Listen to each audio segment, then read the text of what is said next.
Many different philosophical traditions divide life into the stages that it consists of or should consist of. Hinduism talks of the four ashramas: brahmacharya, grihastha, vanaprastha, and sannyas. The Greeks also spoke of four stages, as did the ancient Romans, though the divisions were different. Confucius also documented the many stages of living. Carl Gustav Jung spoke about the two halves of life, and the psychologist Erik Erikson laid out 8 stages of psychosocial development. Well, let me add to this grand tradition of Gyan giving by laying out my suggestion for the 4 stages of a good life. In stage 1, you're in a constant state of play and you learn about the world and build relationships and pick up values. Everything is osmosis. In stage 2, you aim for focus, self-actualization, achieve excellence in at least one field, but at the same time, broaden your understanding of the world and make yourself financially secure. In stage 3, you try to contribute to the world around you and to civil society through actions and through teachings, bringing your crystallized intelligence to make the world a better place. And finally, in stage 4, having achieved all of this and perhaps at the peak of your intellect, you come on the seen and the unseen to share your learnings with the world. That's the journey my guest today has made. Welcome to The Seen and the Unseen, our weekly podcast on economics, politics, and behavioral science. Please welcome your host, Amit Varma.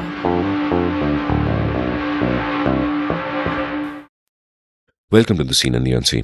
My guest today is Ravichandar, who's been on the show before in episode 48, where he spoke about urban governance and why he calls himself the patron saint of lost causes. That was years ago though, and the show has since evolved to cover the life and times of people, and I know few people who have lived as rich a life as Ravichandar. He started off in his youth doing engineering, organizing college festivals, doing an MBA at IIM Ahmedabad, having a successful corporate career, becoming a successful consultant and entrepreneur, and then he switched streams entirely to become a civic evangelist. With a series of initiatives starting from the Bangalore Action Task Force, going on to the Jawaharlal Nehru National Urban Renewal Mission, City Connect, and the Center for Public Problem Solving, he began to work with government in various ways to transform his city. On the side, he also set up and ran the Bangalore Literature Festival and the Bangalore International Center.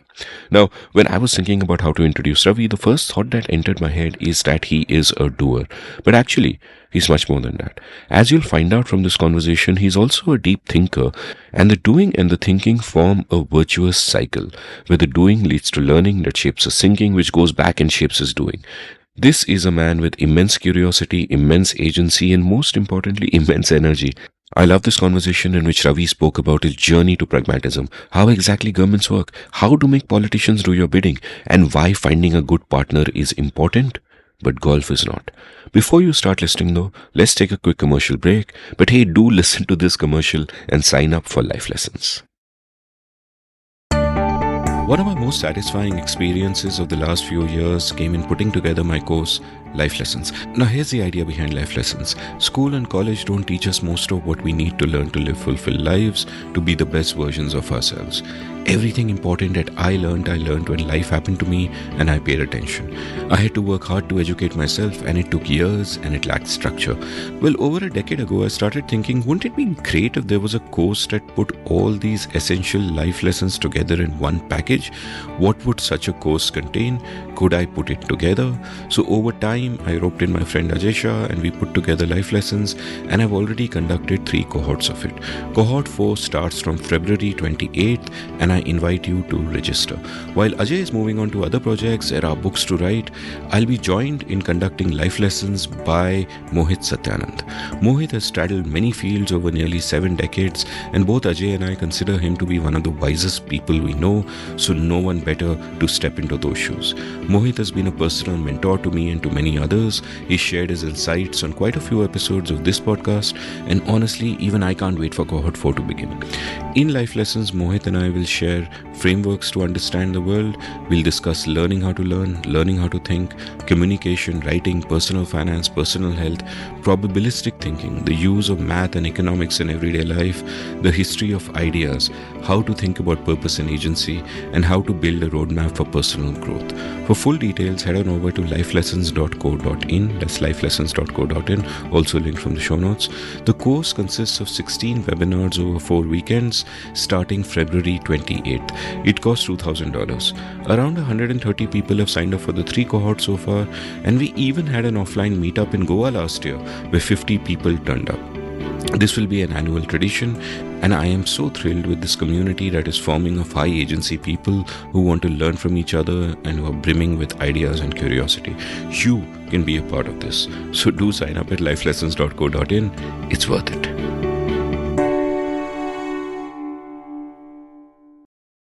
Ravi, welcome to the Scene and the Unseen. Thanks, Amit. Great being here. It's such a pleasure having you on because I think around 7 years ago you were on this show where you described yourself as a patron saint of lost causes.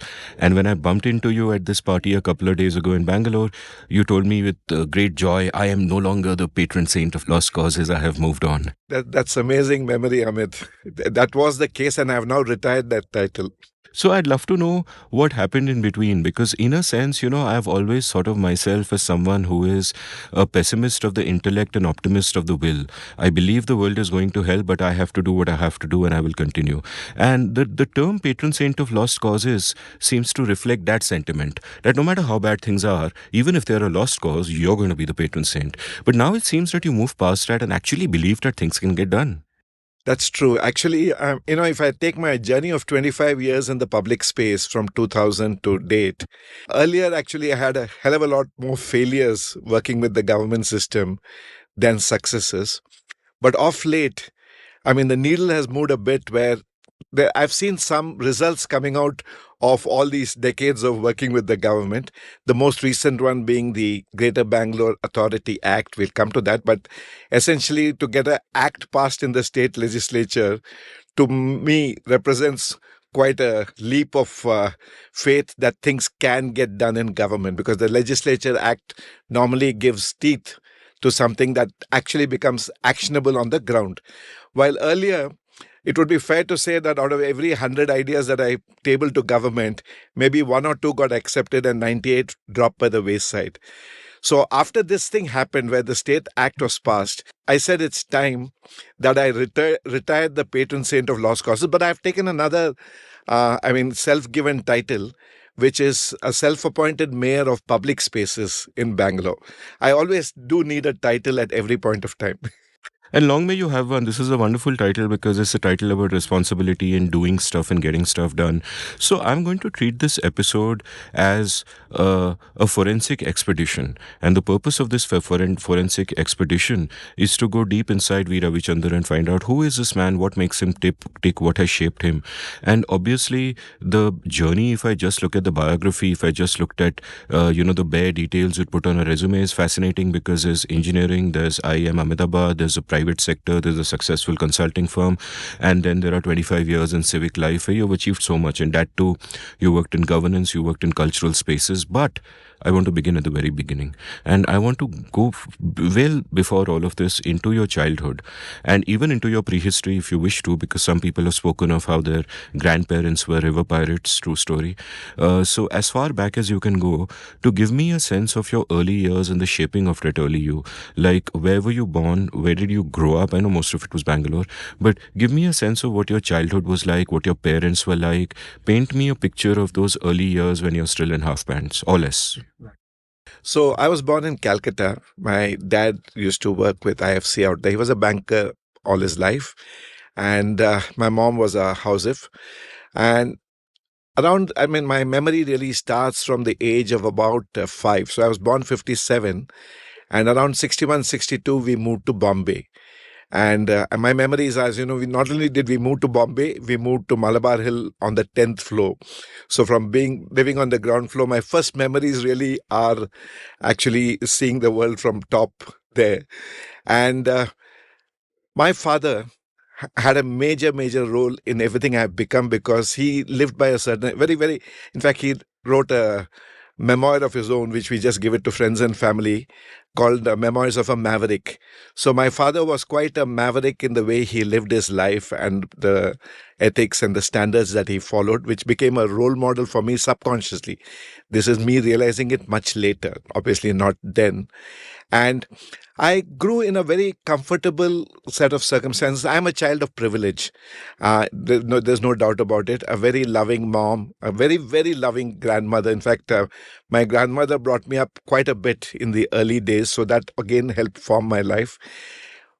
But my father, because he was in a transferable job, very early, this is when I was 10 years old, decided that my interests would be better served if I went to a hostel.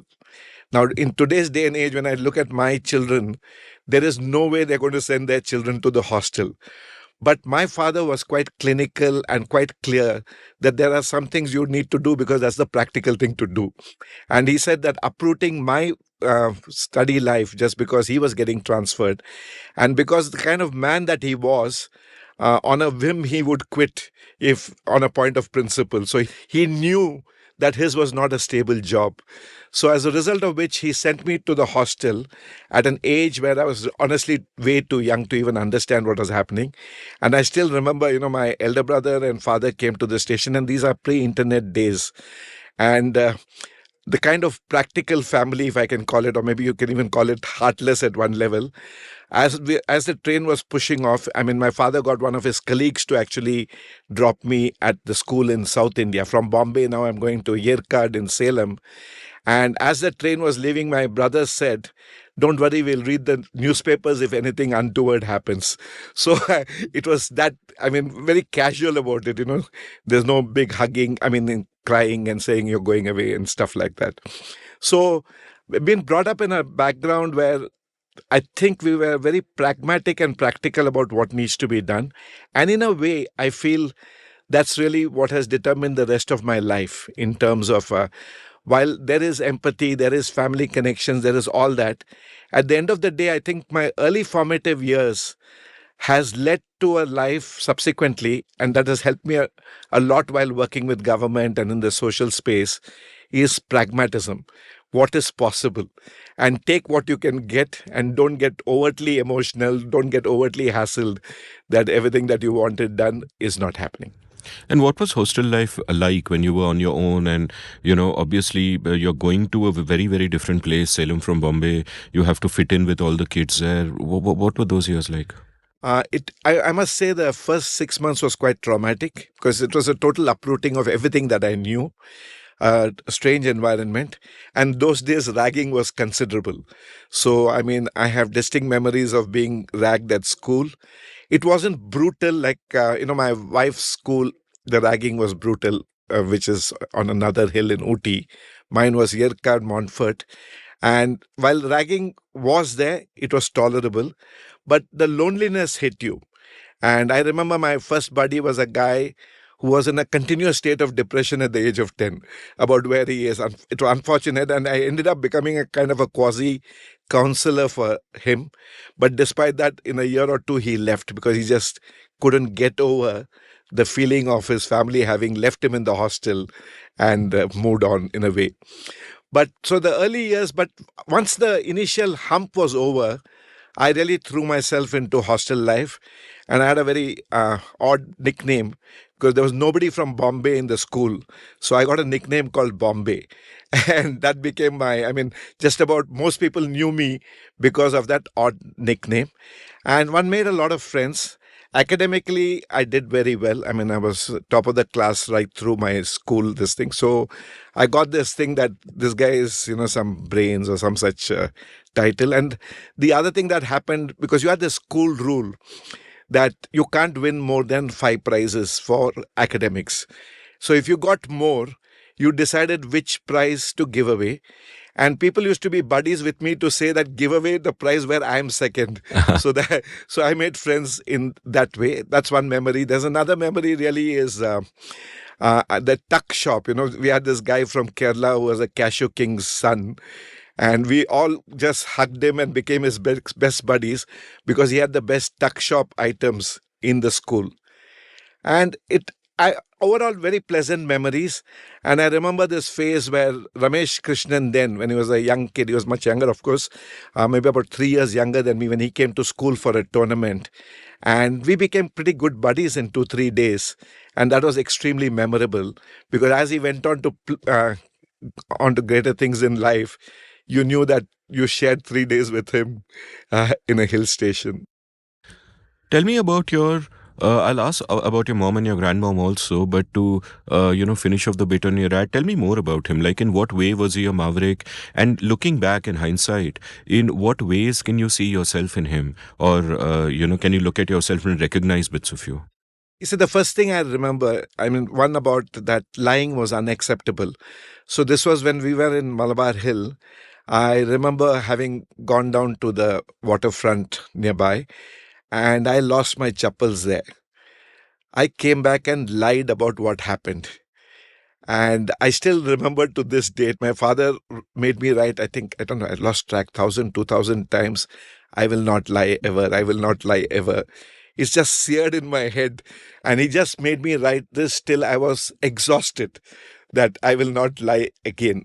So this whole thing about this truthfulness, and at one level, it looks like a very, stern way of teaching a lesson. But in another crazy manner, it is something that has remained with me, that be truthful. It just doesn't pay to lie. And, there's that saying that if you start saying lies, you have to remember the lies you said. While if you say the truth, there is no problem, because you're always stating it. So that's one thing I distinctly remember. The way my father was a maverick, I mean, he quit his job at Bank of India because of a disagreement with the top man about a particular matter of policy. So his whole work style, which I came to know as I grew older and older, is something that at each stage I think was a teaching moment for me. So let me just give you one or two examples. Later on, he was in Canara Bank, and he was the DGM in Chennai for South Zone. And the kind of things that he did to bring the union to heel, to do, for example, there was this strike where bank officers were going on strike in Coimbatore. And I recall my dad going and giving a talk to the industry's body and said, look, your money is with the bank. You guys have to get out and, basically demand that your money be protected. So in a way, he broke the back of the that effort. There was another one, there was this rule that in those days, because the officers were forming unions, and my father was dead against saying officers can never form a union. Trade union is for the labor people, they definitely need it. Officers can have grievance forums, but they cannot form an union and tell management who can do what, who can be transferred, etc., which was the demand of the bank officers at that point of time. So they had one rule that if somebody got elected to the union as a general secretary of a branch or something, you cannot transfer the person. So there was this case in Salem where there was this general secretary who was caught with misdemeanors, about 20, 21 of them. And they said that he can't be transferred under the rules. So my father did the next thing. He started transferring other officers in the branch to put pressure on the system that this guy has to go because he has done this. And by the fifth or sixth transfers, the employees started putting pressure on the union that the general secretary needs to go. It went up to the chairman's level, and the chairman asked him, Mr. Venkatraman, what are you doing? And so they said, look, you can overlook this. He said, no problem. I'm just going out and issuing a circular. By this time, he had become the head of personnel. So the chairman asked him, what's that circular going to read like? Because he knew what my dad was. He says, very simple. I'm going to give permission to all employees of the bank to make 21 such misdemeanor entries. 22nd, the water is not tested, but 21 is allowed. And that is now going to be allowed to everybody. Why should only this guy have it? And then the chairman said, you're a very difficult man to deal with. And consequently, agreed. There was another time when he was general manager personnel again of the bank. Again, there was a set of people trying to form an officers union. And my father was very, very clear, as I mentioned earlier, that you cannot form an officers union because you're management. You cannot be there. So What he did, all the people who were behind it, he transferred them, which he had the discretion to do, to dacoit infested areas, saying, grow up. So this is what I mean. I mean, there are many, many stories in this whole thing, but this really is something that he was distinctly different and stood up for whatever. And the thing about my father really was he was ready to walk away from a job at any point of time. And I think that gave him the courage to do what he needed to do. At no point of time he said, I need to stay in this position. Even after he retired, as he was retiring, there were offers to make him chairman, but it came with conditions attached. He said, not interested. So he never took up anything on retirement. So that's really and I remember when my brother got married, that time he was still in service and in a powerful position. He basically told all the people in the invite. Nowadays it says only blessings, no presents. His version really was the same in those days, but people still came with gifts. And he sent all of them away, saying that on 31st of July, 1980, this will be my address. You can come and give me all the love and affection, which was his day of retirement. He said, come and show me all your love and affection after that date. So, that was, and there was one last episode, because I could go on here, which was another interesting one.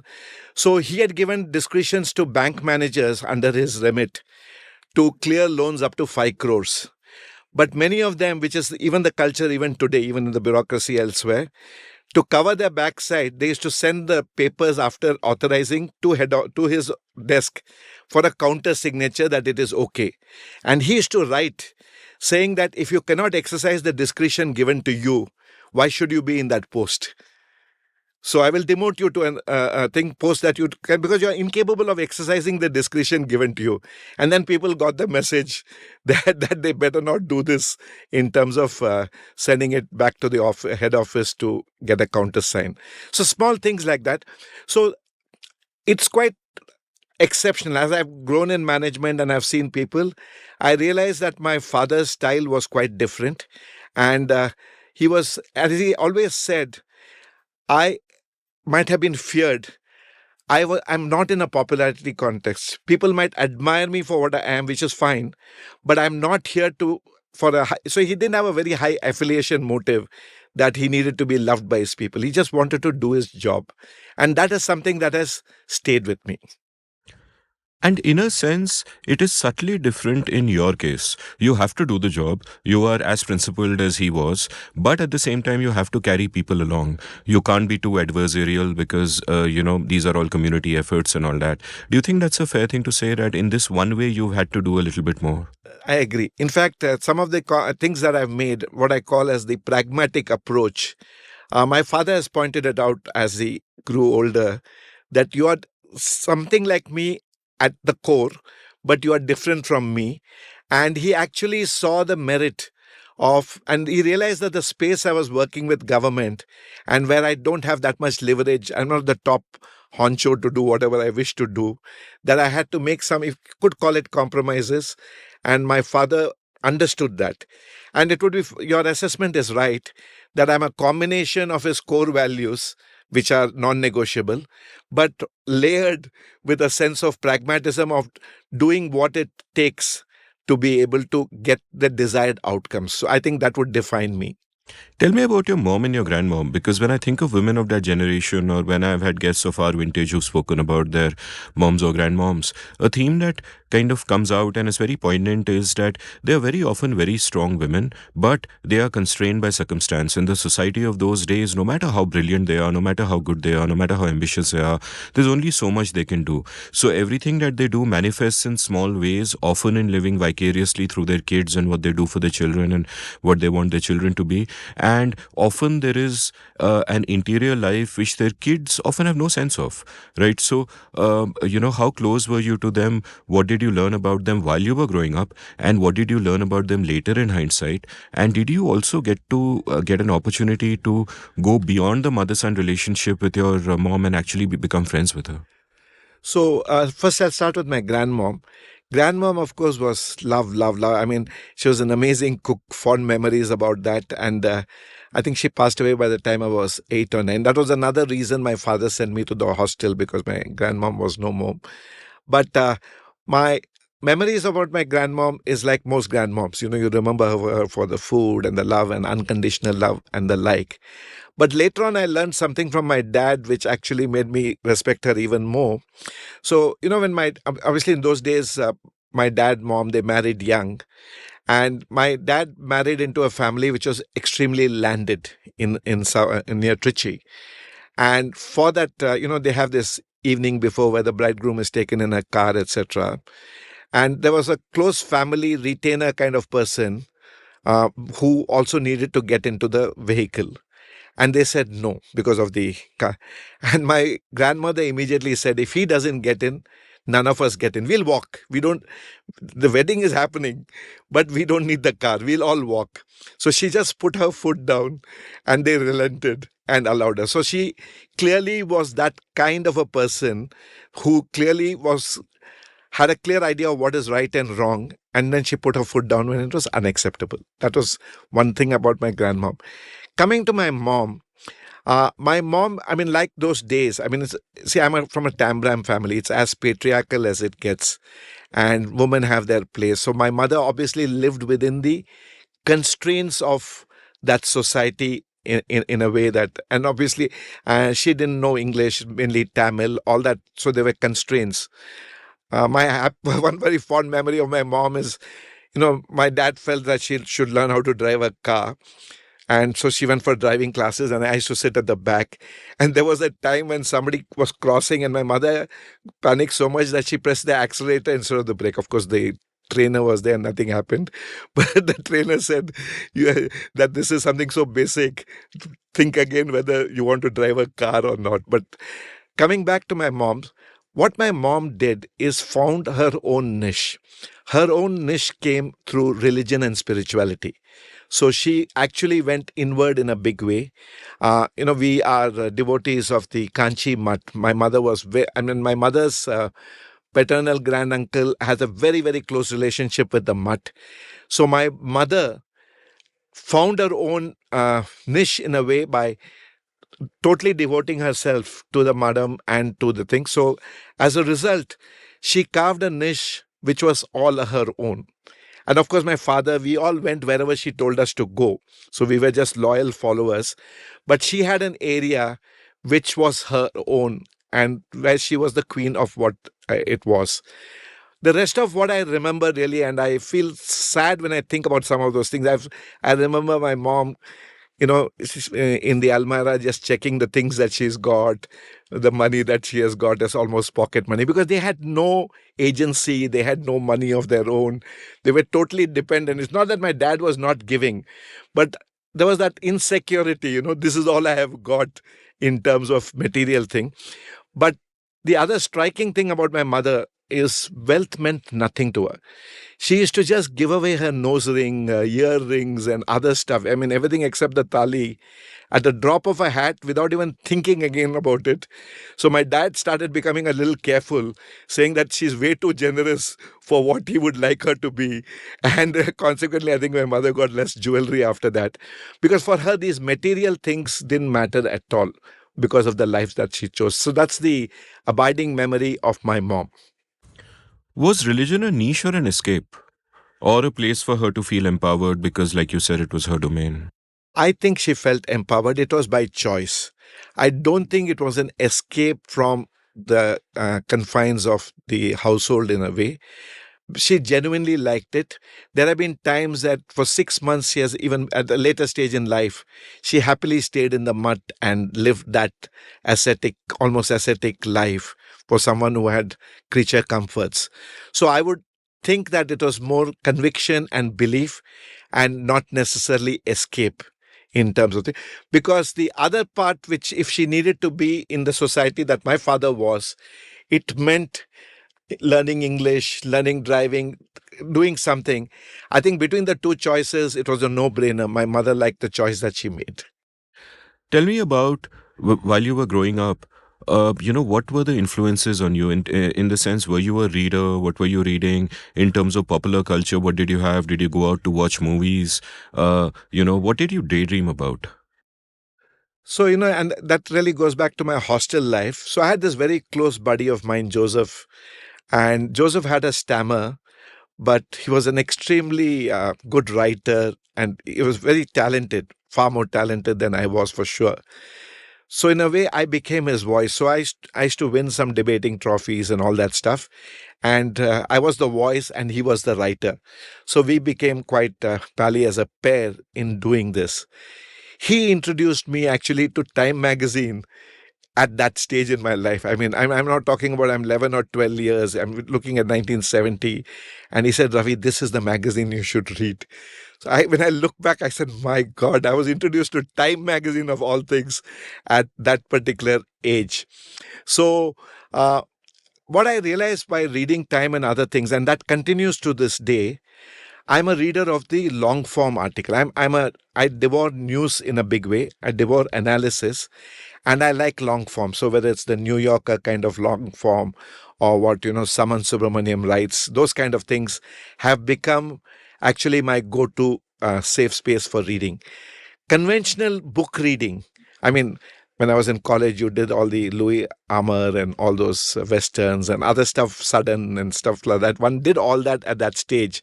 But if I take the long view of my reading thing, even to this date, my preference is more over long form reading over picking up a 600, 700 page book. Do I run a literature festival which is book based?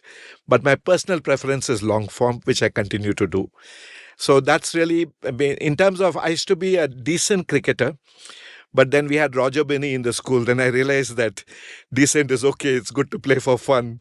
I'm not going to reach Roger's level. So sports, which in all hostels is a part of your life. So you play those games. So those things were happening, participating in debates. So I would say a typical hostel life is what I led during those days. Did I dream of what I would become? I come from a Tambram family. So when you pass out from school, there are two queues you join. You either join an engineering queue or a medical queue. I mean, I went for the engineering queue over the medical purely because I have an absolute phobia about cutting up anything. So I obviously went in for engineering. I did not get IIT, which was a bit of a disappointment for my dad. All those jokes about you get 99%, and the question is not about the 99, but where did the 1% go? So I sense in a way my dad suddenly felt that this guy is not Superman when I didn't get into IIT. I got into BITS Pilani, which I'm so happy about, because the BITS Pilani college life actually shaped me into what I have become subsequently. Because what I realized, and this is even vis-a-vis my IIT friends, BITS was way ahead of its time. Till the fourth year, you didn't know which branch of engineering you were going to do. I was a 5-year engineering then. So at the end of 1 year, you get into science and engineering. At the end of the second year, you get into, and the third year, fourth, you select the stream. So way ahead of its time, you mixed and matched courses. They encouraged you to do many things. We had an amazing cultural festival called Oasis, and I used to be an organizer of that, which explains some of the stuff I do now. So I have very, very happy memories of my stay in BITS Pilani, down to understanding some aspects of human behavior at Loharu station at 12 in the night. So we used to be this bunch of guys wanting to go from Loharu to Delhi in the train. And you have these unreserved compartments which are reasonably full. And there are guys inside keeping the guys from on the platform from getting in. And you fight your way in and get into that compartment, which we all did. And at the next station, we are now buddies keeping the next bunch of people out. So it's a study in behavioral economics in a certain way as to how humans behave. Adversary at one station and buddies in the next one. BITS Pilani also was, actually I would say both my school and college are happy memories. And I'm actually glad in retrospect that my parents sent me to this hostel life, because it just opened up avenues, new friendships, a sense of independence, being on your own. So all that, it actually helped a lot. One of the themes in your life is, of course, striving in places where you're alone, but at the same time working very well with other people, bringing people together, getting things done, all of these themes. And it appears that, they were present in a sense in both your school and your college and all that. Tell me about the different ways in which those two experiences shaped you. Like going to BITS must have been sort of even more of an exposure to the cosmopolitanness of the country, because you would have kids from all over coming. You would possibly have been in an environment where you were no longer the class topper, where there were other smart kids. Even in terms of sports, you would have, even if there wasn't a Roger Binney, fallen further down the pecking order. Plus there is again the socialized angle of, I don't think in engineering colleges there are that many girls, but there would have been some, and the hormones would have been raging. What were those, tell me about those formative years, and, how they changed you, how they shaped you. So the point you make about BITS not being top of the class, not necessarily being a better sportsman, is all very, very true. In fact, you just became, you could be in the top 10 percentile maybe, but definitely not the topper, because you suddenly find people who are so much sharper and brighter than you, and people who are good in athletics and games. And I think what in a very subconscious way happened to me at BITS is I came to the conclusion that it was okay to be above average, as opposed to being topper, which was an expectation at school. At least in academics, there was an expectation that this guy is topper material. At BITS, I made my peace saying that it's okay to be above average. But what happened at BITS is something else. At all the time, I was trying to find something where I can contribute, I can be different. And in the case of BITS, it became in organizing events. As I mentioned, OSS. It was during the time of the emergency. So we had this body called the Stuka.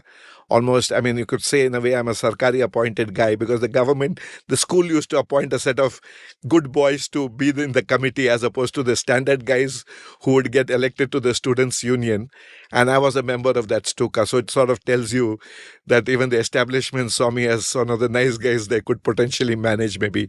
So, but as a result of that, what I found, and that appealed to me immensely, which I had shades of that in school, in my Interact Club. I was the secretary of the Interact Club and quite active. I suddenly realized that I was getting great joy in becoming an enabler. It's a defining part of my life for the last 25 years. That is enabling other things to happen, enabling a cultural festival to happen, enabling a, conference or something to happen, where I don't have the time of the day to be part of anything, but one played a role in making that happen. And those were my first taste of playing a role of that kind at BITS Pilani. And I think the main takeaway from BITS is BITS put a lot of emphasis on all-round development. So it was not unidimensional, and I don't think I'm a polymath per se, but I have shades of that polymath thing in me, which made me, I think BITS made me quite a curious person. It made me curious about the world around me. It helped me later on, even in my market research career. And while I had no answers for most of the things, I was somewhat aware, but very curious to know more. And even to this date, I say, because people, I sometimes able to hold forth on quite a few subjects in parties and thing. And guys say, hey, you know so much. I said, no, I'm flaky. You're spending less than 10 minutes with me. 10 minutes I can impress you, but the 11th minute you'll figure out I'm a fraud on the subject. So, but this whole thing about that curiousness, knowing a little bit about everything became a part of my life also at BITS. And this whole reading habit, which started with time. Subsequently, of all things, I got introduced even to The Economist, which was very difficult reading in those days. But in some manner, it shaped this whole interest in the written word through these reading. As I mentioned, long form and news analysis is my scene. I'm going to fully push back against your characterization of yourself as a fraud in the 11th minute. That's obviously not the case, because I think, one of the things which you've sort of embodied in everything I read about you or hear about you, or even from our last episode together, is a breadth. A lot of people get into this trap where they specialize too early and they pick a stream, and then that is their stream, and perhaps that stream becomes their career and they go down that narrow path and they go through the motions, or that is the one thing that they know outside of their career. figure, but it is often one thing. And I'm inspired by the famous CLR James phrase about cricket, what do they of cricket know who only cricket know, which was inspired by Kipling saying, what do they of England know who only England know. And I feel someone like you can easily say to other lit festival organizers that what do they of books know who only books know, or what do they of cities know who only cities know. So that breadth to me is enormously useful. Like I would imagine looking at you that there will be 2 or 3 subjects that you have deep knowledge of, and but then the breadth helps bring it all together and working with different people. You cannot be an enabler if you are a person of narrow interests. You have to be the kind of polymath that you are. So Amit, that's actually a very deep insight, and hearing you articulate it, it resonates immensely with me. So if I build on the point that you made, breadth definitely is of interest. If you actually told me just do this for the rest of your life, I'll jump off a cliff. I can't. For me, I need variety. So even in my market research career, I was a B2B researcher, business to business researcher. So one day researching geotextiles, another day AC/DC drives, another day something else. To me was very important that it had to have that variety. And the way that has guided me subsequently, so when I run a Lit Fest, for example, or the Bangalore International Center, we do 500 events free to attend per year. We do it across 40-45 categories, literally. I'm running this Bangalore Hubba in January this year. We have over 12 genres. So my whole belief has really been put out an a la carte set of choices for people so that they can pick and choose what appeals to them. Don't be prescriptive that I believe you should be, for the next 3 days, be involved in sustainability of the earth or something and just stay with sustainability. I'll go crazy. But even if I want to build a theme of sustainability, I will find 10 various ways to get across the idea of sustainability rather than saying, I am hitting you with sustainability. You get where I'm coming from. So yes, so this breadth which came from BITS Pilani has actually stood me in very good stead. And today it guides a lot of whatever I do in terms of, so everywhere that I'm associated with, it is characterized by variety. It is characterized by various genres and areas so that people can pick and choose what they like. The other related point that breadth does to you, which I realized while working with the government, etc., it's my belief that if you're looking to try to find solutions, even feasible solutions to problems, city problems, any kind of problems, etc., the answer lies in cross-pollination. The answer lies at the intersection. The answer never lies in a single discipline. It is not just road engineering that is going to fix the road. If you don't understand traffic flows and movements, etc., you're not going to fix it. Just being able to make the best possible road or the best possible train is not the fix. So one other thing that I've learned over time, and it's my belief that we need to cross-pollinate more, and some of the solutions that we need to find requires not only the typical engineers that we tend to think about or planners. It needs anthropologists, it needs sociologists, it needs various kind of behavioral science people for sure. You need multiple people to really look at issues if you really want to come out as to how do you fix some of the problems that we all collectively face. Let's stay on this theme and I'll digress a little bit to ask you my next question, which is then that if we look at the structure of the state or the structure of governments, it seems to me that it goes off in 2 directions and fails in both. One is that departments get more and more siloized. They get more and more specialized. They don't talk to each other. So that whole notion of the guys who are good at building roads should talk to the guys who are doing traffic flows, should talk to the urban planners. And that stuff doesn't happen because everyone is in their own silos looking at their own interests. And in the other direction, you would imagine this would be offset by the fact that IAS officers tend to be generalists. They're not specialists in anything. They get moved from department to department. But the flip side of this is that they never end up with deep knowledge of any one area. It is always shallow knowledge. They know they are going to be moved on. Their incentives are wired differently to keep the status quo, not to rock any boats. So therefore, the system as a whole remains dysfunctional because of these design flaws. And I'm totally thinking aloud, taking off from what you said, but is this accurate? It's a reasonable portrayal of the scene on the ground. So let's first take the silo issue.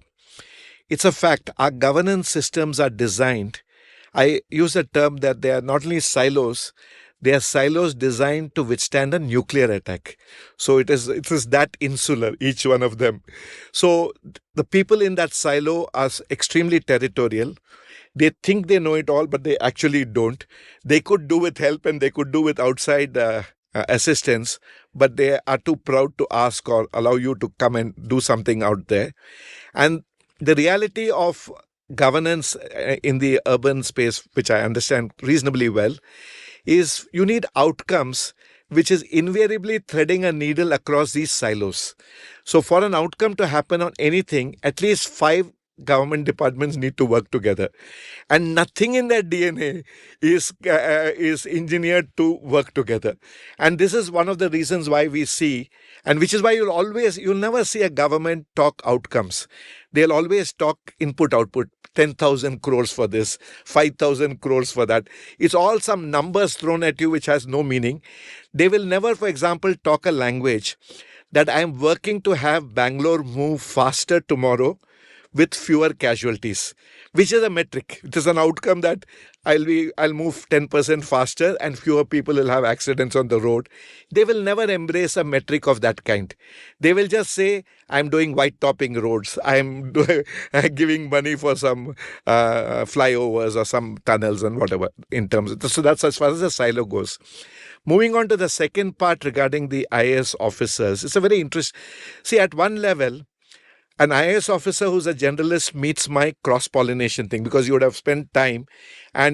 But for that, you have to have the ability to draw from those earlier lessons in your new job. Unfortunately, that is where we are failing. And what increasingly we are seeing with respect to the IAS fraternity, especially the more recent batches, it's a bit unfortunate.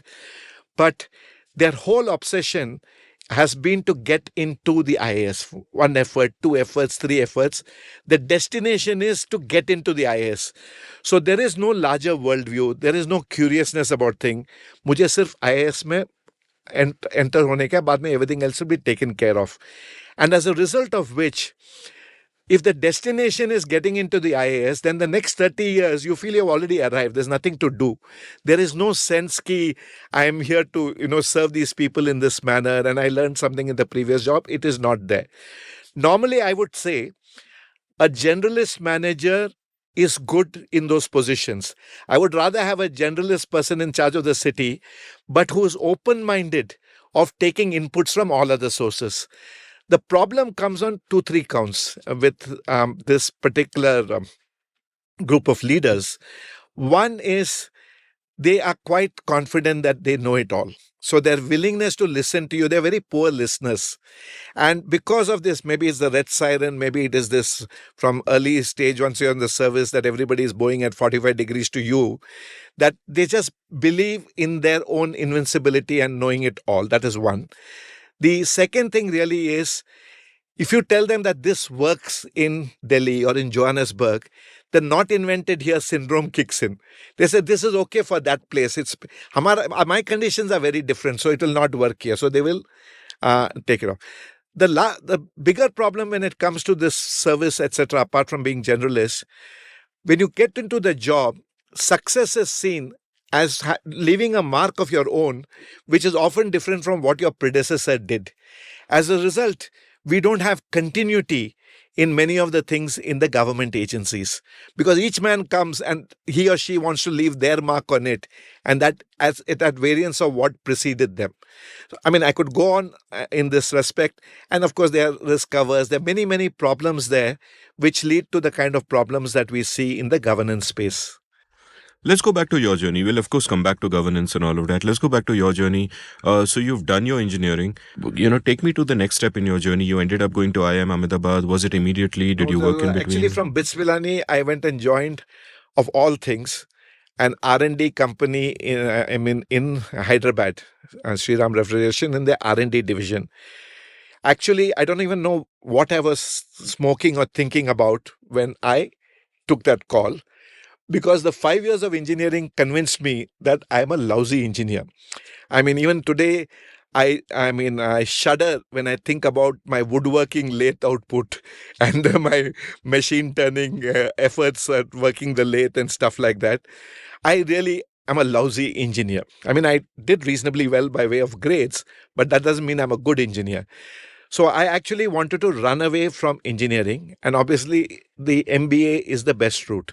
So I did sit for the MBA exam, and I made the mistake of choosing Delhi. I got through the exam part, but the interview stage, I made the mistake of choosing Delhi as my center because Pilani ke paas mein kind of thing. And with all these Stephen guys and Hindu guys and all those fellows in the panel discussion, I barely got a word in.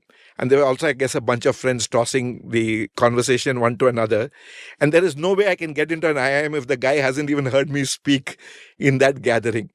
So another lesson I learned: choose an area where I don't have this kind of competition. So obviously I didn't get in. I had this job, and I was miserable that 1 year because as it is 5 years of engineering, I'm not cut out for it.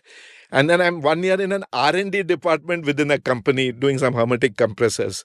So all my instincts were saying, flee, flee, flee. I mean, so again, I sat for the exam the next year, but this time I did the thing in Hyderabad. And there I was king of the mountain.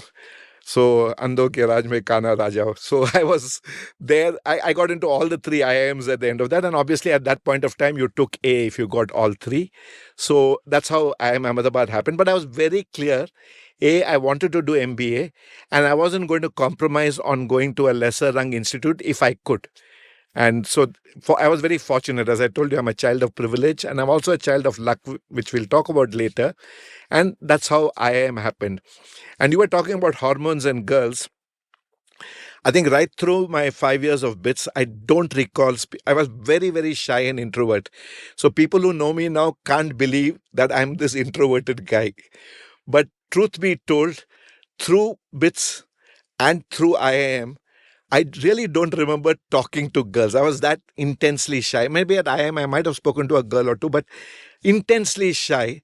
And that I married an IIM girl subsequently from 2 batches junior is quite surprising. In fact, everybody who knew me are surprised that my nickname at IIM was Don, just like Bombay was my nickname at BITS at Yerkad. And it's a very interesting backstory of how I got that name Don. But so they're all surprised that, Ravi, you are the last guy would have ever thought that would marry an IIM girl and your wife is from IIM. This is super fascinating. So tell me a bit about, and I can't recall asking a guest this question ever, so you might well be the first, but tell me, what was the romantic landscape of those times in your mind? Like, I'm 15 years younger than you. I remember when I was growing up, our idea of romance was a very romanticized kind of thing, a little bit from Bollywood, a little bit from, the books that you read, but it was very romanticized and not rooted in reality at all. I was from a boys' school. I was also painfully shy, and I almost cringed to think of the way I thought about relationships or even the daydreams I had. So tell me, what were your romantic daydreams like? How did you think love would happen to you and the people around you? How was that landscape? See, given the background I came from, love was a bridge too far.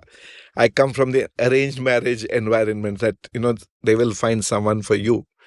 So it would be fair to say at BITS, I mean, while the hormones start kicking in and there's a certain amount of this thing, but I don't think it was about anybody at the college per se. Though, when you're with boys, they're passing remarks on others, and we've all done our stupid things at being part of. I mean, today you would say, how the hell did I even sit in that gathering and objectify these people? But, rating them and stuff like that. Those are the things. But I don't think love or romance in any way actually kicked in for me either at BITS or Ahmedabad. I think partly because of my upbringing, which said, I am destined for an arranged marriage. It didn't happen finally. It was a love marriage, but it was so deeply ingrained. Just like, that I will be a vegetarian, maximum I can take eggs. So that is something also that has stayed with me all my life. But the scene actually, for example, when you come to, there's a very close friend of mine in BITS who found the courage in the fourth year to start dating somebody at college. So that was the first close look of a kind of a romance. And then they went on to get married after passing out and now are in the US. That was my only, if I can say, a close link. Ki, kuch line mar raha hai and the fellow is actually succeeding. So he was not only a topper, he also bagged a good looking girl. So we said, boss, this is life and all that stuff. Uh, Coming to IIM, actually, the reality of what happened, we had 12 girls in our batch. So out of 180, we just had 12. Now the ratios are a lot better. And 11 out of 12 married batchmates. Wow. So at IIM, some kind of pairing started happening. And I think it's a little later stage in life. And, and I think it works both ways. I think the women also want to make sure that they're finding somebody of their own before parents make choices. And the guys also are looking out. So ours was a very, very high marriage. Only one girl married a non-batchmate. So that's very high ratio. And therefore, in IIM, it would be fair to say that you saw the pairings on campus. You knew that people were moving around, dating. So it was a kind of an exposure कि ये भी होता है. Not for us, but होता है. I was chatting. I recorded an episode yesterday with Gautam John. Of course, you know him very well.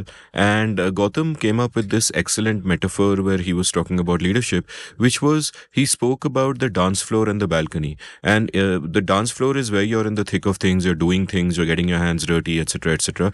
And the balcony is where you take the broader, crystallized view of what's going on. You take the bigger picture.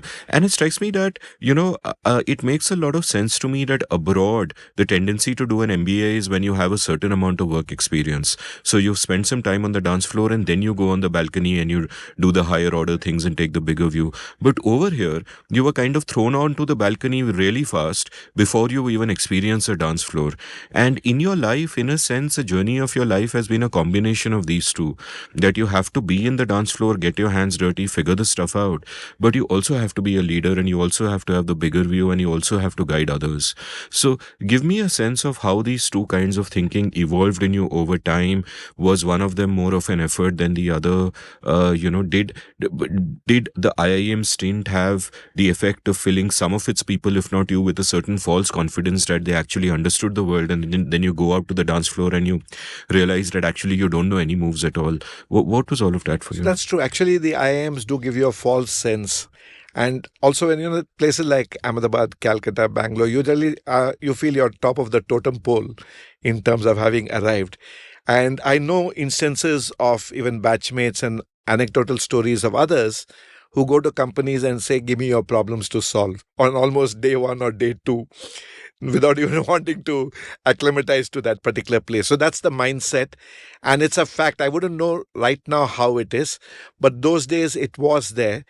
You felt you were the Brahminical class in this whole society, and consequently, you took the lift to the top floor and didn't take the stairs. That analogy was always there. But it is true that you will be you'll get more out of MBA if you worked for 3 to 5 years and then went there, because you have a sense of what you call the dance floor or the real world, and then you go and take a outside in perspective. It definitely does help, but our system is geared based on the marks and the exams to get in by a certain process. And today the reality is that the bulk of the people who get in have got very little experience. And we had these very humorous, and we used to joke about some of these guys.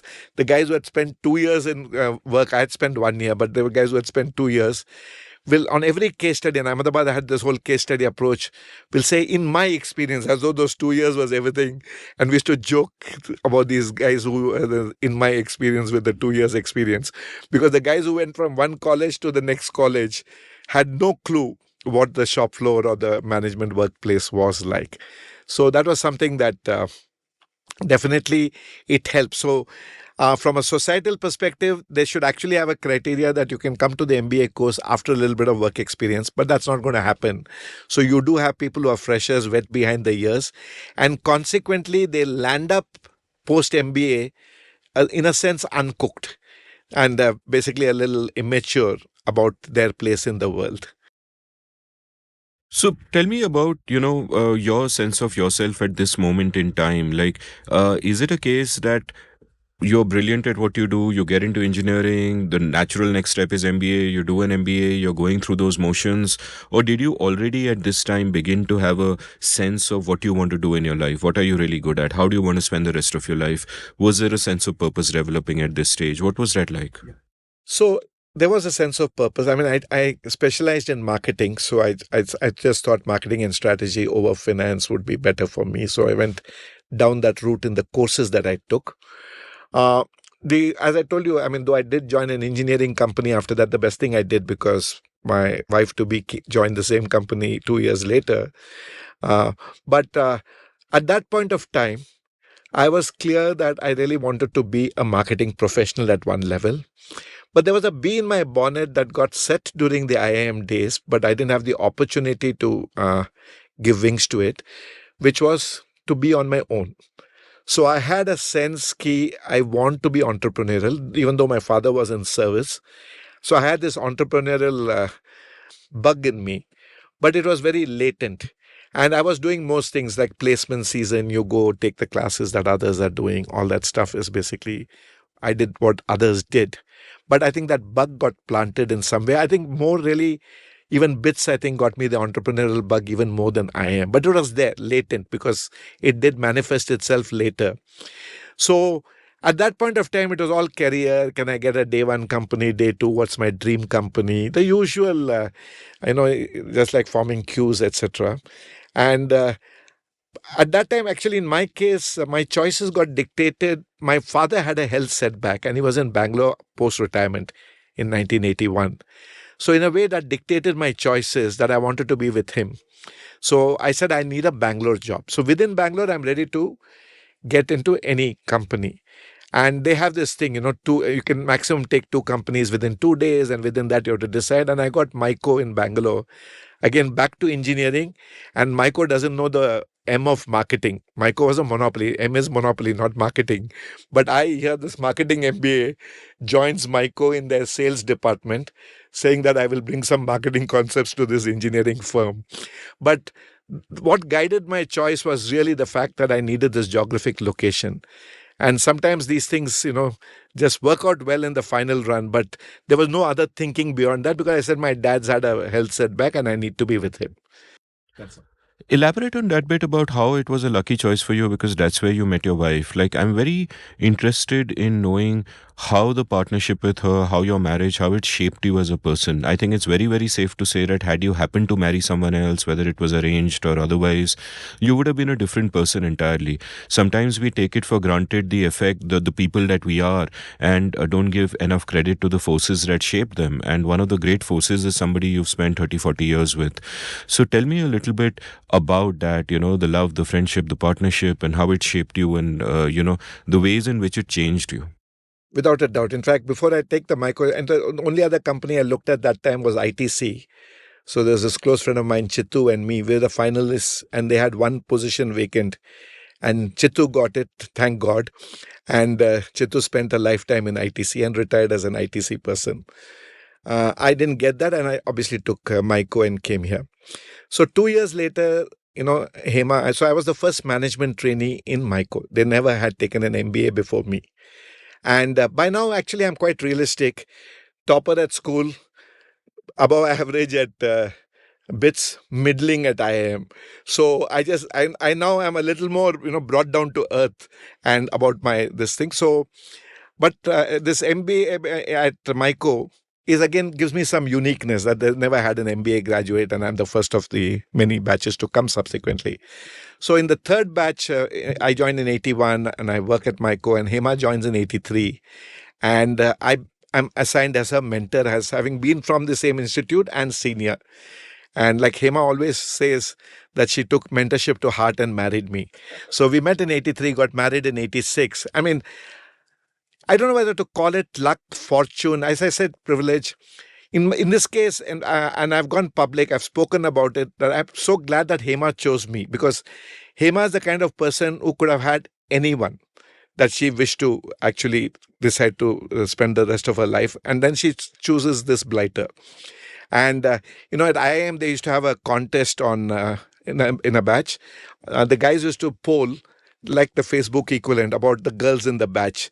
So there was one category that the girl you would take home to meet your mother, and Hema came first in that. And there were others, which I don't want to mention the categories. You can guess what the other categories were.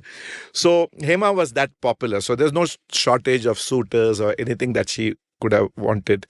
And her parents were looking for matches for her in the Malayali firmament, and mine in the Tambra and this firmament. And I've lost track of the number of girls I have seen in the traditional, we have this joke in Tamilian household. At least I always say it this way.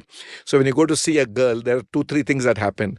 First, they give you this soji, bhaji, bonda and all very rich ghee-based stuff and oily and all that. The idea is to dull your thinking so that you're nodding your head saying it's okay, kind of thing. And the other thing which is so sad, they will get the girl to say, please sing a bit to show her prowess. When you look at it, it's really archaic. It continues to this day, but it was something that was quite torture. And because I was an IIM graduate, I used to give the girls a choice that you can decide whether you think I'm a good fit or not. But they had no choice. They had no agency. Their parents said, this guy is from IIM. This is not for discussion. It's a question of when can we fix the date. And I was running away from these arranged marriages, it just didn't work for me. Hema was peddling my horoscope to friends of her from my community, saying this guy is a very good guy. And I was telling some Malayalis that this girl is very good. So we obviously were fond of each other. But then it just sort of happened, saying that, I realized that this was not for her. She also was very clear that the arranged marriage was not going to work for her. And my father at one stage said that, look, Ravi, the thing is, I realize you're looking for, because they all knew Hema. Hema was very friendly with my parents and, she's come home, etc., work colleague. And they said, I know you're looking for a Hema Iyer. Doesn't exist. She is Hema Nair and I'm giving you permission to marry her. And for me, that permission was important, this thing. So, and ours is a kind of a Dilwale Dulhania at one level, because my mom didn't come for the wedding. She reconciled later and was very close to us and lived with us.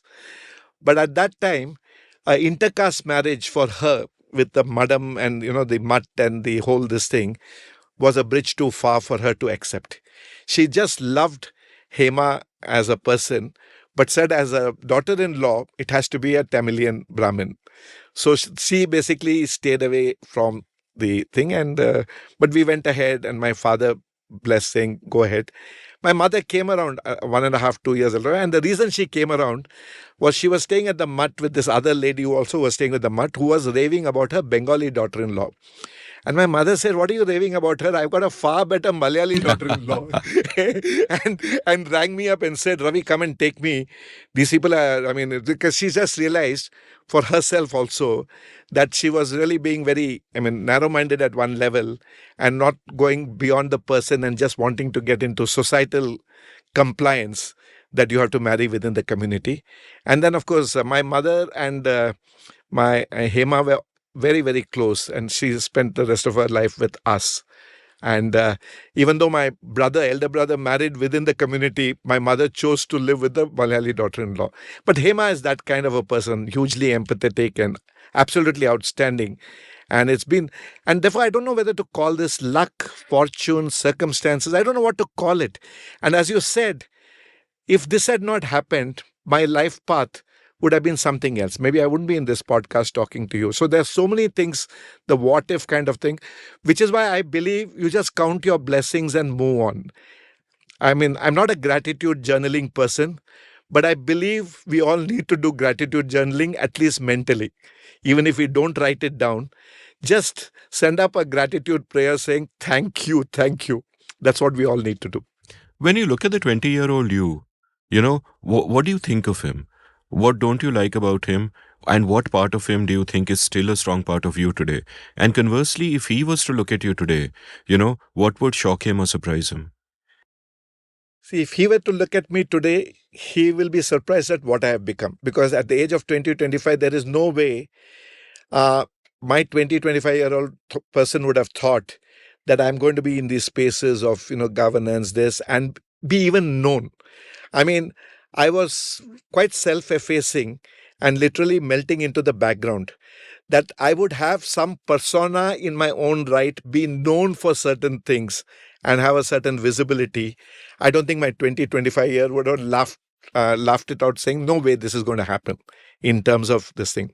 When I look at my 2025, the regret I have with what I know now, I wish I had got more involved on, I was an indifferent, couldn't be bothered. My life changed when at the age of 44 when I joined the Bangalore Agenda Task Force with Nandan. We'll come to that. But my life changed with that, and I'm a better person for everything that has happened since 2000 in my involvement.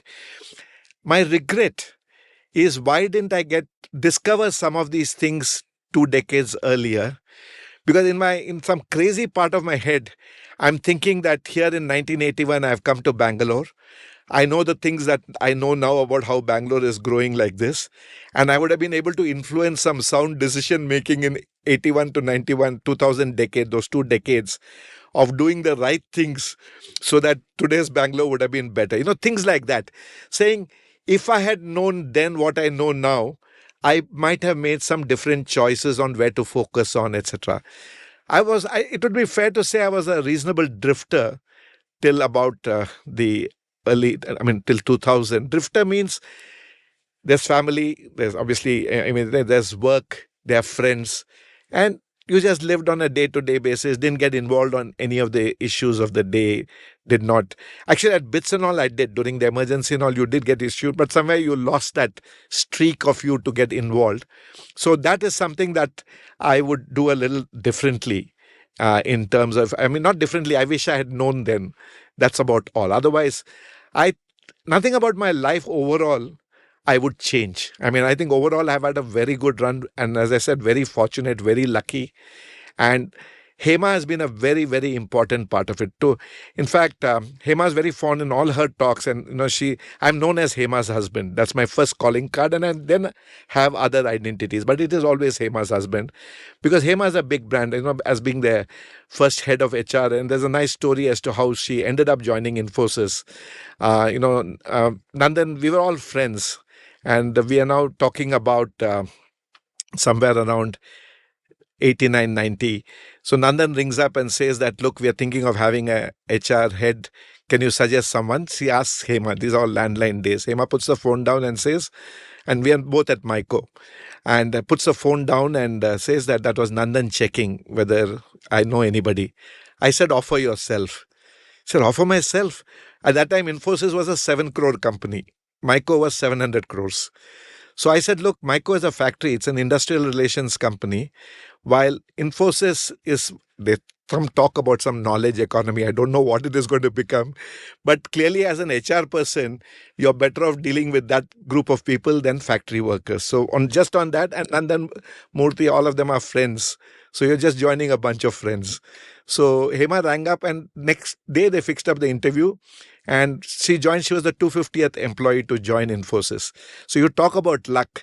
A phone call from Nandan, whom one knew from being members of the quiz group. So we've known each other for about 7-8 years before that. He just rings up, and I always ask him, did you have her in mind? He said, no, I never thought that she will leave Myco to join us. So it was a very pleasant surprise. And I use that with my, whenever I used to market, because my company used to forecast the future and whether you should enter a business or not. So essentially, we were positioned as fog lights for your business. So people used to ask me, how do we know that you're good at forecasting the future?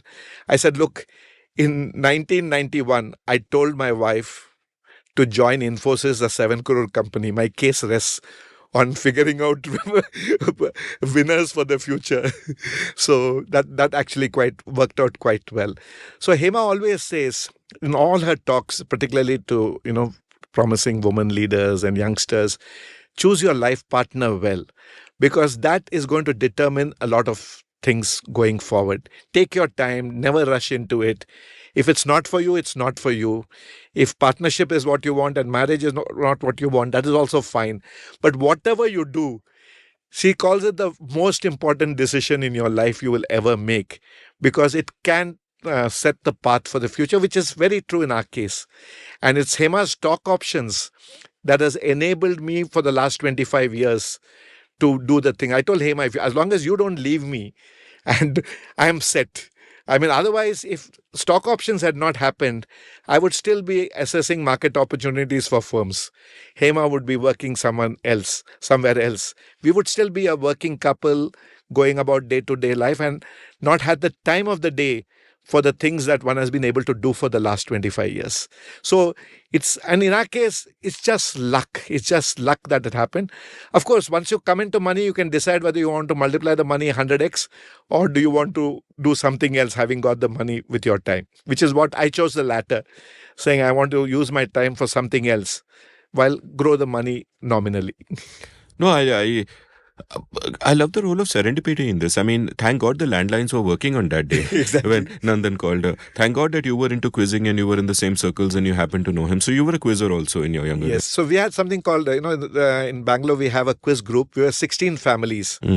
Nandan was there, Bhaskar Bhatt was there, Bhaskar Pramanik. All of them went on to become, and we became chaddi those, And the whole quiz concept was we used to meet once in 6 weeks.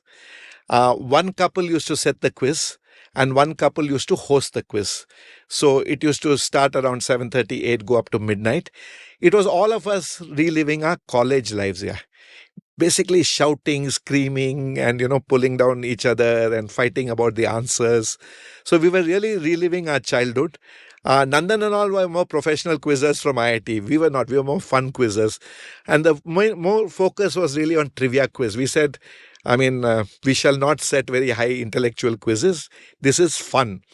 And our families have grown together. The kids have grown up. And we have all had kids during that phase, I think.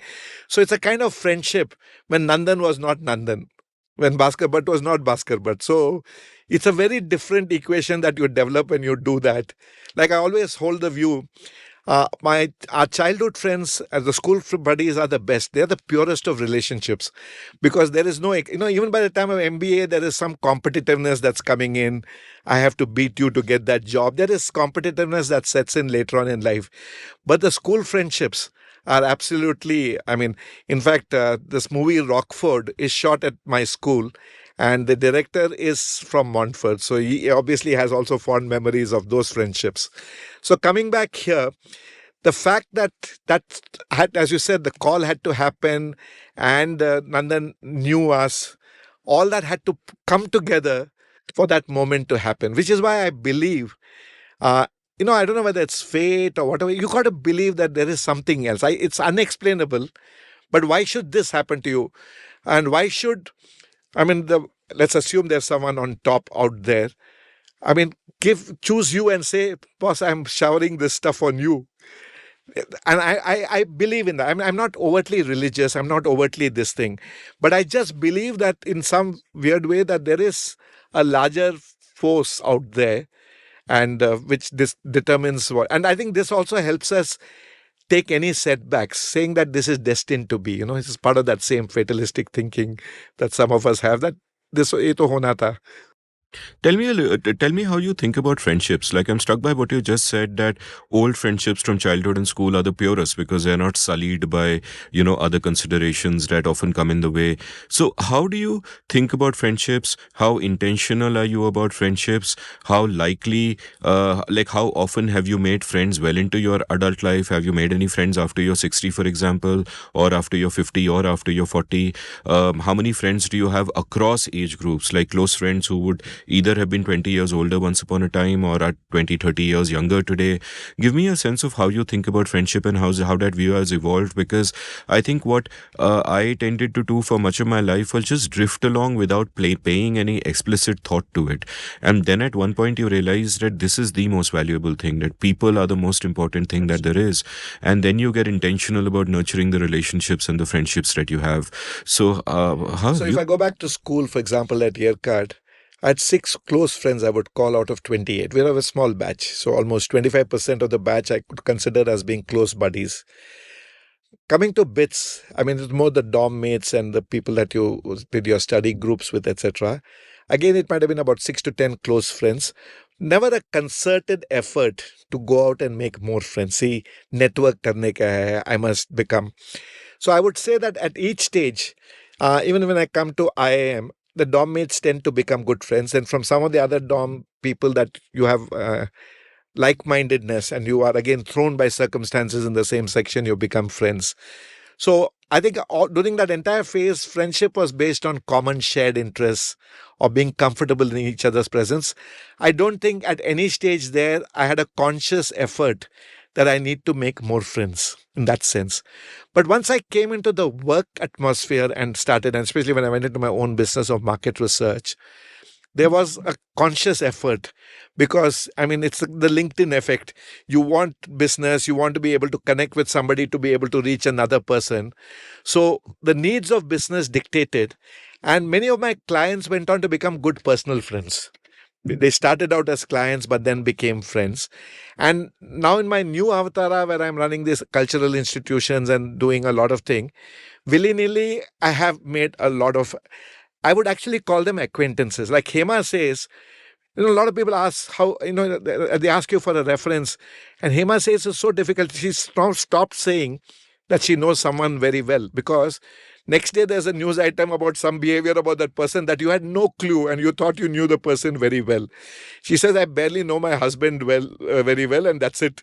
So the others, we are really bracketing more into acquaintances. All I can talk about is in the time that we are together or the thing that we are reaching out to each other, what's the nature. I can never provide a character certificate or a thing on the larger thing of that particular person. That's how I look at friendships now. I have built more because I need, for example, for me to get words out about the festival and events is very important. So for me, it's a little bit of purposive acquaintance building. Right now, for instance, I have a 1,500 broadcast list in Bangalore who I believe have saved my telephone number. And they are the ones I blast my broadcast out on things I want them to know. A lit fest, a habba, some event at BIC or Sabha that I want them to know, or on governance. So I use that as my own Substack direct broadcast kind of stuff. So it's been more purposive in that way, but it's not matlabi. Yes, it is matlabi in the sense that I want to get a word out. But I don't think I've really had a friendship where I want something in return and therefore I'm cultivating this friendship. Maybe a reference to someone else, yes, but I wouldn't call that really matlabi in the matlabi sense of term. So tell me about, your moving on into entrepreneurship. You started feedback consulting in the late 1980s. What got you there? Because as you said, you were from a service family and, you had a steady job after doing your MBA. And I remember very well in the late 1980s and all of that, the private sector was still a little looked down upon. And especially when it comes to actually starting something so risky, middle class mentality would have kicked in. So how did all of that happen? So here's 81 when I passed out, I joined MICO. So I'm in MICO till about 85. So batchmates of mine are forming this company Feedback. Vinayak, Rashmi, BK Jain, so Ram Subramaniam. So they invite me to join them. But they said you have to come to Delhi. And I'm now in Bangalore. And I said, I can't leave Bangalore in terms of thing. And that was also the time I was still wooing Hema. There's no way I'm going to leave that and go to Delhi. So I basically told these guys that I can't join you now, but if you're ever expanding, I will join later. And when it came to entrepreneurship, I had a problem. I didn't have the courage to be a solo entrepreneur. I wanted to join like-minded friends so that there's a group, there's safety in numbers. Even if I slip up, the other guy will help in and all that stuff. So from the beginning, I was very clear that I won't be solo, but entrepreneurship was there. And when these guys wanted to start Feedback in Delhi, I was to join them, did not happen. Now, it's 88. So I'm now 7 years in MICO and quite frustrated because MICO is a large bureaucracy. I always joke that they even have a norm The Germans have got a department called NOR, which is the norm department, and they have a norm saying that should you have a pass away in the factory, how you'll be carried out is also set out. Wow. So I mean, I'm just joking about it, but every little thing is set out on how to live your life there. And I found that too regimented and secondly, it's not a place for a marketing guy. So around this time, I'm cribbing about this, and I keep telling my dad, I think I want to go on my own. So my father said, "Look, there's this Marwadi saying," because he was tired of listening this from me. So he just shut me up with one sentence. He said, "There are two sets of people in the world: those who do business and those who talk about doing business, and they're mutually exclusive. So you are in the latter. You're only talking about doing business. You're not doing business." And that one sentence from my dad woke me up like a eureka moment, saying, "Shucks, I have to be in one of this, and I'm cribbing too much without doing anything about it." So I made the jump. So I wrote to these guys, and they said, "We are ready to open a Bangalore branch and come on board." So for me, it was actually joining a bunch of friends. And because I joined 3 years later, I joined a rung lower than the original founders. And they said, if you do well in Bangalore, it will be as though you joined us in 85. And which actually happened. So I really became one of the core team because I had a good run uh, in uh, in running the Bangalore office. And my boss liked me a lot. And he himself gave me the first 4 assignments when I left the company, saying, I can do more for you outside than I can do for you within Myco, where the process of promotions and all that stuff are extremely slow. So it turned out well. So for me, entrepreneurship was joining a bunch of friends. The second thing about the market research business, which is true for all the other co-founders also, it is a business that does not require capital. You take 50% advance from the client. So your working capital is met by advances, and then you finish and you get the final money, and you can then rotate and manage. Because we needed to find businesses which did not need financial investment, because all of us came from families where we did not have chance. And that is one of the reasons we selected this space. Subsequently, of course, we became two companies in 1990 and 1988. I joined them. In 1991, we became two companies, Feedback Consulting, which I ran, and Feedback Ventures, which the rest of them ran by mutual consent.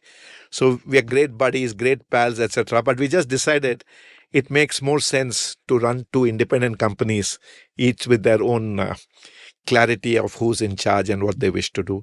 And that was really my shift to be a solo entrepreneur. So the first 3 years, I was cushioned by joining batchmates. But by the fourth year, I'm now confident enough to be on my own. What did this stint teach you? So to me, the biggest thing I learned in entrepreneurship and thing is, I mean, a lot of my core values remain the same in terms of ethics. For example, there were people who used to come and ask us for bank reports, reports to give to a bank. We never accepted it. Because I said a bank report by definition is a sweet report because you want bank funding. It is not a report of the state of the market. So as a conscious policy, even if it meant no business, we said we will not do bank reports because that requires you to do compromise on your ethics, if I can call it that. But the biggest thing entrepreneurship taught me is to work with a bunch of subordinates, people and people management. I mean, you have three people, you have interpersonal issues. So, and my wife is an HR expert. So, we used to often talk about people management and styles. I think I developed a fairly unique style of working with my people. The other thing that taught me is if I'm going to ask my people to do something, I should be able to do it. So whether it was a complicated piece of some mathematical software or statistical software or some other thing, I used to learn it so that I knew what had to be done, so that I learned that don't always depend on others. If by chance they're not around, you should be able to do it yourself is something that got ingrained in me. And I recruited people who are much younger. Through my entire, and this is true not only of my entrepreneurship, even at BIC, etc., I worked with millennials. I like to work with people who are much more younger. I found that I was very comfortable in being challenged. I mean, people say hire people who are better than you. I didn't consciously do that. But I was okay if people pushed back on something that I was saying. I was okay with that. Not that I'm the boss and take it. So I think I developed a style which was liked in terms of by my employees. And I had this thing with all my employees. I said, any one of you, you get a, and at peak I had 150 people working across the firm. Any of you feel, shucks, I have to go to work today, come and have a chat with me. I will help you find what you want to do and place you there. You don't need to come on sufferance to work. We all need to earn a living. We all need to earn a living, but we should enjoy what we are doing, and you don't need to. And it's perfectly okay for you to want to move on. And I used to say that in my annual speeches to all the employees all the time. And there have been cases where people have come and had a chat. I've helped them find another job because I said it's important. We all have to earn a living, but it's important. We need to be happy while earning that living, and not because I have to do it because the family needs it. The other thing which I learned during, and for me, it's an article of faith with me. Women are far, far more brighter, hardworking, and everything else compared to men. And in my first set of 7 reports that I had 5 women and 2. So in my direct reports, 5 women and 2 men.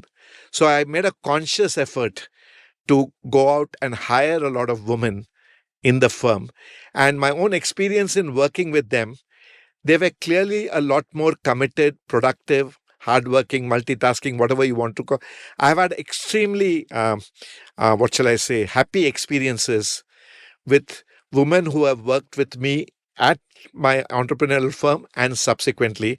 So I'm a great believer that, in fact, it's my belief, I'm just going further on this subject.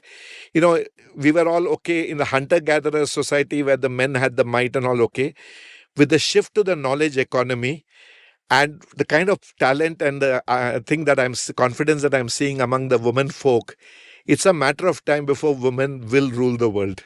And in my view, I think they will be a better place if more of them were in charge, because the signs are there. And therefore, and one can see, we had a session at the Lit Fest around that by Rohini, where the men are increasingly getting threatened and fearful. And you're seeing a certain backlash right now in society because of that. But clearly, my own experience during entrepreneurship has been that women are extremely more effective people to have in the workforce wherever you can. And it is not tokenism or just some diversity hire, but intrinsically good for the business. I agree with this completely and resonate with it. And, I was chatting yesterday with Gautam John, recorded with him, and he was relating an incident from his life where at one point he realized that he and his colleague Shahana had taken different approaches to a problem. And Gautam said, I was trying to solve, she was trying to sense. Right. And I thought that was such a beautiful way to put it. Fantastic. And that also, to me, and Gautam agreed with me when I asked him this, that encapsulates a fundamental difference between men and women. That men are always into problem solving mode. Conversations are instrumental. Let me find the solution to this. Let me get this done. The engineering mindset, which we are wired for from prehistoric times. But in this complicated world where there are webs of interpersonal relationships, it simply does not suffice. And women are much better at making connections, at building relationships, at listening, at sensing what other people are thinking. All of those soft skills. I've had a couple of episodes on my YouTube show on this, including one on human sexuality, which may not seem related to these, but these fundamental differences are really stark. And at one level, it's just politically incorrect because the left also, after all, denies natural selection in this way. It's politically incorrect to say men and women are different, but they are. And this is the fundamental way in which they are different. And once you recognize this, men can use the power of intentionality to try to solve less and to sense more.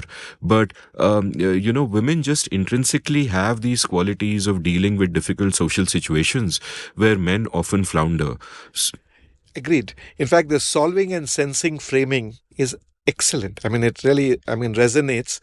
And, we are good at this convergent thinking. We want to reach that one end outcome and I have solved it kind of bravado.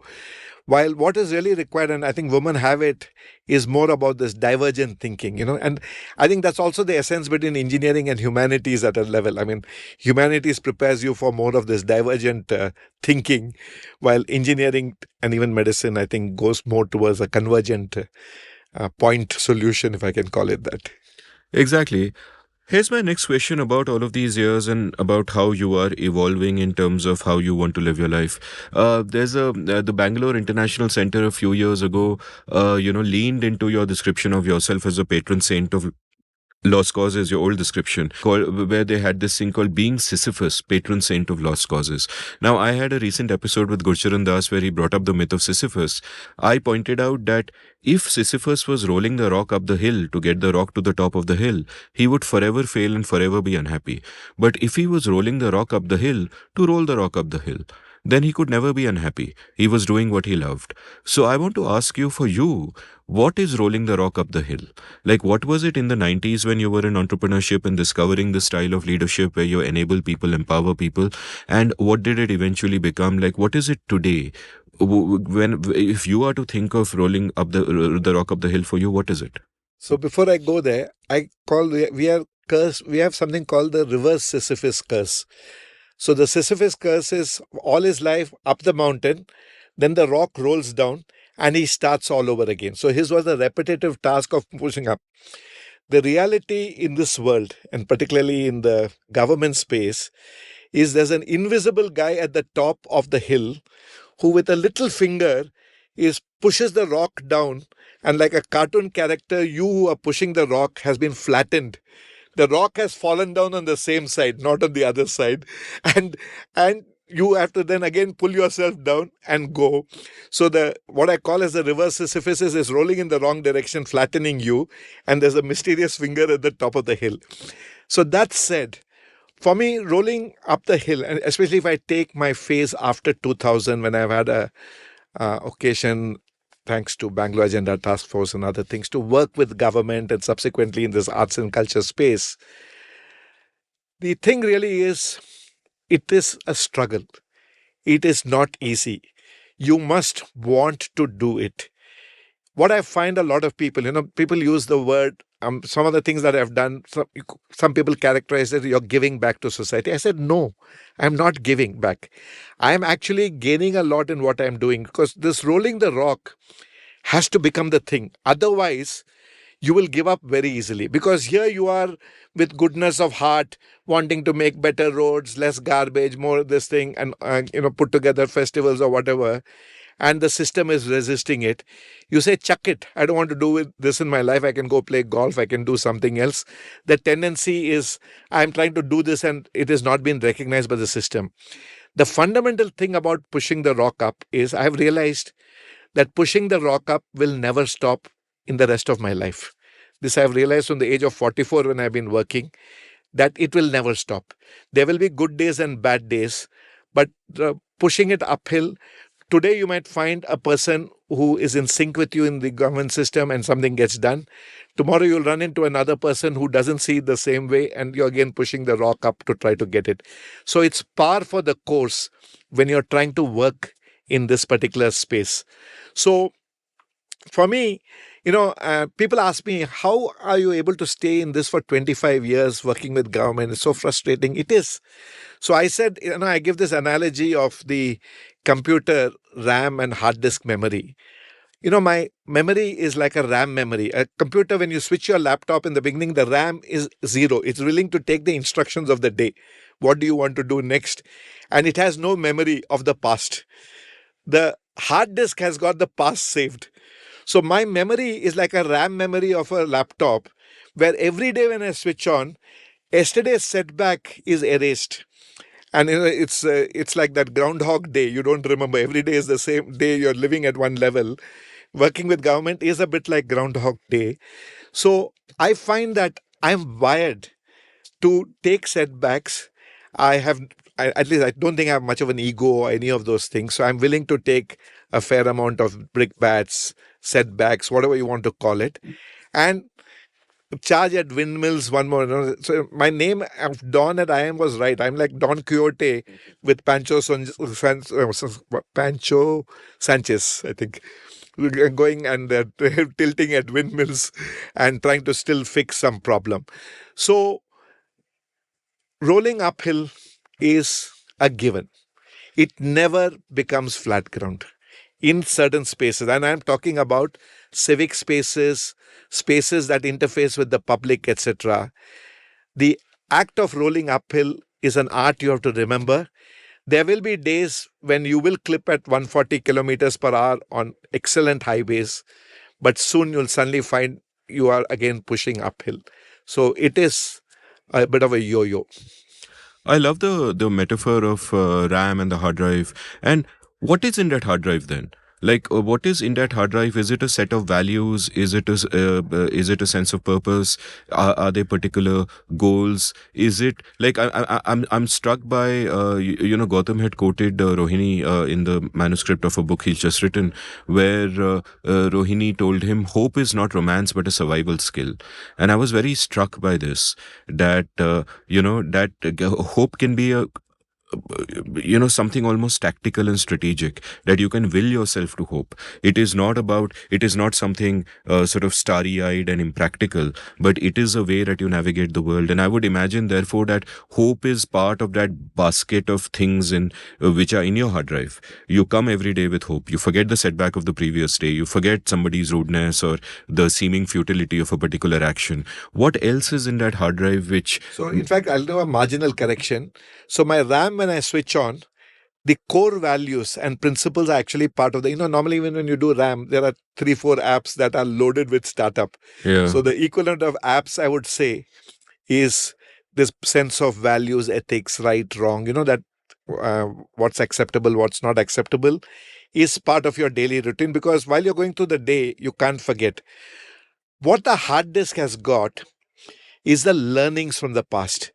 What worked, and therefore can I draw on that when I face a new situation? I'll give you some examples. For example, I have learnt you can achieve a lot in life if you allow others to take the credit. If you want to stand up and say, I am the guy who did it, there's some 10 fellows willing to pull you down saying, you are not the guy, I am the guy, or somebody else is the guy.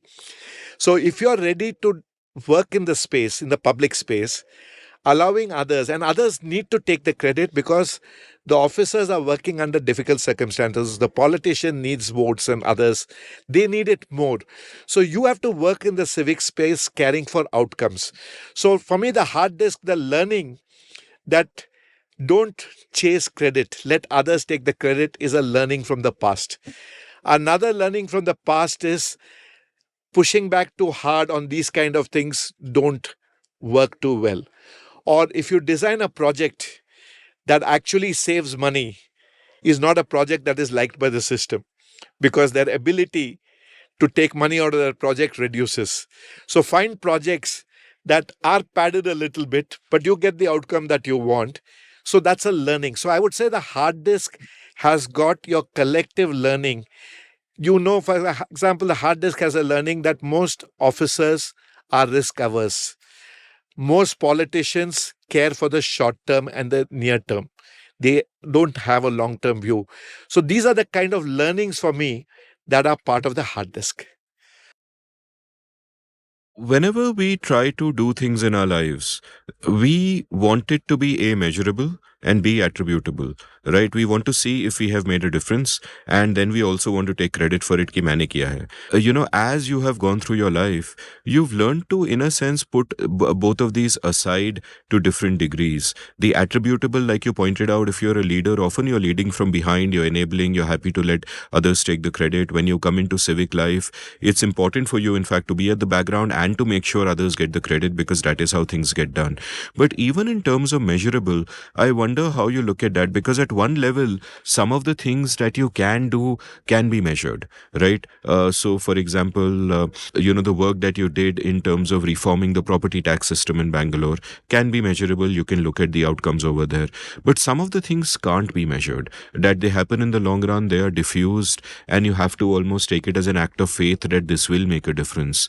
And you go on nevertheless. And I find it a big weakness in many people when they do charity or when they do philanthropy or when they embark upon ventures, that they really want to do what is measurable and attributable, because very often those are the small things. And the big things happen over a longer time span, over a bigger scale. And you are the kind of person who has done those small things which are measurable and attributable, but you've also spent a lifetime aiming for the moonshots and the bigger things. So tell me a little bit about how your mindset towards this developed, because in a sense, it's also a setting aside of ego to be able to think like this. See, this whole metrics thing It's the bane of philanthropists. I'm a big fan of Jeff Bezos' former wife, Mackenzie Scott.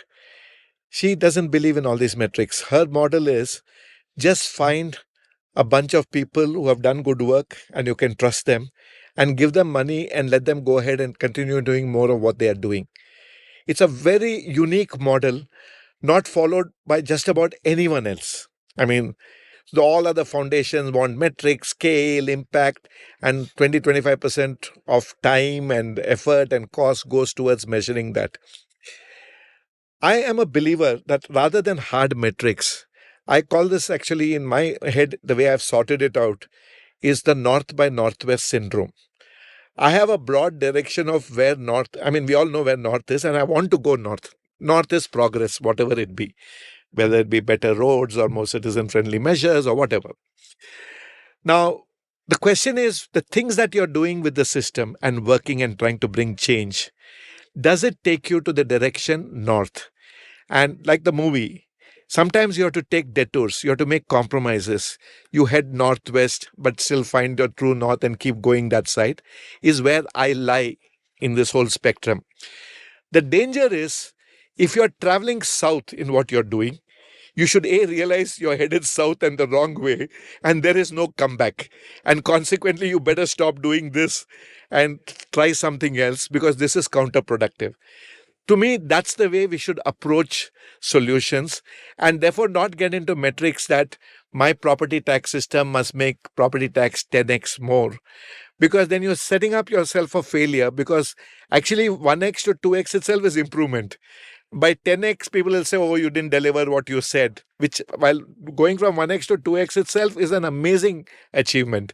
So I am not so much very fond of metrics. I am fond of guiding principles. So the North by Northwest. So I give you some examples of guiding principles that guide me.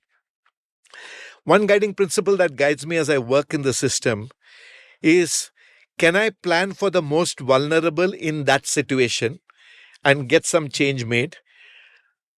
They say like a rising tide carries all boats. You fix for vulnerable planning in what you do, automatically the rest will benefit.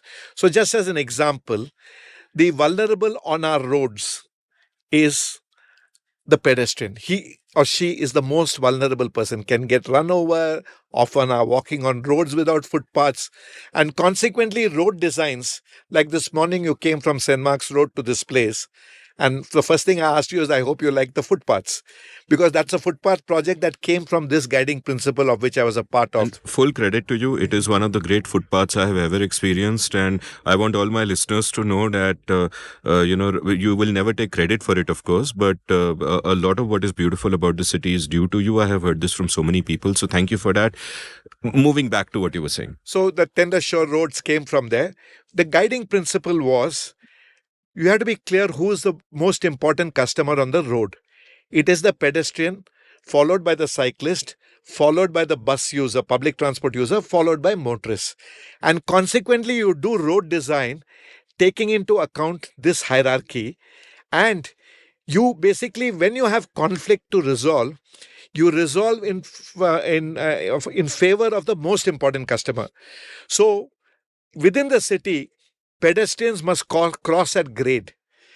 Now people say, no, we'll give you foot over bridge and you go over the bridge. I said, no, if the pedestrian is most important, make the motorists wait. Let there be traffic calming and have people cross at grade. A civilized society takes care of its vulnerable.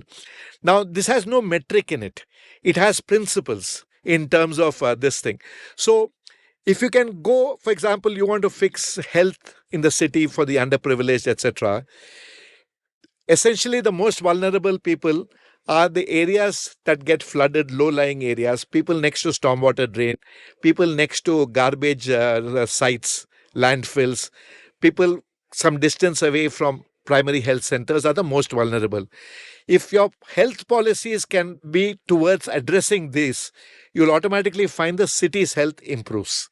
In terms of, I mean, I know this principle may not be enough to fix Delhi's AQI, but but Delhi's AQI will need some real visionary thinking to fix it. And I want to tell you a story here, which I've heard, which is a very interesting one. Lee Kuan Yew is supposed to, I do not know whether it's actually true or not, but it's a very nice story. Many years ago, when when Singapore was an absolute cesspool and toxic, the river was toxic, etc., they made a statement that one day we will swim in our rivers in Singapore. And everybody laughed because the thing was so toxic, more toxic than Bellandur Lake out here, that they said this is impossible, never going to happen. But they embraced that principle that we will swim in this river. Post that, every decision that they took on infrastructure said, will this help swimming in the river or not? If it does not further the cause of swimming in the river, the project was cancelled. Wow. If it improved. So as a result, public transport became the solution because it was less polluting and more public transport, and penalties on cars came in because it helped swimming in the river. Where to build, and building green areas and undeveloped areas near this thing for that same reason. So just embracing a statement that one day we will swim in the river, and driving decision making that every project had to have that check. What does this do to the river swimming scheme, to decide whether we go ahead or not go ahead? And today you see where Singapore is. So it's a fascinating story. And this is really what we need in terms of, for our politicians to embrace one or two things of this kind. There is no reason why we can't say that we will swim in Bellandur one day. In the early 1900s, 1920, 1930, there are photographs of water planes landing in Bellandur Lake in Bangalore. Planes have landed in that. That's how lush it was and how good it was. There is no reason why we can't get back there. But we need visionary leaders to make that happen. So coming back to the metric thing that you asked, I am not a fan of very deep metrics in the public and social space. It is okay for fund managers and venture capitalists to expect of investments that they have made, belongs to that world. This world, clarity on where you're headed and principles to get there, and hugging the principles and going on a day-to-day basis works better in this space.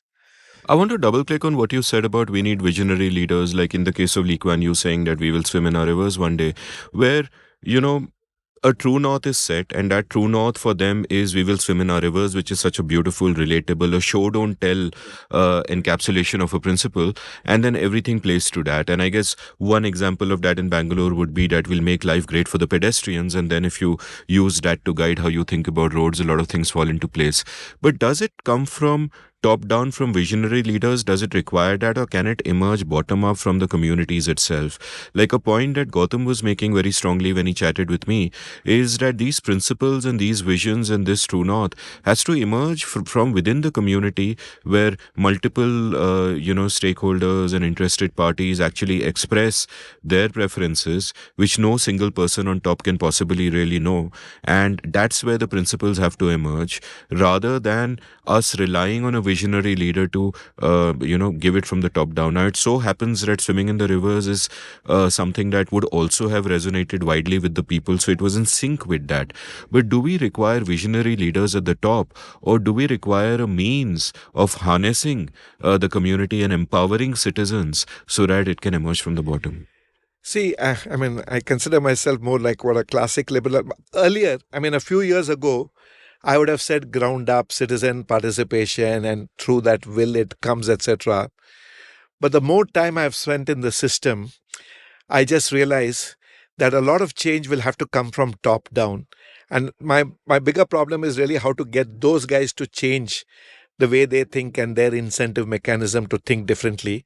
It's not that I don't believe in citizen participation. I believe it very deeply. In fact, a bill that I wrote, which the citizen participation elements have not been accepted by the government because they felt it was too transformational.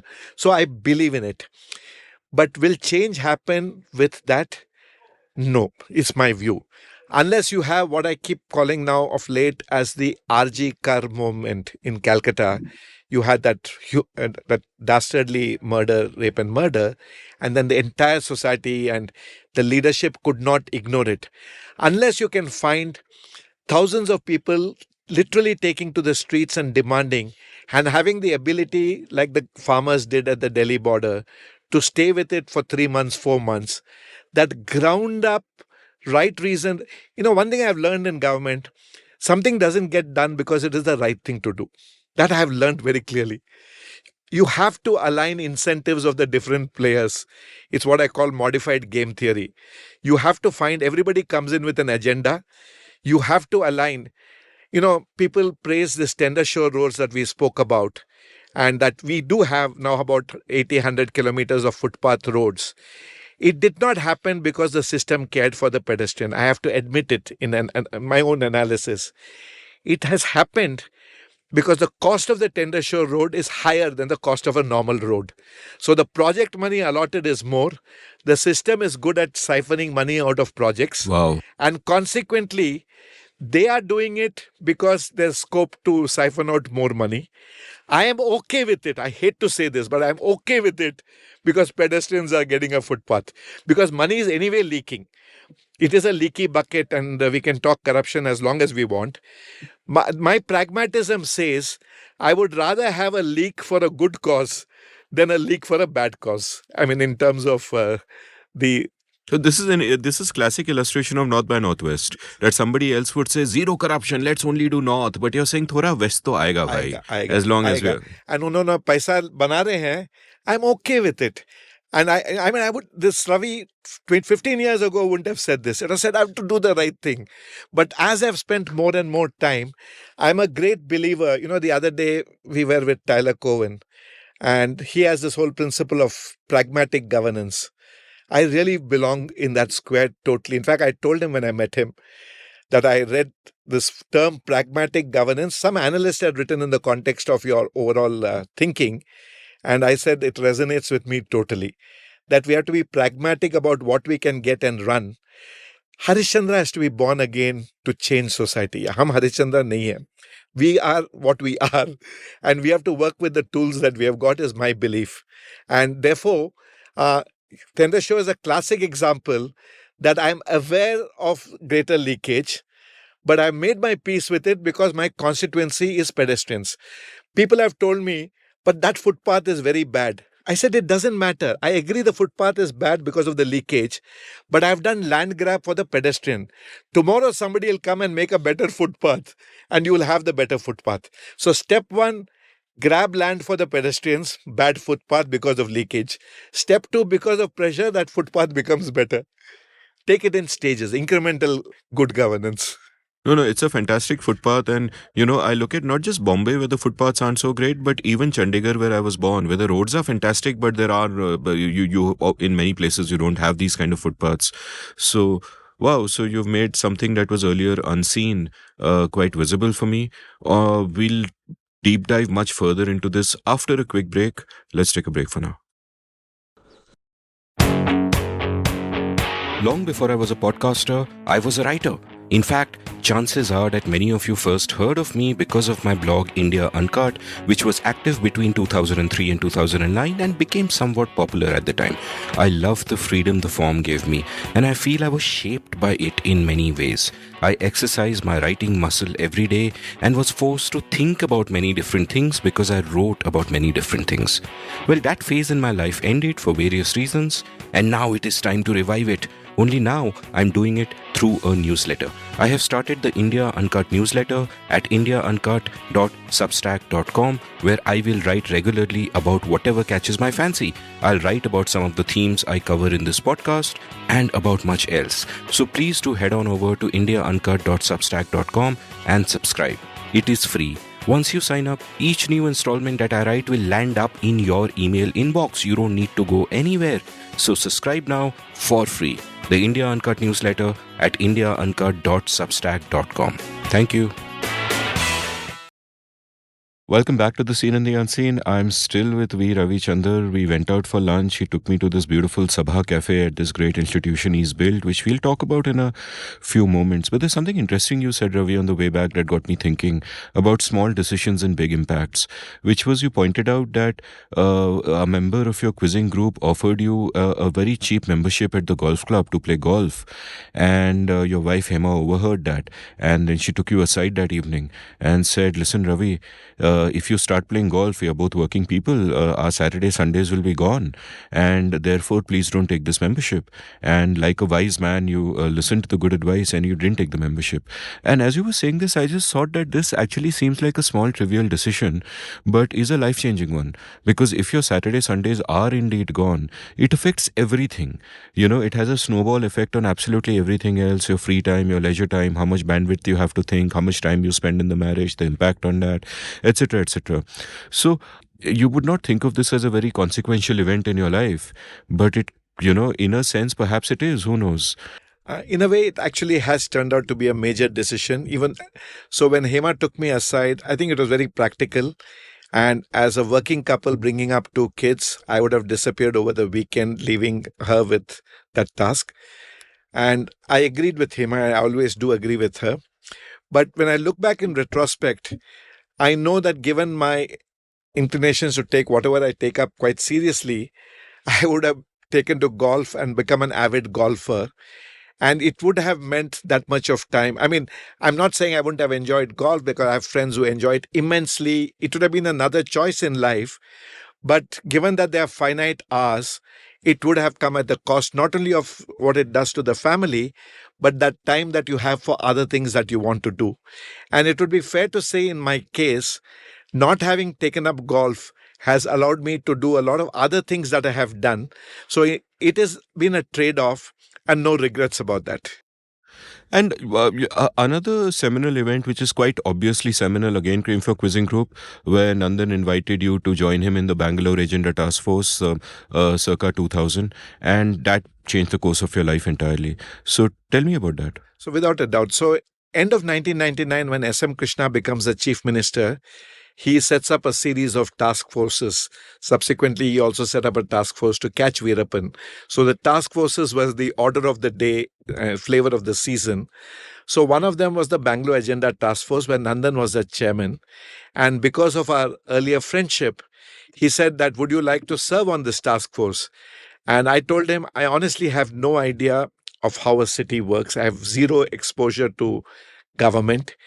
Barring my father-in-law, who was an IPS officer, I said, I don't know anybody in the bureaucracy.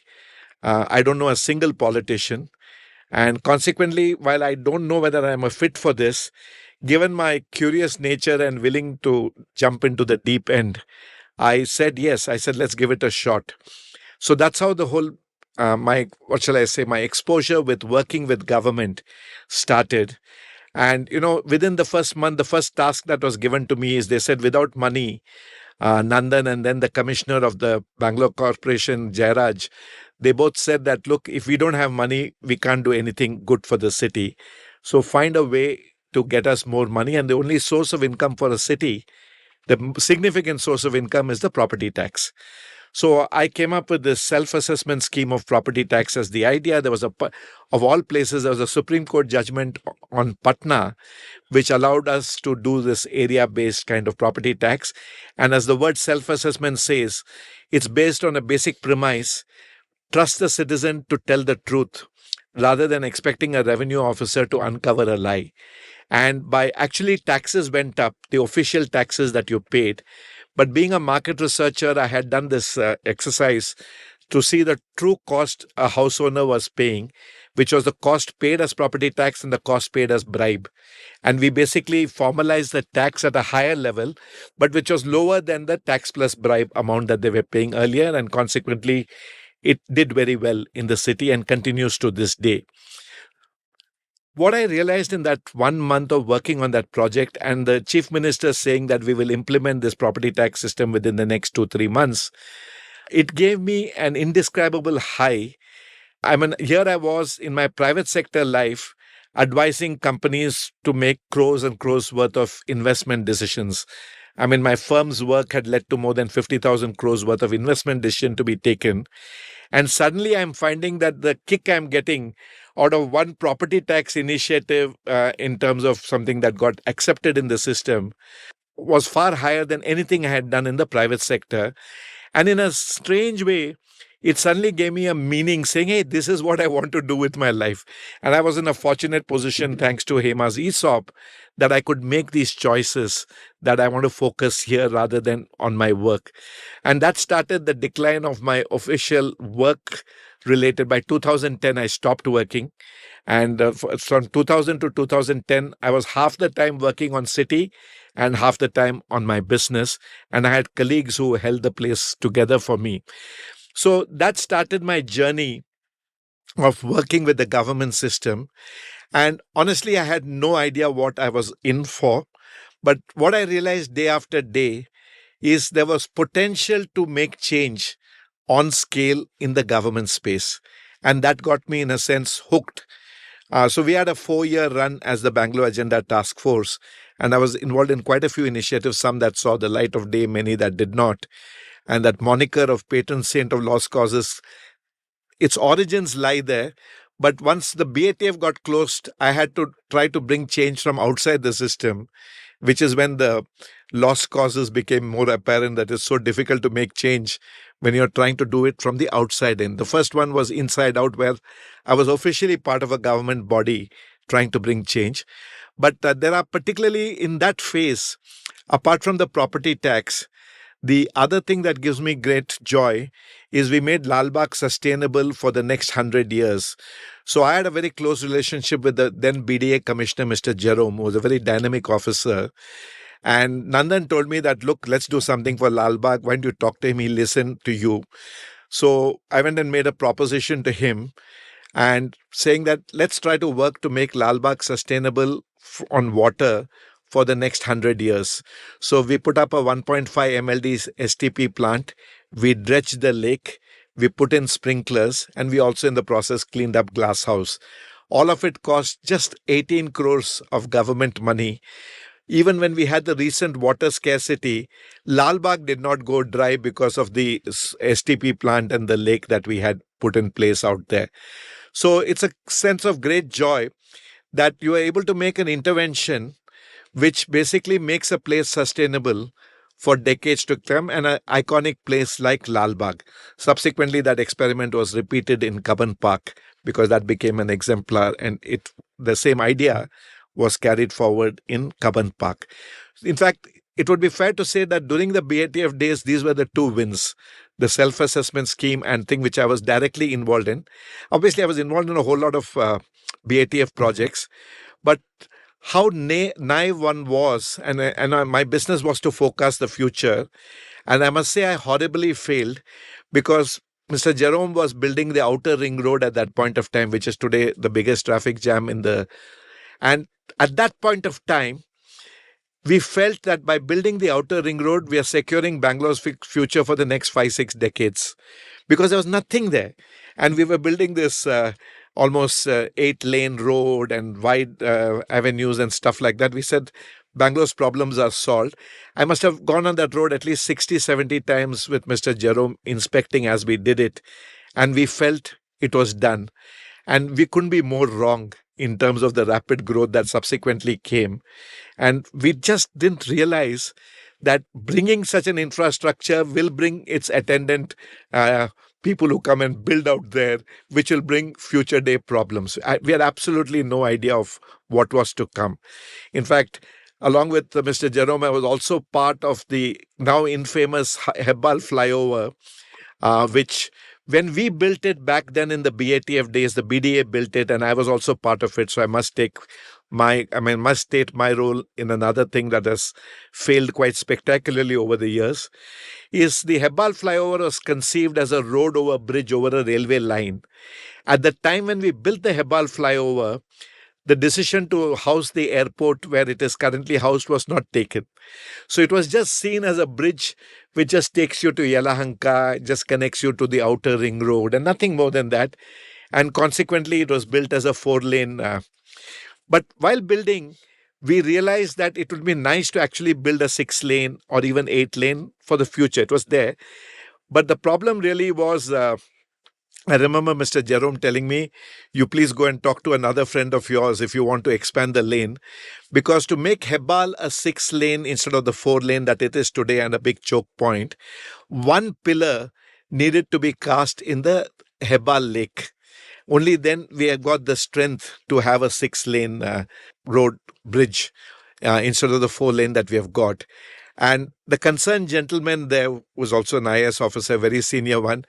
He said, Ravi, over my dead body, I will allow you to cast a pillar on Hebbal Lake, because that organization was HELPA, Hebbal Lake Protection Agency. And he said, my job is to protect the lake against guys like you who want to pour a pillar. The reality is that one pillar would have actually eased Bangalore's traffic for years to come. But at that point of time, we saw that environment needed protection. We backed off from that request, saying that at the end of the day, it's just a road over bridge going to the other side, nothing great about it. And Bangalore's paying a big price. That one little pillar there would actually have eased traffic and productivity gains of a significant order. Yes, it would have come at a small cost of that pillar within that lake. But these are another example of choices that you make at a point of time, which comes back to haunt you later. And but I enjoyed the BATF a lot. And one experiment of the BATF, which I feel it has never been done before, never been done after, but which I believe cities of India need to adopt, is something called the BATF Summit. So we used to hold a summit every 6 months with the Chief Minister in attendance, the officers, the concerned ministers, the press, public, typically 800 to 1,000 people attending. It was a public transparency summit where each government agency came on stage and said, this is why I exist. You can expect this in the next 6 months from my department. This is my medium-term goals, and these are my long-term projects. And 6 months later, they or their successor came up and said, I promise this. This is what I have done in 6 months, and this is my rolling plan for the future. It was magical. We did about 8 summits. It became a mechanism for Bangalore to know what to expect from each agency. It was a transparency summit, which is why it has no life after that. The then CM embraced it, but it became a sense of what to expect and the goals communicated. And after the BATF died, it has never come back. And my own attempts to bring it back later has never worked, because people in power don't want that level of transparency where they report on 6 months, medium term and long term. So it's something that I'm still hoping that some leaders in some state pick it up and say every half yearly, my agencies will do a report card on what to expect from the city. It's never happened before BATF, never happened after, but it's a fantastic idea. And one of the reasons why it doesn't happen is fantastic ideas don't necessarily gain currency within government. Fantastic idea for citizens, but ask the people in government what they feel about it. Yes. So I have 4 questions to ask you, taking off from what you just said. And one of them has to do with the big M word. Now, that M word could be municipality or it could be masculinity. Which do you think I'm going to ask you about? I would think it's municipality. No, I'm going to ask you about masculinity.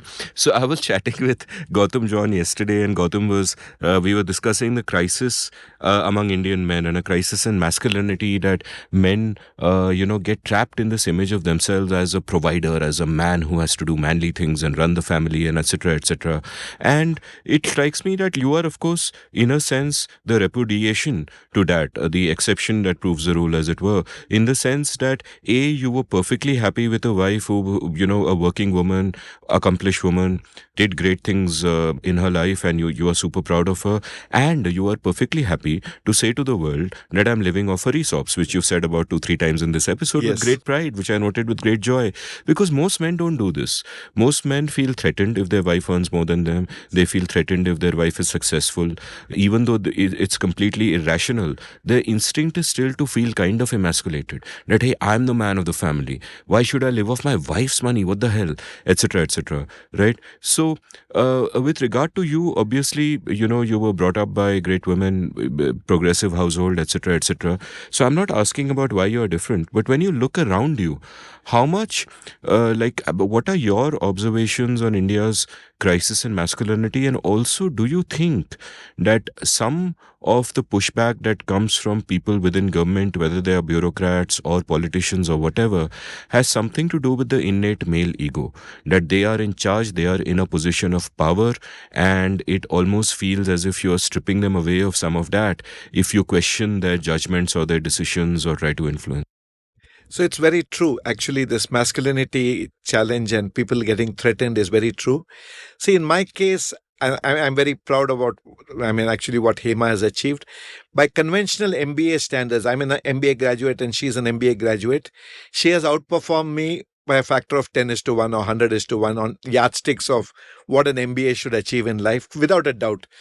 We have been proud of it, and there's a reason for it. Actually, when Hema and I sat down to speak about this, she always made it a point, and she took the lead. She said, Ravi, remember, we are one. We are not two.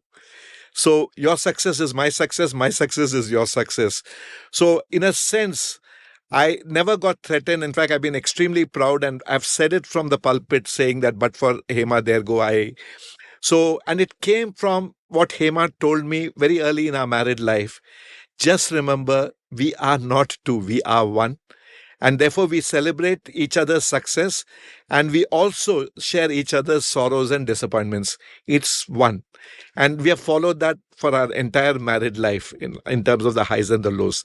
That just explains as to, and it's a fact that I would say I am an exception. I've had friends of mine say that, Ravi, what you have accepted in this thing, I cannot. The good friends of mine saying, I want my wife to be one step behind. Wow, really? So and these are also relatively progressive people, because they said, look, society doesn't look kindly on someone who lets the wife go ahead in that sense and be comfortable that the wife has gone ahead. He says that's a reality.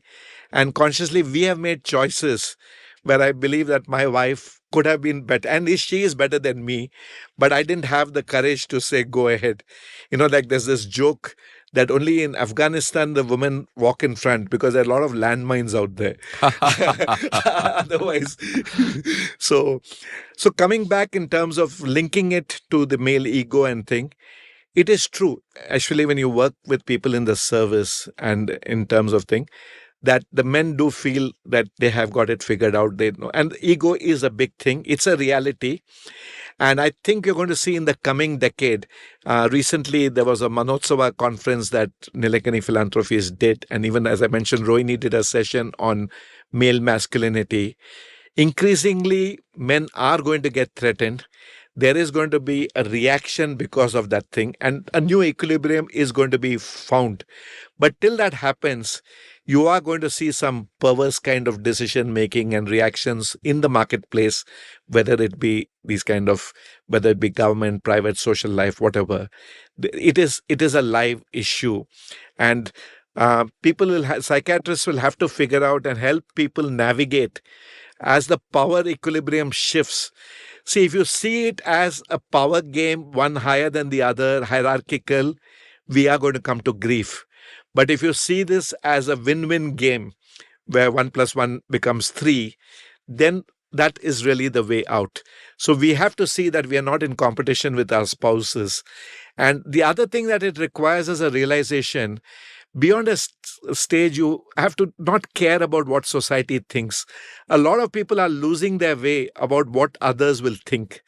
And frankly, the others are not thinking too much about you. You think that the others are thinking, which itself is a false sense of importance that people think you think it's worth others while to think about you. The moment more people realize that it's about us, me, and I shouldn't be bothered. Literally in a crude way, it's necessary to start showing more of the middle finger to society on this aspect. Spoken like a true man, a woman would have phrased it differently. But well, I agree with your sentiment, of course.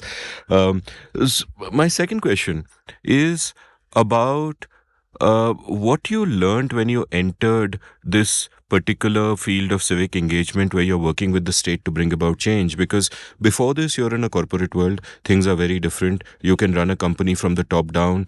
Everyone's incentives are kind of clear to you. And although the world is complicated, the corporate world is much less complicated. Here, you come across a deeply complicated ecosystem. Every civil servant has different incentives from his counterpart in another department. There are so many departments. As you mentioned earlier, they're all in silos. Politicians have their own incentives. Take me into the belly of the beast. What did you learn about this new world? What surprised you? What made you feel, oh my God, this is so hard. Why did I even get into this? Give me a sense of that. So, the belly of the beast, the first thing I realized is the cupboard is pretty bare. Here we are outside thinking that someone's thinking about how to fix traffic or how to fix roads or the garbage problem. You think someone's sitting and really applying their mind. And you realize, there are not enough people applying their mind. Often in meetings that are meaningless meetings, there is no time to apply mind to solutions. The second thing is the set of people who really don't care. I've heard people at very senior levels in government over the years mention if they don't like Bangalore, they can go somewhere else. So if that is the attitude at the highest level, or where will they go? The talent is here. Not that you did, or the weather is here, which is not your contribution. But these are the mindsets that are there. The things that I learned really is, first thing I realized, it's very complicated. There's no simplistic way to put this whole thing. I mean, the politician, most people, middle class people of my ilk, we are loath to engage with the politician. We think politics is the problem. But I learned over time, yes, politics is the problem, but politics is also the solution.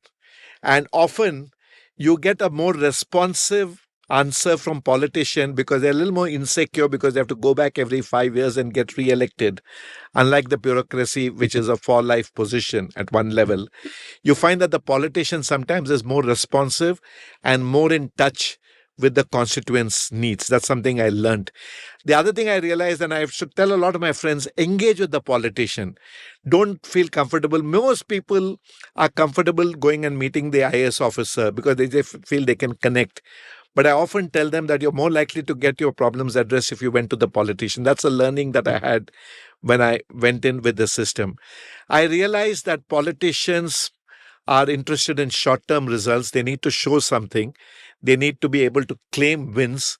And consequently, conversations with them about this is good for the long term of Bangalore, it doesn't cut much ice. So even though you're clear that this is good for the long term, you need to find a short-term justification for them to embrace it. Either their greater glory or their legacy stamp or some such thing that they need to find a reason is something that I learned. Coming into the government, the administrative system, not just the IAS, but the entire bureaucratic system, and what they call as the spine of that whole government system on which it runs. What I realized is, unlike the private sector, the motivation here, I had this illusion that you join government to do good. They might have joined with idealism to do good, but the system beats you up. After some time, you're totally broken, you're disillusioned. You just want to be able to finish your term without a vigilance case against you. You would like to end up as a chief secretary, but if that cannot happen, at least get out without any trouble. You just want to manage, you want to exist. You are averse to risk taking. All that is a thing. But capacity in the system is the other thing that strikes you. It is so, a city like Bangalore doesn't have qualified urban planners at the highest echelons of government in the administrative system. These are people who have grown to that role from lower levels. And consequently, they are not urban planners in the true sense of the term, where they have an education and an exposure to principles of urban planning. So suddenly when you see who is applying their mind to fix the traffic problem, you then understand why we are seeing the suboptimal solutions on the ground. I don't blame them. They don't know better. They have not been exposed, which is why my belief has been that people from the private sector need to take time off and actually serve in government. People in government need to take time off and serve in the private sector. And both parties will be better for the exposure that they get in the other sector. That is really what is required. So the other learning that I had out here, what the World Bank calls us, that we need to build capacity. My take on that is you're not attracting good talent into government. And there's only that much sand castle that you can build with sand. You need better material than sand to build a castle that lasts. And so whatever you do by way of training and education and orientation, etc., there's only that much you can move the needle. So one of the learnings that I had, and this is partly because of BATF, then I set up something called City Connect for industry to work with government. I've been in a brand Bangalore committee. What I've learned that the way forward is collaboration. You need to find people with the know-how outside of government, working with the system in a non-threatening manner, willing to be, what shall I say, subordinate to the government, realizing that government finally has to deliver, but you are ready to do your bit. We talk about PPP, which is public-private partnership. Now, public-private partnership has commerce involved. The private party is doing something that the government is supposed to do, but they earn money like toll highways and bridges and airports and what have you. It's purely commercial as PPP. We need to find PPI, public-private initiatives, where the initiative is where the private gets engaged without an agenda that I'm going to make money, but for the greater good of society, for the greater good of the city. So one of the cases I used to make when I used to get private sector involved, I used to tell the private sector CEOs that you benefit if the city works. If the city works, forget about the road in front of your thing or a particular thing that you lobby for. Please do that.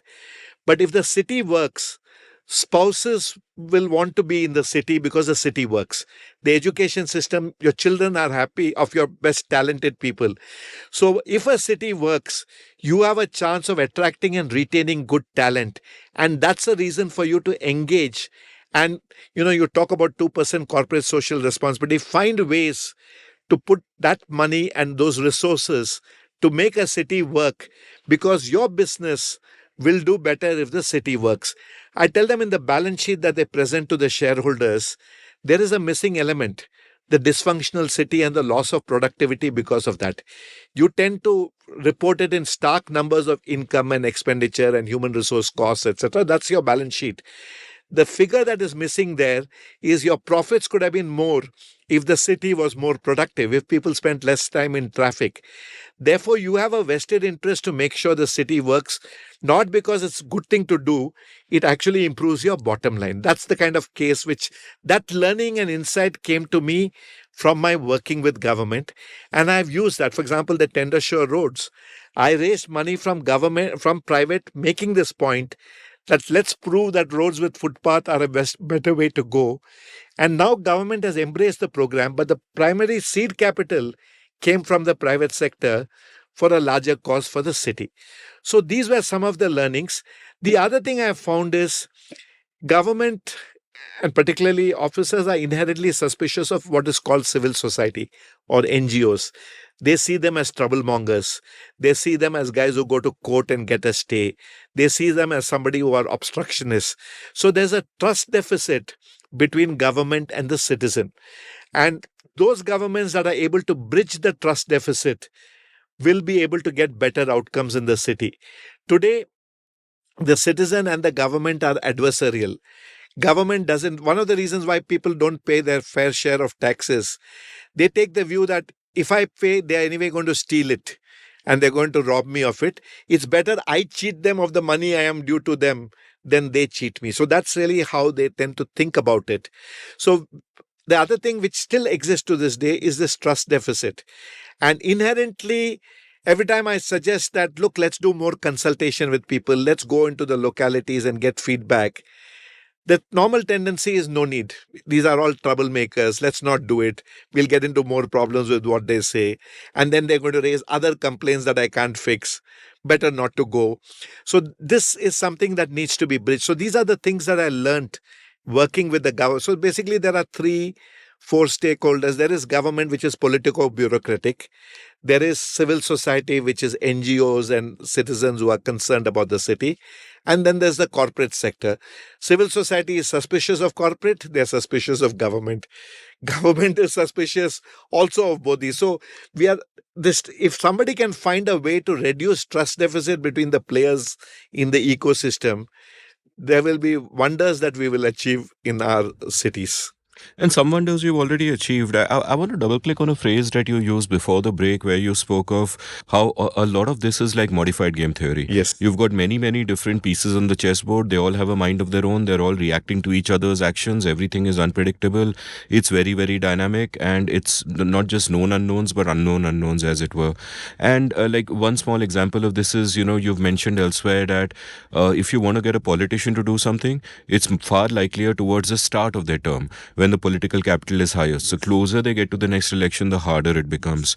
And perhaps, your great work reforming the property tax would have happened in the early part of The Krishna's tenure. first 3 months of the government. Exactly. So give me a sense of, if there's a concrete example, that would be really awesome. I don't know if you'll feel free to reveal the inner mechanisms of a particular initiative that you did, but I'd love a concrete example that illustrates this kind of modified game theory.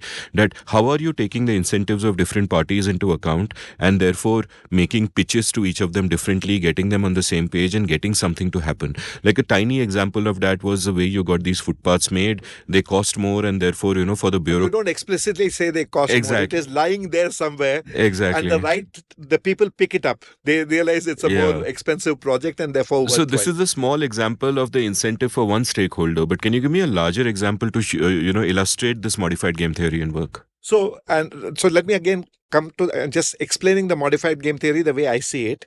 You see, as engineers, people tend to be very fond of systems theory. And, the old economists used to say, in an ideal world, and they'll draw the standard demand supply curve and all that stuff. The reality is the world is anything but ideal. It is seriously dysfunctional. So when I say modified game theory, I am saying you map on any issue, map what is the view of the politician, what is the view of the bureaucrat, what is the view of the industry player, what is the view of the citizen, and what is the outcome you desire. And you have to build allies depending on the relative strengths to get the outcome that you want. You may not be able to please all the ones, but you realize that the power lies here. And I could use this modified theory, this alignment to basically get the outcome that you want. For example, there was a steel bridge that the city, they wanted to build. And it was citizens who it was a case of getting 800,000 citizens onto the road to protest against that steel flyover to be built, which basically killed the project in more ways than one, which was really, it's a rare example where citizen power that actually helped stall a project. Of course, there were other smaller things of a discovery of a diary with some scribblings, which sort of proved that there was a problem with that steel flyover. So the combination of both, so you make sure that you play up the fact that there is such a diary that is available, and then you show 1,000 people. The combination of two helps you kill a bad project, which was the steel flyover. So this is really not modified game theory, but later on after BATF, 4 of us were responsible for JNNURM, the Jawaharlal Nehru National Urban Renewal Mission. And we had gone to it is, in a way, it is a fit to the question that you're asking. So under Nandan's leadership, 4 of us made 15 visits to make the case for a national. So we actually went there, again, with system theory thinking, national urban mission like the DOT's telecom mission, saying in mission mode, we will fix our cities. That is what it is. The future is in the cities. India is no longer just in the villages. With that story, we went. And the very first day, this gentleman, the PMO Joint Secretary, Gopal Krishnan, amazing officer, God bless his soul, he's no more there.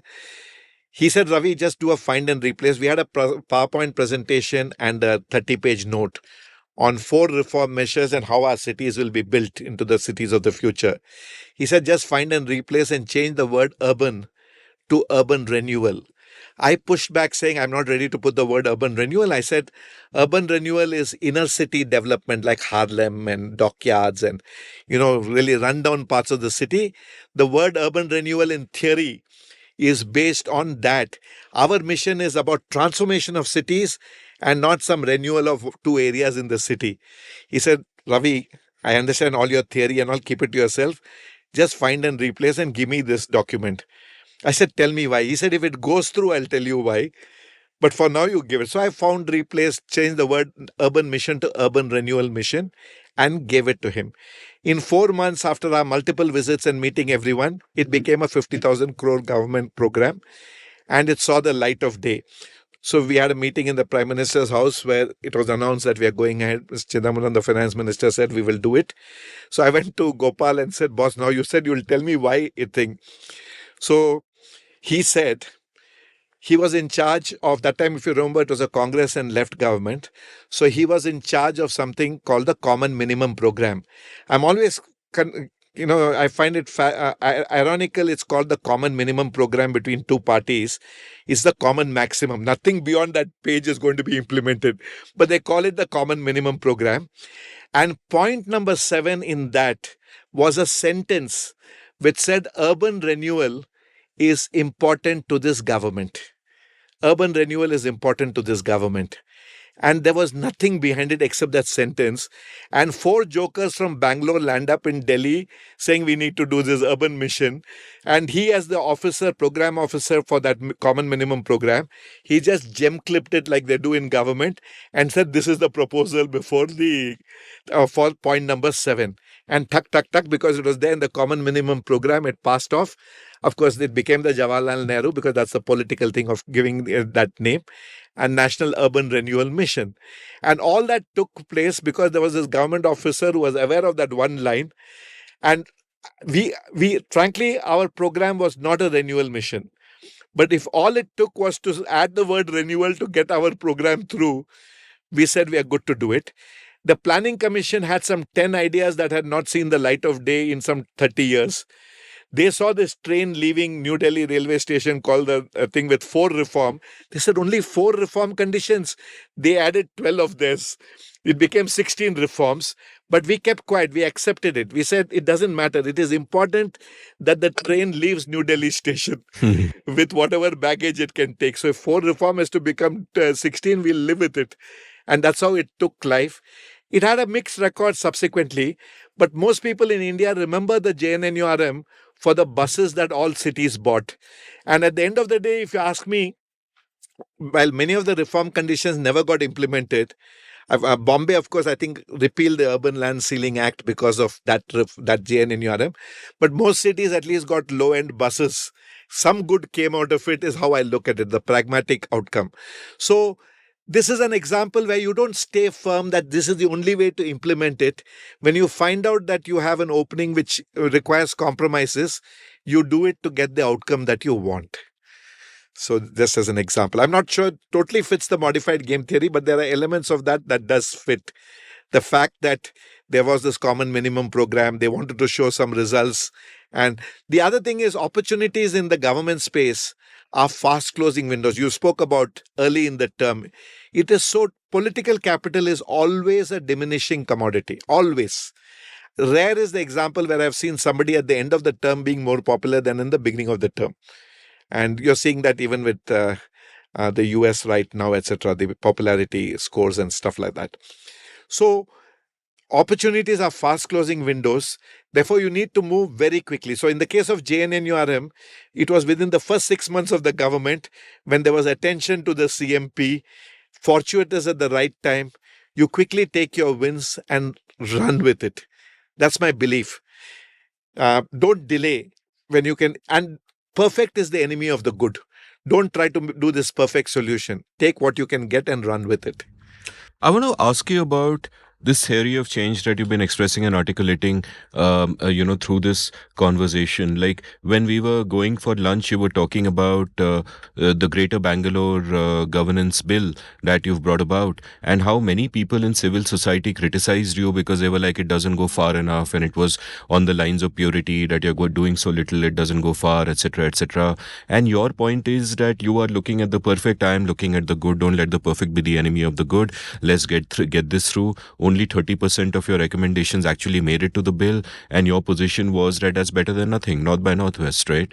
And so I want to, and I'm sure it wasn't always like this. Like when you, in 2000, when you would have started work, especially with your early success with the self-assessing of the property tax, you would have thought ki desh badlenge boss. You would have thought we'll get a lot of change done and etc., etc. And that's obviously been tempered by your time within the belly of the beast. The other interesting thing that you said is that change will often not happen bottom down. It does need a top down thing simply because of the way that the system is. So give me a sense of how your theory of change has evolved over these 25 years. So, in the beginning, I really thought, of course, I went in on what I would call as the supply side. If you look at government as the supply side, citizens as the demand side. So, there's one theory that through demand pressure, you can bring change. It's a lot slower, but it'll be more lasting. And you see regime changes in other places that are coming from the street. Here, what's happening in cities, this thing is we are in the frog in the boiling water kind of thing. We are being boiled slowly in the water. So we're not realizing every day is getting worse without us realizing it. While if you were being put in hot water, you would immediately react. And we are in the stage of being boiled slowly. That's the metaphor, by the way, is a myth. If you actually put a frog in the water and you start boiling it, it will actually jump out at a certain point. But so metaphor is a great metaphor, but it's based on a myth. I agree. So maybe you need to put a lid there to make sure the guy doesn't come out. In terms of in the context of this, for example, this Greater Bangalore Governance Bill is a great example. So I've been part of something called the Brand Bangalore Committee. I've worked on it for 7-8 years. We had given a whole draft bill. Only 30% has got accepted. But I've still got behind the modified bill. It has not accepted 70%, which had citizen participation, greater decentralization, greater sharing of resources with the citizen. And I was told by the powers that be that we are not ready for it. And I had the option of saying, I don't agree with what you're doing, that this partial is not acceptable, and therefore I'd rather quit, versus, and I've made my peace and said, I'm ready to accept the 30%, which brings essentially at the heart of the idea is decentralization through multiple corporations. So you bring the elected reps closer to the people through a 5-corporation model.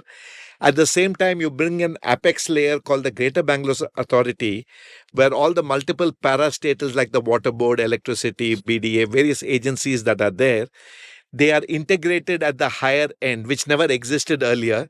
I said, creating the 5 corporations and building the apex layer for coordination at the higher level is worth it. Civil society's point of view, the purist point of view, which I don't disagree with, is just that you have to make choices at the end of the day, was that centralization at the apex level is bad. And the answer lies in deeper and deeper and deeper decentralization. And the view that I have come to over time, that while citizen participation is good on paper, the reality of everyday life for the average citizen, they don't have time to engage with the city issues. They believe that I pay my taxes and I pay my bribes and the city needs to work. So they don't have the time to engage with a local park issue, with a local lake issue, with a street light issue. Yes, every resident welfare association and local neighborhood has 10 or 15 charged up people. And they are the ones who bring change in the resident welfare. The rest of humanity there just want a place to work and they want to go around with their life, because that itself is a big problem. So I have veered around to the view that we need to try to get these kind of outcomes where finally the government system needs to deliver much better than it is delivering. And therefore, I'm a bigger believer that the answer lies in more supply side reforms. Demand side pressure is welcome. It worked in the case of the steel flyover. But to get the people out, cause after cause after cause, is very debilitating and very difficult to do.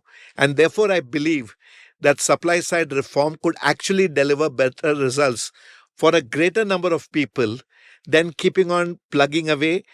You need to plug away, and those who believe that building pressure at the grassroots is the way to go forward, I agree. Their whole problem is that this is violative of the 74th Constitutional Amendment, which is an amendment related to urban bodies and urban local bodies. And my counter to that has been, the matter is before the courts. Let the court rule whether this act is violative of the 74th or not. It is finally a constitutional viewpoint. My belief is that we have had a constitutional defect at birth, very good central and state definition. But when it came to third tier, instead of calling it the third tier of government, which is what they should have done, They called it local bodies and made them vassals of the state government. The 73rd and the 74th tried to rectify it. 73rd was better than the 74th, 73rd for rural areas. The 74th is a bad amendment. It hasn't worked anywhere in the country. It is a constitutional amendment. I respect that. But the man who drafted it, I know him well, he's no more Sivaramakrishnan, very, very competent officer. He himself has said, I need to do prayashchit for designing the 74th. Something else needed to be designed. But I didn't know better then. He himself, the author of the 74th, said this needs to be redone in terms of thing. But civil society holds on to the 74th, and the only purpose today 74th serves. It's got some great principles about devolution of power, etc. Great English language which says that it must be resident there. In reality today, the 74th is good to get a stay order in court for anything that is being done, because it will be violative of the 74th. But the 74th is not an answer to the city's issues, because it believes that some little bit of metropolitan planning committee and thing will fix the whole city, which is not the case. So it's a differing point of view, and I respect civil societies, and I was there. I was of that viewpoint. It's just that having been in the belly of the beast, I am maybe making more compromises and being more realistic about what is possible, which is seen as a sellout by my friends. They still remain my friends, but they say, Ravi, on this issue, you have sold out and centralized power, while you should have batted more for decentralization of power. I said I have fought to the extent of 5 corporations. My bill, which is on record, is giving more powers. The government of the day has not accepted it, which is their right, whether they wish to accept our bill or not. So I tried. The proof is there. I have failed in that, but I will take the small wins and keep moving forward. Yeah, I think it's a classic clash between the crusader who wants to expand the Overton window by sticking to the most radical purist idea, and the person who's actually trying to get things done within government, where, maybe the expanding of the Overton window gives them more space to be a little more radical by an inch perhaps than they otherwise would be. But at the end of the day, they want to make some change, and North by Northwest is fine. One question that I've, asked Ashwin Mahesh in past episodes, and, your fellow crusader in Bangalore, is that I've asked him that why is it that I admire the work you guys do in terms of civil society crusaders trying to make government work functionally. But my point is that you should not have to do this. That, the state is failing in its job, and therefore you are stepping in and doing it for them, or trying to handhold them while they somehow manage to do it. But the very fact that you're having to do so and there is a dysfunction to begin with points to a failure in the design of the state itself. Something is structurally broken. Yes. You referred to the 74th Amendment as an attempt to fix it that did not quite fix it. But I'm going to ask you to assume that I or my listeners know nothing at all about this structural issue and explain it to me like I'm 12. Like, Shruti Rajgopalan also did a great episode around the same time as, my episode with you 7 years ago, where she described beautifully how there's no link between power and accountability. The people that we have power over, who are accountable to us, don't actually have power to make the kind of changes we want. And the people that we do have power over, etc., etc. So there's a disconnect there. But explain it to me as if I'm 12. What is the structural problem here? Why did the 73rd and 74th fail to fix it? What would an ideal system look like? See, an ideal system, the third tier of city government, let's say a city like Bangalore where we are sitting, and which I understand quite well, needs to be in charge of its own destiny, which means the people of Bangalore elect a certain set of people. It can be a directly elected mayor or an indirectly elected mayor. And they elect people who are in charge of their destiny, which relates to things like transportation, water, roads, health, stuff like that, housing, and everything else. That is an ideal situation. It's ironical, I must just mention it here, that India's nationalist leaders, so whether you look at Nehru, Subhash Chandra Bose, Rajaji, Rajendra Prasad, all of them, Sardar Patel, they cut their teeth in local governance at the municipality level. Salem, Surat, Allahabad. They were all city mayors. City mayors of that time. And then they went to national politics. Today it's got inverted, that the city corporators and mayors have become pygmies. And that is because somehow our founding fathers in the Constitution, while they were strong enough to give one person one vote, they didn't feel that the third tier could govern itself. When I say govern itself, you make the laws and you govern yourself administratively. They did not do that. They left the powers of legislation to the state, the second tier, who decides what the third tier can or cannot do because they give the enabling laws. And consequently, the people that you elect, the corporators, are hamstrung because they don't have the budgets and the money because the state controls them. Even if the state gives grants, they give it conditional. For this project, I'm giving you money. Then where's the decision making at the lowest level? So this is the problem. Now, the 74th, all it did is basically said we need to have deep decentralization through ward committees and area sabha, which means ground up decision making, good things. We must have people who plan for the local areas and those plans must get aggregated. Very nice. And one of the main instruments they had was the need for a metropolitan planning committee is one of the key instruments that they have got with the CM heading it and some 40, 50 people in it. But the problem in a city is not just planning. You can't make a plan once in 5 years and 10 years and say it'll happen. Violations of the plan is happening on a daily basis. So unless you have mechanisms of implementation, mechanisms of coordination, mechanisms of integrating across agencies, you are not solving a city problem. So what's missing from the 74th are aspects of implementation, aspects of coordination, aspects of integrating across agencies. All that is missing. And therefore, what you really now need is an MPC++. What our bill has done in a way is actually an MPC++. We have taken the planning function and built all the other things around it in the Greater Bangalore Authority. But we made the CM and the DCM in charge. And that is not acceptable to people, saying, why is that fellow sitting there? Why is the CM? And our response has been, the CM is there because we have these parastatals, the water board, the electricity board, the transport corporations are all outside the corporation. The corporator and the mayor, their writ does not run over them. And all these are state creatures. And the only person you broke the system by creating them, we are saying you fix it. Because you broke it, you build it back. Over time, we should be able to go to a mayoral system in charge.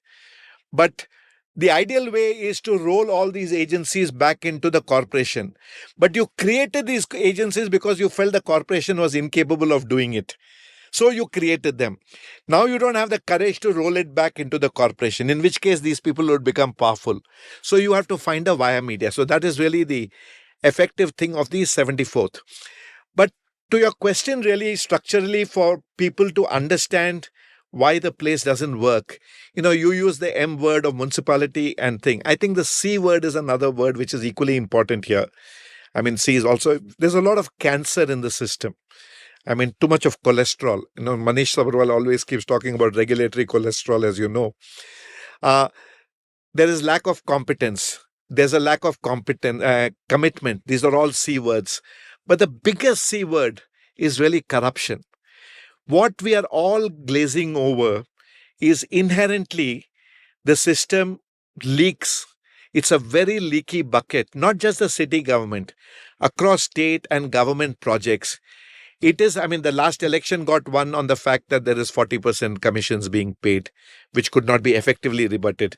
Now, orally, people are saying it's actually 50% or some such thing. The reality is, if we ring fence the money being allotted to cities and towns and villages and actually spend the money the way we would spend our personal money on our own house project, India would be a different place. The reason why India looks the way it looks, one of the principal reasons for that is corruption. And we are in denial if we believe it doesn't happen.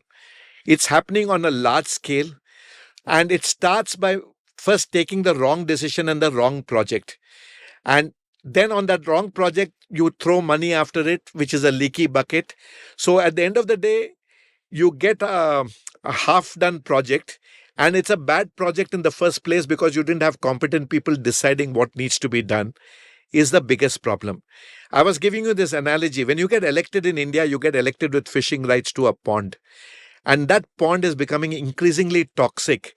And because governments change every 5 years, I mean, now there's, of course, a change at the central where there's been a longer tenure. But if you look at state governments, normally every 5 years they are changing hands. So during the time that you're in power, you need to earn back the money that you lost when you were not in power and the money that you need to fight the next election, whatever it is. I mean, our own greeds have no limits. So there is a need to find money, and there's a tendency to fish in this pond, making it very, very toxic. Normally, you would like to make that into a lake and a river, which is development, which means taking long-term decisions. But politicians are loath to take long-term decisions because their opposition, their opponents, will get the fruits of their decision to take long-term decisions. And they will not be around because they will be out of power. So it is better I fish in this toxic pond and make it more toxic than make it into a lake where the other guy gets more fishing rights when they come into power after me. We have seen this is, there are examples which I'm not in a position to openly talk about, which exist where long-term decisions have been deferred or delayed purely because the other party will benefit when they come to power. So this explains our problem. So one is structurally, the third tier of city government is not in charge of its own destiny, like the first and the second tier is. Second is we are hamstrung by a lack of competence, commitment, and the corruption that exists in the system. That's the metaphor of the toxic pond is so great. I'm going to use it everywhere now. I would actually argue that all of the three C's have something to do with structure by themselves. Certainly competence and competence has a lot to do with competence and commitment have a lot to do with the incentives at play. But corruption, the root cause of corruption is not that people are bad. There are corrupt people. You need more eyes on them. The root cause is that the government has too much discretion. Power corrupts. Absolute power corrupts. Absolutely. In India, we have a government that does many things badly instead of a few things well. And the answer there is in changing the structure so you massively reduce the discretion, because in 90% of the areas where it has discretion, it absolutely should not. And my worry is that because so much of this design of the government, the structure of the government is embedded in the constitution, which came about under particular circumstances, we don't address the structure. We instead do jugaad. We play around the edges. We try to make small incremental changes. We say, oh, there is corruption, but instead of going to root cause, we say, let's put more eyes on the problem. Maybe that will help, etc., etc. And I worry that a lot of the visible work and the easy work to do is really jugaad at the edges, negotiating within the current system that how can we, lubricate some of the friction away. But how do we solve the larger problem is a big question that worries me. So, for example, we spoke about the self-assessment scheme of property tax. It is an example of reducing discretion. Earlier, the revenue officer could come and see that's Italian marble, this is Burmese teak, and charge you a tax. Then you did business with that person and consequently reduced the tax, took a certain bribe. That was the model. So in the self-assessment scheme of property tax, we said we trust the citizen to tell the truth rather than expect a revenue officer to uncover a lie. And here's a simple system. If you live on this road, this is the tax rate applicable, and do it. And we will do random inspection of 10% of the cases to make sure. And if you are lying, we will penalize you.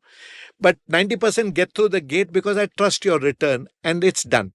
It's an example of removing discretion. It has worked phenomenally well.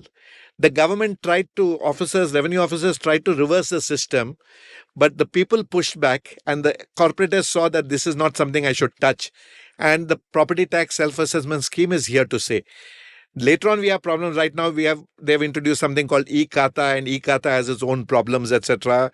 And again, they keep looking for mechanisms to be able to generate But it money. feels to me like a rare exception. Yeah. But so therefore, removing discretion. So if you just took one guiding principle, I shall reduce discretion that government has in each and every case. I will remove discretion to the extent possible, but I'll bring a control measure of random inspection. If you just implemented that, you will see a sea change across the board. Now, that's a structural change, but it will not happen. For example, you take the whole issue of GST. Today also, fuel and alcohol is outside GST. Why? Because the state finance minister then says, what am I a state finance minister for if everything is in the GST? I need something where I decide. So alcohol is an area that I will decide. It is fully in my control. So also the fuel cesses and things, I will not allow it to go under the GST system, is an example where the system strikes back. But GST is an example where you reduce a lot of the earlier thing that used to exist with the value added taxes by the local government. GST is definitely a progressive move. It doesn't need to be 18%. It can be like Vijay Kelkar has repeatedly said, 12% is really the sweet spot. Because the problem with GST is it hits all citizens. It is not a proportional tax based on income. That's the problem with it. But it's an example of GST, a lot of things having taken away. So clearly, if we could structurally change to reduce discretion in the hands of government officers, it will really help. But again, it requires supply side reform. It requires a chief minister or some other minister who takes the lead and says, I will let go of these powers. And it is possible if they realize the problem that happens when you're in power, you think you will be in power indefinitely. You don't, though it's a matter of fact and documented that you will be out of power, you behave. But if you actually behaved in a manner that you know it will be out of power and the other fellow will have a lot of difficulty once I remove this discretion, is a reason to do it, is the game theory thing. So you need to get some of these people to figure out. In fact, I've always had this view that the way to get more powers for the city is because our politics are very dynastic oriented. Go to the leaders of the 3-4 major opposition parties, all the parties, go to their children and convince them to tell their parents that I'm confident of being the mayor of the city. You give more power to the city because I can win and I can beat those other 3 fellows. And work on the next generation to work on their parents to give more powers to the city, because otherwise our politics is very geriatrics. By the time the son becomes a mainstream politician, he or she is 60, 65 years old in our politics. Show them a way that at 35, 40 itself they can get power, which means your goal is to get more power to the city. Use the children of the dynastic politicians to actually get that. Is a way to think of modified game theory. I'm not saying it'll work necessarily, but it's worth trying to get them into politics earlier by giving more powers to the city level. Typically I used to think that the whole job of behaving like Machiavelli is to subvert the system, but here you are behaving like Machiavelli to reform the system. That I think it is the case. I do think in a way that makes me feel guilty that, I'm not being really pure in the way I think about it. But here the thing, Amit, is really, if you care for the end outcome, and let's say your end outcome, there's a purity of end outcome cause. It's the Krishna route versus the Rama route. So I'm more a follower of Krishna, that use the means. The end justifies the means that you use to get to where you want. So fortunately for me, I have somebody who people will say, okay, fine, this is the Krishna route of doing things as opposed to the purest way of doing it. I want to now dig into another facet of what you learned when you moved into this sector. One is, of course, what you learned about the state, working with the various stakeholders, etc., etc. I also want to know what you learned about the world. Because, for example, you cited the Outer Ring Road, that you and Mr. Jerome thought it will solve everything, and then you realize, hey, the world is complicated. You're building the road, and therefore there's a lot of shit coming up around it, and therefore it is going to be overloaded again. And the world is reacting to your actions. Your actions are not taking place on a static chessboard. Similarly, you pointed out the pillar issue with the Hebbal flyover, that just at one pillar into the lake would have solved so much. And the truth about the world is that it is deeply complicated. You cannot figure out most things. In fact, this is, to me, the core issue with utilitarianism as a theory of ethics, that it depends on figuring out what the consequences of an action will be, but no one can know that. The world is too complex to figure that out. And at some level, coming from the corporate world, this must have been a shock for you, because in the corporate world, you are functioning in such a limited space that most things you can predict. And some things may be unknown, but they're known unknowns. They're not unknown unknowns, as it were. And the world is a different beast altogether. So tell me about what you learned about that and, how that changed your approach. So, the law of unintended consequences is something I've learned in the last 25 years. You went in wanting to do something. Now, for example, even let's take the Greater Bangalore Governance Bill. Did I think they will accept 30% and throw out the other 70%? Honestly, no. I was still naive thinking it's going to be my bill with some modification. I didn't realize it could be this radical. So, when you set something in motion, the biggest thing I've learned is the law of unintended consequences. So, what you think is the solution is actually the creation of a new problem. Outer Ring Road, as an example, as a this thing. So, that is something that I've definitely learned, and therefore, that it will play out like a script that you had visualized at the beginning. I have the humility to accept that I am not the script writer. I am setting in motion some things in the water, and I'm getting, but what storms will come, where the destination is, like Christopher Columbus. He thought he was headed to India, landed up in the US. It's happening to me every other day in my work with government, that it does end up with a law of unintended consequences. That's one learning. The second learning I've had in this space in 25 years, just because you think you're doing things with, let's say, purity and good intention, etc., the world need not perceive it that way. I learned a lot about human behavior and perception in this journey. I have been accused of being a corporate, sort of agent, if I can call it, within government to get some corporate agenda met. I've been called names, and that they're attributing motives as so. The other thing I've learned is when you want to get into this space, be prepared for the worst things to be said about you. That maybe you're a womanizer, you're an alcoholic, maybe you're something else. You've got to be prepared that, I mean, there's been, you'll see that, Ravichandar is part of the Infosys clan kind of agent for thing, because my wife worked in Infosys. That's the connection. And because Nandan might be a friend. You'll suddenly find some random charges of that kind springing up somewhere. I have learned to ignore it. I have learned to say, earlier it used to bother me. I am not like that. I want to actually go meet that guy and say, listen to me, I'm not like that. I have now given up on all that. I've just realized that when you are in this territory of doing the things you're doing, you are clear why you're doing it. You're clear that some of the suboptimal results have resulted because of the way the system is, and you move on with life.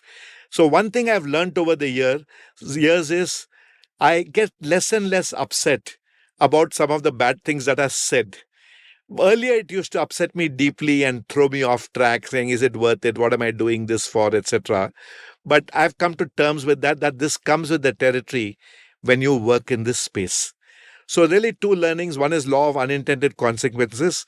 The other one is just because you're trying to do some good, others don't need to see it in that way. They could attribute motives to you, and you have to take that on your chin. It's part of the territory. These are my two big learnings of in this space. Tell me about the ecosystem of change makers. Like, I know a couple of you. I know you. I know Ashwin Mahesh, who's also done a lot of great work.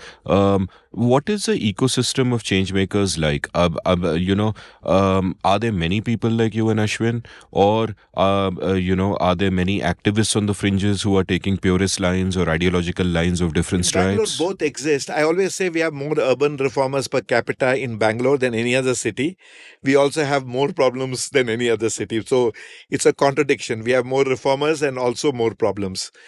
The good thing really is there are lots of people like Ashwin Mahesh. There are many other people, and there are even NGOs who have done a lot of work. I mean, you look at Janagraha and a whole lot of other people who are there. Local RWS have been very active. So I'm always amazed by the number of people who come forward despite the odds and get engaged. What I'd like to see more in the ecosystem of change makers, and this is more true of organized NGOs, they tend to operate in silos and there's less coming together. So each of them is driven by a fanatical mission. It could be waste, it could be traffic, it could be mobility, it could be air, whatever it is. But their cooperation with each other, there's this belief that my route to fix waste is better than that person. As it is, we have got some 2.25 people in that area. If the 2.25 people are peddling different ideas that my way is the better way, your way is the better way, then we are being counterproductive. So I really would like to see more of an ecosystem where they come together on a common platform. To some extent, in garbage, it happened with something called the Solid Waste Management Roundtable. So there was this lady who took the initiative of bringing all the players onto a common platform. They had many disagreements, but she found on what they agreed. Something related to dry waste and dry waste collection centers. And she just brought a commonality of what we agree on and say, on this, can all of us talk in one language, as a result of which we can get more dry waste collection centers? It was a success. So, what I'd like to see in the ecosystem of change makers, my belief, I'm a shareware guy. I put everything out. I want to share everything that I know because that's the way I'm made. But that's not necessarily the case. One would like to see more cooperation about people working in the same area, but having different approaches or different solutions. And rather being caught up at that my way needs to become the way that's adopted. See the end outcome of less waste and work together is what we need more of. I love the title Solid Waste Management Roundtable. I think that is like every meeting ever, frankly.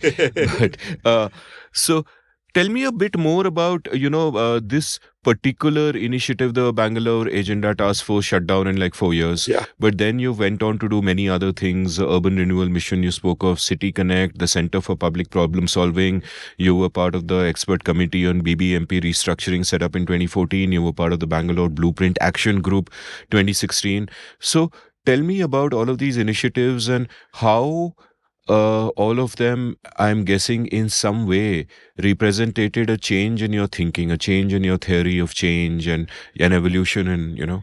So the first one of BATF was a government order. So you were invited by government. So you have a certain weight because you're a government committee. The Urban Mission and the City Connect was trying to bring change from outside. So I had experience of being able to bring change from within the system through a government order and then working from without. So you have really no power except the power of persuasion. And you have a Rolodex of someone like Nandan who is able to at least get you into the room and be able to talk.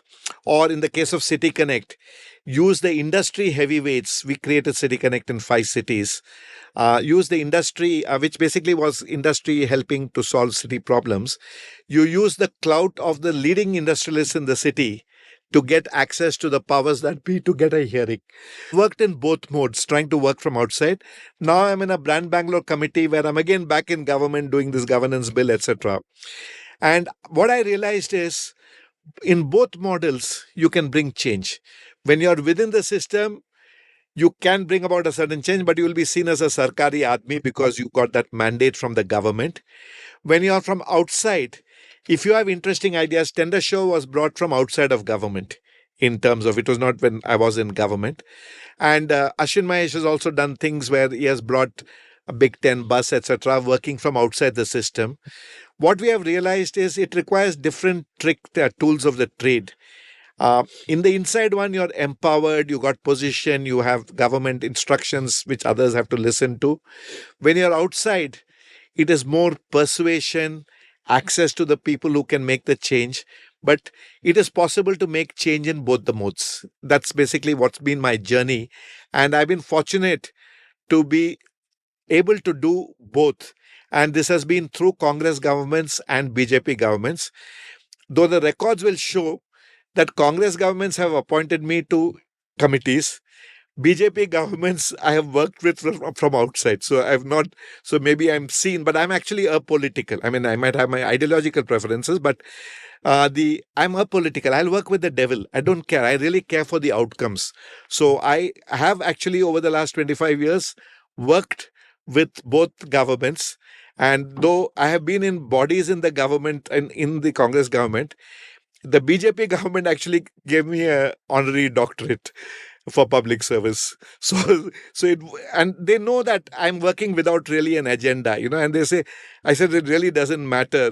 And I've never publicized it because I'm quite embarrassed about the fact. So I've just buried that doctorate, that honorary doctorate somewhere. That we can call you Dr. Saab. Technically, yes, I can show you a certificate which gives me from the largest university in Karnataka, that honorary doctorate. But frankly, it doesn't mean. But it's at one level, it was gratifying saying that one is able to work across the aisle. That is, I'm not stuck saying that I'm only one party person who's working and I'm working for a larger. And that's really been my model. Even with the NGOs, I work with a lot of NGOs and civil society players, but I'm not part of any one of them. So I like to just retain that freedom as an individual operator, but willing to form alliances as and when required. The moment you belong to one institutional agency, you get branded and you then carry the legacy of that institution also. So I've shied away from being part of any one of them. For the same reason, I never joined the Rotary or the Lions or any of those things, though I've gone and given speeches, worked with them on social service projects and the like, saying that I'm ready to work with anybody who was ready to work with me. But I don't want to be an institutional member, because then it becomes that we have to do better in this group compared to the other group, and it gets into a competitive framework, which I prefer to avoid. On our way to lunch, we were discussing the phrase which I shared with you, partial outsider, from Janan Ganesh's essay for FT. And for the listeners, I'll quickly explain what the phrase means. It basically means that you are an outsider in a particular field, or like in my case, in every field. Like I'm an outsider to the policy world, I'm an outsider to the podcasting world, I'm an outsider in essentially every world, outsider in journalism, outsider in cricket. But so therefore, I don't have to, I'm free of the groupthink that sometimes sets in. I don't have to follow the conventions of the field. I can think independently, bring other frames to bear. But at the same time, it's only partial outsider. I do have some influence within the field. People listen to me, people take me seriously. I can sometimes get things done. And that's a very powerful position to be in. A complete outsider would not work, and insiders, frankly, also don't work so well. And when I shared this with you, what I did not expect you to say is that you too are a partial outsider. Without a doubt. Without a doubt. So explain this to me, and also tell me that is it then lonely? Because what I would imagine happens with some of your work trying to reform governance is that the wins are things that you may feel proud of, but people aren't going to give you credit for. Like you said, part of the secret is you let others take credit. But the failures will all come down on your head, and you will also be abused for things you had no control over. Rumors will be spread about you. All of that shit will happen. Right? So expand on your being a partial outsider, and expand also that are there times you feel lonely, are there times you feel hurt, are there times you feel that I'm working so hard, I'm doing good things, but all I get is galis. So I'm human enough to have those emotions for sure. There are times I have asked myself, is it worth plodding on? Is it worth doing this in terms of the... I am a partial outsider for the same reasons like you. See, I am a generalist. I'm not a specialist in any... I mean, I would say by 25 years of working with government and in this space, I'm a quasi-specialist in the urban governance and administration space, self-taught, not by any degree. But if you see across all areas, as I mentioned earlier, I'm not part of any institution, but I work with institutions. And institutions reach out to me because the one thing I have built over 25 years is credibility. So the only thing I can trade in any this thing is, I would say, my integrity and my credibility. In fact, I had a senior government officer tell me, he's now retired, he told me, in the beginning, I thought you'll have some agenda. You're a consultant. You'll want some consultant projects. In fact, in my company, I took a decision that we will never work with the Karnataka government as a consultant, so that nobody says that I'm working with government for the reasons to get some consulting contracts. So I have never monetized or got 1 rupee from government in this space. So this gentleman told me, he said, look, I've been observing you now for over 2 decades. And I can say you're really agenda-less in terms of wanting something from government. And I said, it's rare, but that really is the case. Everything that I'm fighting for is this larger cause and this thing, and not for myself. And I'm not expecting either monetarily or anything, my own personal things to be solved. I'm trying to solve the larger systemic because that's what I want to do. So the partial outsider really is, a lot of people actually are surprised with a guy like me. But I always tell them that I am a child of circumstances. I mean, as I kept saying earlier, if Hema's ESOP had not happened, I would not have had a chance to do all this. So I'm really very, very lucky to have lived the life that I have lived. And I have a conscious reason not to be part of any institution, very, very conscious, because I find that when you're part of an institution, you carry the baggage of the legacy of that institution. And you therefore get tarred in a sense. They are good that the institution does, but you also have to carry the other. So I am therefore, like you mentioned that term, which again resonated with me, I am a lone wolf, where I operate alone, but I work with different people in different circumstances for the outcomes. So if it's a lit fest, I'll work with 2, 3 people. If it's the Bangalore Habba, I'm working with another group of people. If it is to fix waste, then I'm working with a certain set of people. It's always, and to all of them, I'm never one of them. But I am a useful guy because I've got access. I can get in through the door and get something. So I have a certain utility, but I am the perpetual outsider. So when we were having lunch, at one point you turned to me with a very delighted smile and said, "Amit, I'm really enjoying myself. I'm really enjoying my life." And I think a big part of why you're enjoying your life is not just the work you do, the crusading you do on governance issues, but also your involvement in the world of art and culture. And that's what I want to ask you about now. That when did this begin? Like, I know your laundry list of great projects, the Bangalore International Center, setting up the Bangalore Lit Fest, the Habba festival, which you do and which is now there in January, and of course you took me to Sabha and just treated me to an awesome lunch. So thank you for that. So talk to me about this, that, through your life, were you always someone who was interested in the arts and culture? Were you a reader? Did you watch movies? Did you go for plays? And if not, what really happened? Was the interest in art and culture, in a sense, an extension of your desire to engage with the community and bring it together? So take me through this journey of. So this happened in the year 2010, this pivot. So I have 10 years of doing more of the urban stuff, the City Connect and BATF and stuff like that. And there was a reason for it. Around the 10th year, I was getting a little frustrated with government. There's a realization, and that was also the phase of my patron saint of lost causes. I realized two things about working with government. One is success rates are very low. It's 1 or 2%. Success rates of what you evangelize about or try to catalyze. Second, the cycle time of change is very long. This footpath project that we spoke about, Tender Shore, it was first ideated and brought to the table in the year 2007. And the first 100 meters of the road came to reality in 2015. 8 years from the day the chief minister said we will do this. 8 years later, the first 100 meters came to the thing. 12 meters per year. So long cycle times and high failure rates. So I said, look, there's only one lifetime. There's a limited this thing. So I want to be in a space where I am in control of the outcome and I have zero government. So I said I must find a thing. So I came up with this whole idea of what I called as privately enabled public purpose causes. So that's my own term, actually. That is, so it'll be enabled by the private sector, so people who are non-government. But the purpose of what one will do will be a larger public purpose and not just a pure private purpose. And zero government was also part of the deal. Because I said, moment government comes in, again the same thing will kick in. And while I'll continue to slog and not give up that, and that's given my RAM memory, I will continue doing that, I wanted to find. And this is where my BITS Pilani and Oasis and that organizing and enabling in some way said, hey, let me do this arts and culture stuff. So partly, and so I got into the Bangalore International Center in 2009. It started in 2005.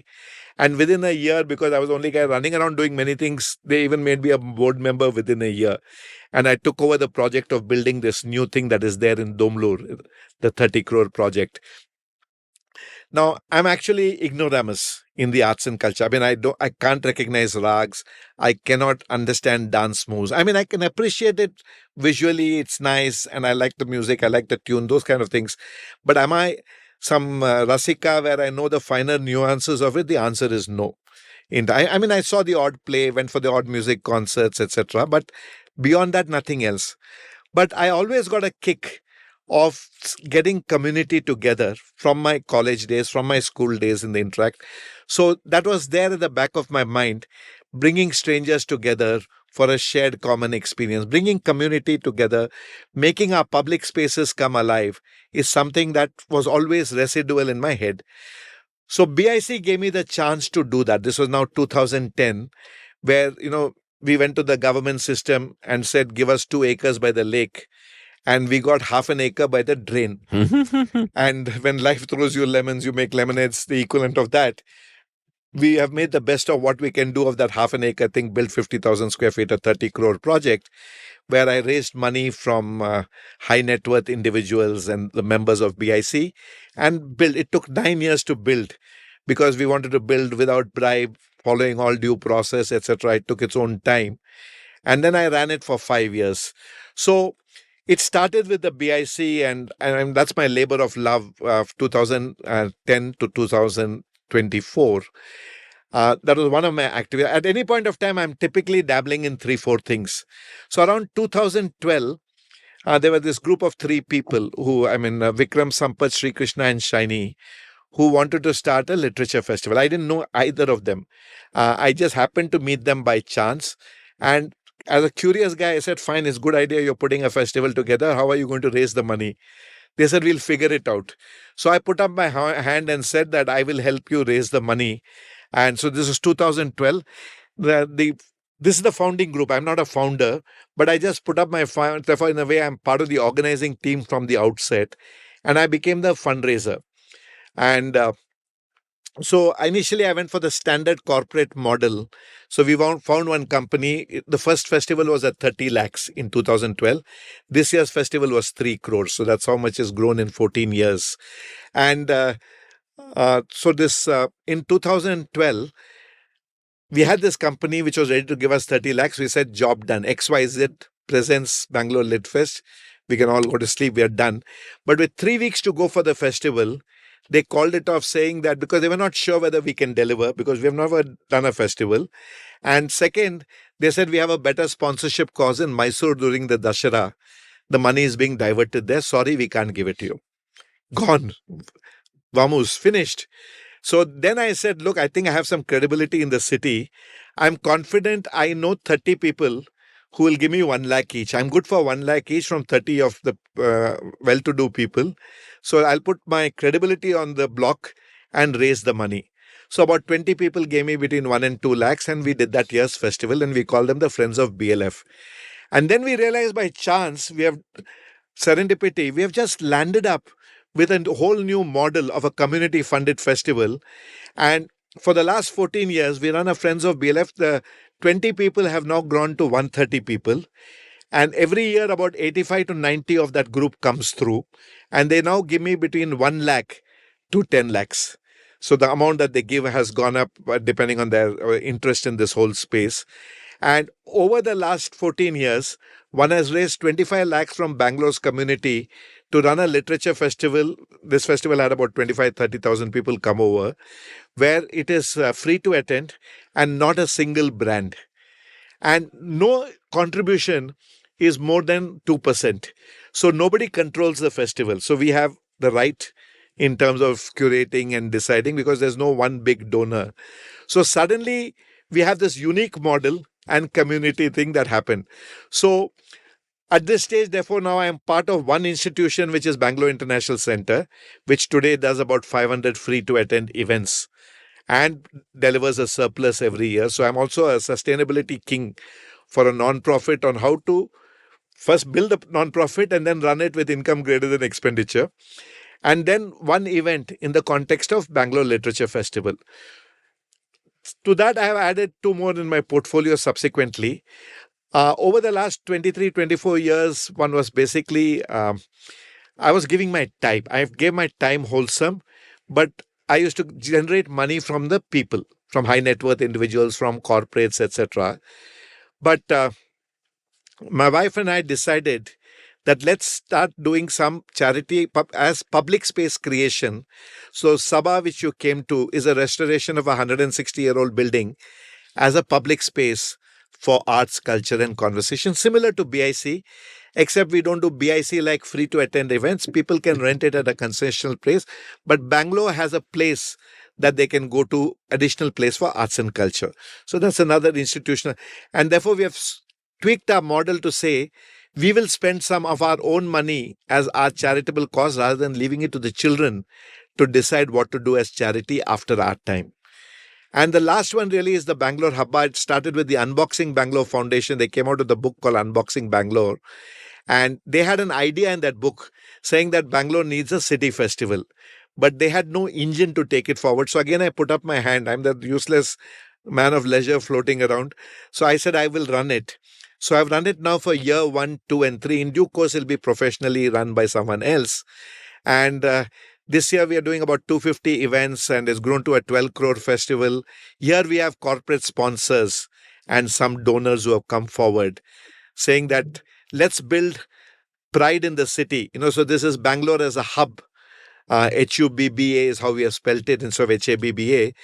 Bangalore is known as, this knowledge city, IT, Silicon Valley, all the standard cliches, garden city, garbage city, whatever, traffic city. So we said, let it be known for arts and culture. And so we, again, in my variety mode, these 250 events are across 12 genres, across locations, and all events are free to attend. And again, getting the community together is a great source of joy. And I've noticed year after year in the Bangalore Lit Fest, now in the Habba, in BIC, in Sabha, whenever I see groups of strangers just coming for a particular shared experience, it's a great source of joy that in a polarized world, because some of the subjects that we discuss are quite contentious, we have been able to create a platform where we can disagree, but we listen to each other. In our own small way, we are trying to make people better listeners. And hopefully, through some shared and common interests, we will become less adversarial with each other, is the fond hope. But even if that doesn't happen, we all had a good time watching something as a shared experience. That's really where I'm coming from. So these have been my 4 initiatives. And I'm a general gyan giver. Anybody who wants some advice, I'm freely dishing it out, etc. I said I'm good for anything except don't ask me for introductions to get you money. That you have to do on your own. But in terms of the toolkit on how to raise money or how to put programs together or curate, etc., happy to share whatever one knows is the current state of my life. Let's double click on raising money itself, right? So, how does one approach the task of raising money? In the car, you said that some people look at you like an Amway salesman. You'll never miss an opportunity to ask for money. So, but tell me how that works out, because here's the deal. You are a fairly eminent person yourself, and men will often feel too proud to ask for money, and yet here you are. This is part of your job. In fact, one could say you had one job, is what you could tell yourself, to raise money. So how does it work? What have you learned about raising money? What have you learned about people's willingness to give money, and how that has changed over the years as the ecosystem has grown? So, fundraising is a skill that I've developed over the years. It has some 2 or 3. I always operate on the basis of guiding principles, whether it's fixing the city or for myself. One key principle in fundraising, there are 2 things that are very important if you want to be a fundraiser. One is nothing ventured, nothing gained. So let's say I'm coming to you, Amit, for money. I don't have your money. I ask you at the end of it all also, I don't have your money. Nothing has changed except the act that I asked you and you said no. But I never had your money, but there's a possibility that you give me money, in which case I won. I mean, the cause has got money. So nothing ventured, nothing gained is extremely important. You have to keep venturing and keep trying all the time.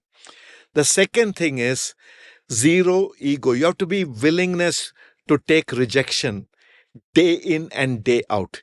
In fact, even give in your sentence framing itself, if the person is a friend, I always say it's okay to say no. It doesn't change our friendship. But I want to ask because I believe this cause may resonate with you and it is this thing. So the willingness to basically handle rejection, willingness to take rejection from friends and still be friends is very important in this, because many of them are well-to-do friends whom you're asking, but that cause does not resonate with them, which is okay. For me, what has worked also is in a very perverse way. I've had people, I've worked with educational, the other initiatives we have not spoken about, educational, etc., underprivileged children. So I have a plethora of other causes that I help in a small way. They're not my primary cause. I am secondary to somebody else's cause. So I sometimes run into people and they say that, look, actually my interest is education and not the things that you're doing. I said, fancy, you should mention that here is the cause, Vidya Poshak, meritorious students being thing, and I pull out that cause. And in a way, I'm putting the person in a corner because he says he wants to fund education, and I happen to be peddling an education cause also. So having a portfolio of causes actually helps, because the person has fewer escape hatches by mentioning some other. Because the causes that I am going for invariably is nothing compared to poverty alleviation, livelihood, health, education. Anything you touch in this country, it's a problem on scale. And I cannot even compete. So my stance has always been, I'm happy with the change, because what I'm looking for is a very small fraction. I remember there was this giving pledge, the Gates Philanthropy, a bunch of donors some 4-5 years ago. So they had a day-long deliberation on which causes to fund and all. They are inside session. And 3 of us got 9 minutes in all, 3 of us from the arts and culture world. The Bangalore Science Gallery, the Museum of Art and Photography, and BIC. We got 3 minutes each to make a pitch to the high net worth individuals as to why they should fund arts, culture, museum, and all that stuff. And I had 3 minutes to make my case. And my case was very simple, that we can just do with the change. I'm not even trying for any diversion of all the heavy causes that you guys are applying your mind on. But this is what it serves, reduces polarization, and without the humanities and all, what world are we, this thing. But anyway, if you have a problem funding this, it's okay. All events at BIC are free to attend. Please do come to BIC.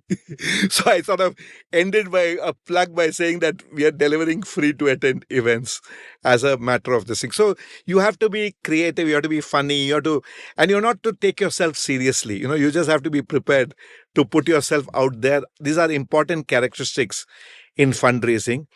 I have raised money from corporates for the City Connect model by scaring them, saying that this city is going to go from bad to worse unless you get involved. So I invoke fear at times to get funding. So it's like the same game theory. I'll do whatever it takes to basically, and I am like the Amway salesman. Guys are saying, oh my God, grown, here he goes again. Again, he's asking. So other day I was taking stock in 25 years, how much of public cause money I have raised. It's 100 crores. So that's 4 crores per year. It's not bad, actually, if you really look at it in terms of being on a consistent basis. But it also tells you something about Bangalore and Bangaloreans and Bangalore, both high net worth individuals, corporates, well-to-do individuals, that they are giving. Yeah. I'm not sure. I don't want to generalize, but I can't think of another city in the country which would so generously give. It may be that's because it's got a lot more new age entrepreneurs and younger first generation entrepreneurs who feel guilty that they've come into so much of riches. It's less of the legacy industrialists. I don't know the reason, but Bangalore is a more giving city for a general cause in which in the Friends of BLF, they're not getting mastheads with their names, nothing. It's just a list on the schedule saying these are the Friends of BLF who have enabled it. And they're one of 85 people. So there's no individual glory that is there, but they're still ready to fund something like it. In the case of the Habba, here I had to go to corporates to make the case that building the city brand is in everybody's interest. And there are people who buy into that. So the thing about fundraising is you have to think on what is the pitch that you're going to make. You have to tailor your pitch. One general appeal doesn't work. You have to tailor your pitch depending on that person's interest in different areas. So one size all fits all doesn't work in fundraising. And you have to swoop in after some preparation in terms of, especially if you're going for some big money and a case that you're making. And then you have to be prepared to ask randomly and get rejected and move on in life. These are some of the fundraising tips, if I can say. There are other cities where the cultural infrastructure is very limited, and because of that there's a vicious cycle in play, that because there aren't places where culture can be showcased and there aren't places where artists can hang out, there is less art being produced and there is less culture, and therefore there are no spaces, and therefore there's no culture, and it's a vicious cycle that way, and therefore less people there are willing to pay for it because they haven't seen enough of it to value it that much. And it seems that in Bangalore there is a virtuous cycle at play, and has been a virtuous virtuous cycle in play in a sense for decades, because whenever I speak to people from Bangalore, there is a sense that it is culturally very rich, not just among the English-speaking elites like us, but, in Kannada circles. I had a great episode with Sugata Srinivasa Raju where I got a deep sense of how rich that is. That culturally it's incredibly rich. I often say Church Street is the best street in the world, because not only is the Takshashila institution here, but the bookstores. There are not one, not two, but three blossoms. I was once sitting with Ram Guha, was sitting with me, recording with me. Exactly. He was sitting where you are sitting now, and I was here. And at the end of the recording, he asked me, "So, Amit, where are you going now?" So I said, "I'm going to the best bookstore in the world." And he said, "Which one is that?" And I said, "It's Blossoms." And he said, "You fool. It is not even the best bookstore on Church Street." He prefers Bookworm. So, and it seems that you are now a part of setting a virtuous cycle in motion. And a virtuous cycle not just in terms of cultural spaces, that there are more cultural spaces and therefore more cultural activities and therefore more culture, but also in terms of people willing to pay for it. Like, what I find particularly inspiring is a crowdfunding model of the BLF. Like, I would gladly pay for things that I love consuming to be part of a setup like that, except I don't know how and I don't know where. I guess the people who are contributing to it, again, are not doing it to put their name on a masthead, but because they feel they belong. They are happy that it is there. They are full of gratitude that this exists, and you cannot, put a price on that. So how do you see the evolution of that? I think in the car you also mentioned that for Habba, it's a much, much, much smaller proportion that you manage to crowdfund, that most of it is actually corporates. So, first on the arts and culture scene, historically, legacy-wise, Calcutta, Delhi, and Bombay have been the traditional capitals of arts and culture. That has really been I would say Bangalore is now the emerging one. So we are really trying to get there. We started late. And it actually started, if I look at it, with Rangashankara, that Arundhati Nag set up, and then Jagriti Theatre. And like Sugata told you, we have local, the Karaga Festival, etc. Hugely, is the equivalent of the Rio Carnival for us, for the locals out here, or the Groundnut Festival, the Kadlakai thing, etc. There are lots of these local festivals and institutions that are very rich. So Bangalore has always had that. But of late, there's been a huge fillip in these public spaces. So you have the Indian Music Experience, which the Brigade Group has come up with, and they have recently partnered with the government in the Venkatappa Art Gallery. Abhishek Podar has gone and done the Museum of Art and Photography. The government and the private have come together to set up the Science Gallery Bangalore, where on the private side, Kiran Mazumdar, Chris Gopalkrishnan and Rohini are the principal funders. The state government is a partner. In fact, museums around the world are saying this is a pretty unique partnership that you have got. Then there is BIC, Sabha. Lots of these places are coming up. So it is a virtuous cycle. And this thing, to this point about free, so these people enable it. So for example, BIC is free to attend performing art event, free for people who can actually afford to pay.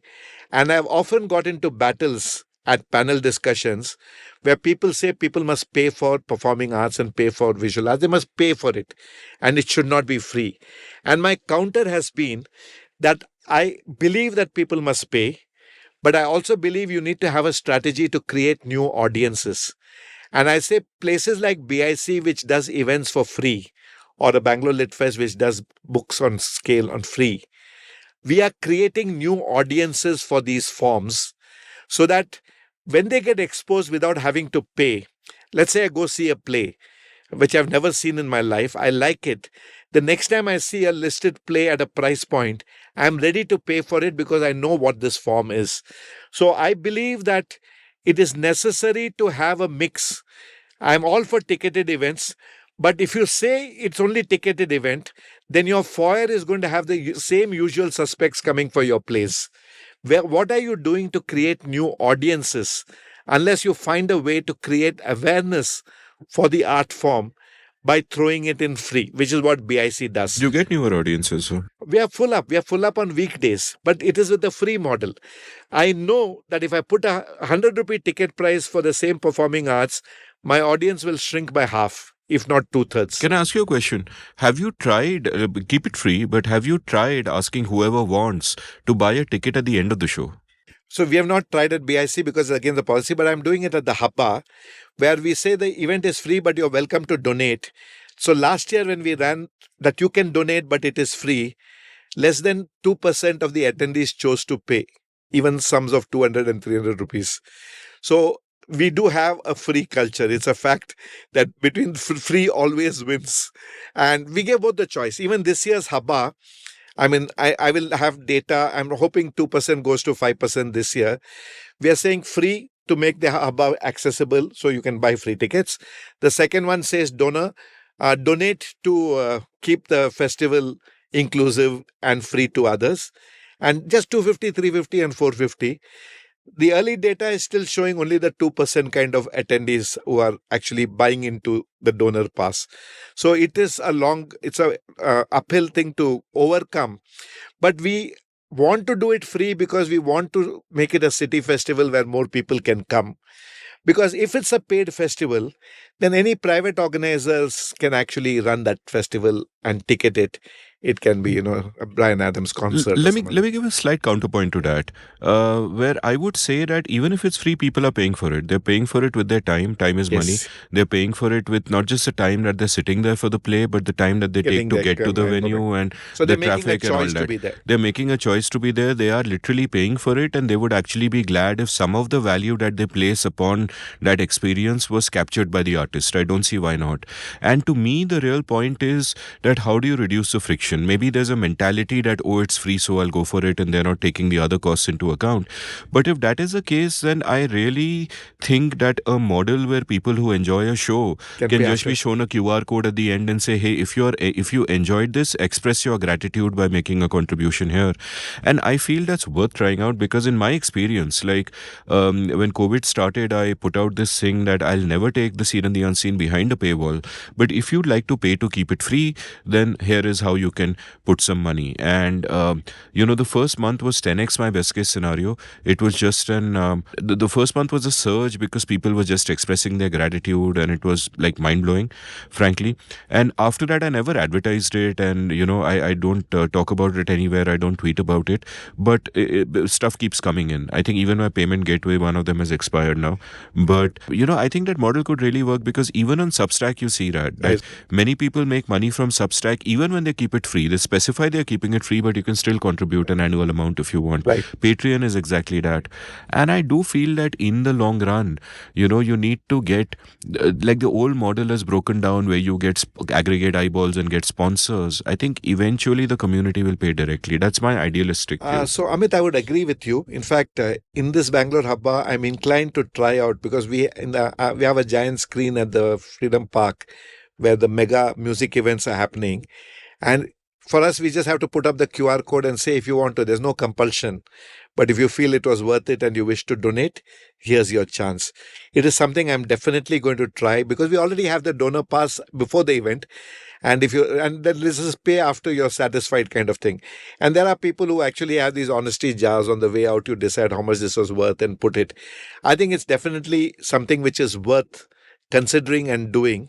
And thanks to you, I'm going to try it out in the Hubba for sure. And you're right. I subscribe to Substack people, etc. And I know I can read the article free, but I contribute saying that I want to support this whole thing. So increasingly that supporting culture is something that will kick in. We're actually recording this on 11th December. Hubba will happen in January. The episode will release in February. So the listener will already know whether it worked or not. So let's now, tell me a bit more about the BIC. Like, what does it do? What is your vision for it? Where do you see it going in the future? Now it took 9 years to build. You had to do a significant amount of work just fundraising it, planning it, making it happen, getting the land, even if it was much less than what you wanted. So what is the overall vision for it over time, and what are the things that you do? What role does it play in the cultural landscape?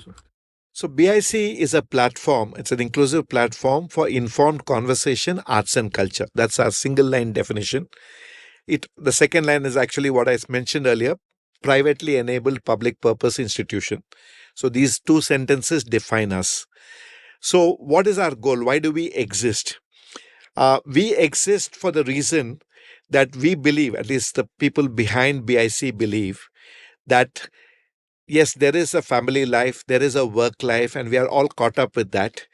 But finally, in our culture, in our ethos, the bazaar, the community is an integral part of what we are as human beings, and will become increasingly important as we go into the AI world and the alternate universe and God knows what else. Human connections. So the group that is behind BIC really believes that we need to foster more people to people interaction. We need to encourage more shared experiences. We need to create friendship among strangers. At the back of our mind, though not explicitly stated, we want to reduce the polarization in society. We have used words like harmony, etc. So, for example, we will never platform someone who foments hate. However well the person may be known as a speaker or something else, we have a policy that if you are fomenting hate in the general public ecosystem, you're not welcome at BIC. So these are some guidelines that we have put. So the reason to exist really is to bring people closer, is one. The second reason to exist is our target segment are the somewhat curious, or I mean, generally curious about subjects, somewhat aware of some subject, wanting to know more. So I'm curious. I know something about foreign policy. There is this fellow who's coming and giving us gyan on India's foreign policy. I will come there to understand more. And the other guiding philosophy at BIC is we respect the audience's intelligence to figure out what resonates with them. So we will never serve up propaganda or a point of view. We try to go across the spectrum and represent different points of view and leave it to the audience to decide which point of view or set of points of view resonate with them. It's another article of faith at BIC. We have brought in a whole sense of time discipline. It would be fair to say that out of 500 events, 498 events have started on time. We are fanatical about it, saying that respect the time of the people who have come on time, then wait for some people to come, including VIPs. And we are shown of platitudes and generalities. Our definition is within 2 minutes, the panel discussion needs to start, or the lead speaker needs to start, or the performer needs to start performing. So we try to do away with all the trappings of those long speeches and introductions that people do. So this is what we are doing right now. What is the long-term goal? One is we want to be able to spin off others as exemplars. So we believe Bangalore needs about 8 to 10 BICs. And already 2-3 others are coming up. And we are actually giving know-how. So we see them as allies, saying a guy from Jayanagar doesn't need to come to Indiranagar. We need to actually build almost a consortium of similar centers. So I foresee in the next 4 or 5 years, we'll have 4 or 5 BICs, and all of them, we are sharing information on the model and the pitfalls to avoid, etc. So we are really doing that because we want that to spawn. Another thing that we have done is we've created this property called BIC Elsewhere. At the end of the day, we have a 180-seater auditorium and some hall which can seat 150 people. So it's limited space. So we are now saying, let's take what we are doing to where the audience is. So partner with colleges and go to colleges and do the same event out there. Take it to where the youth are. So we have this whole thing of BIC Elsewhere. Just day before yesterday, we had an event at Sabha, which was a BIC Elsewhere on the FTII Institute. About 130 people turned up. So we went to a new place and got it. So basically, carry that elsewhere is this thing. Where we have been debating internally is we said that we will never have a house point of view because we have about 1,100 members. And members are representative of across the ideological spectrum. So if I put out a BIC point of view on a subject, some 5 others or members will get up and say that doesn't represent my view. So we said we'll always be a platform and we will not have a house point of view. We will enable these conversations and other things to happen. Things to think about in the future. The board has not yet got around to feeling these things we can do, but we are discussing issues. What we have developed over the years is we have developed convening power. BIC is a credible institution. It is the biggest act in this space in Bangalore. And therefore, we have convening power. We have had 6 Nobel laureates who have come and spoken at BIC.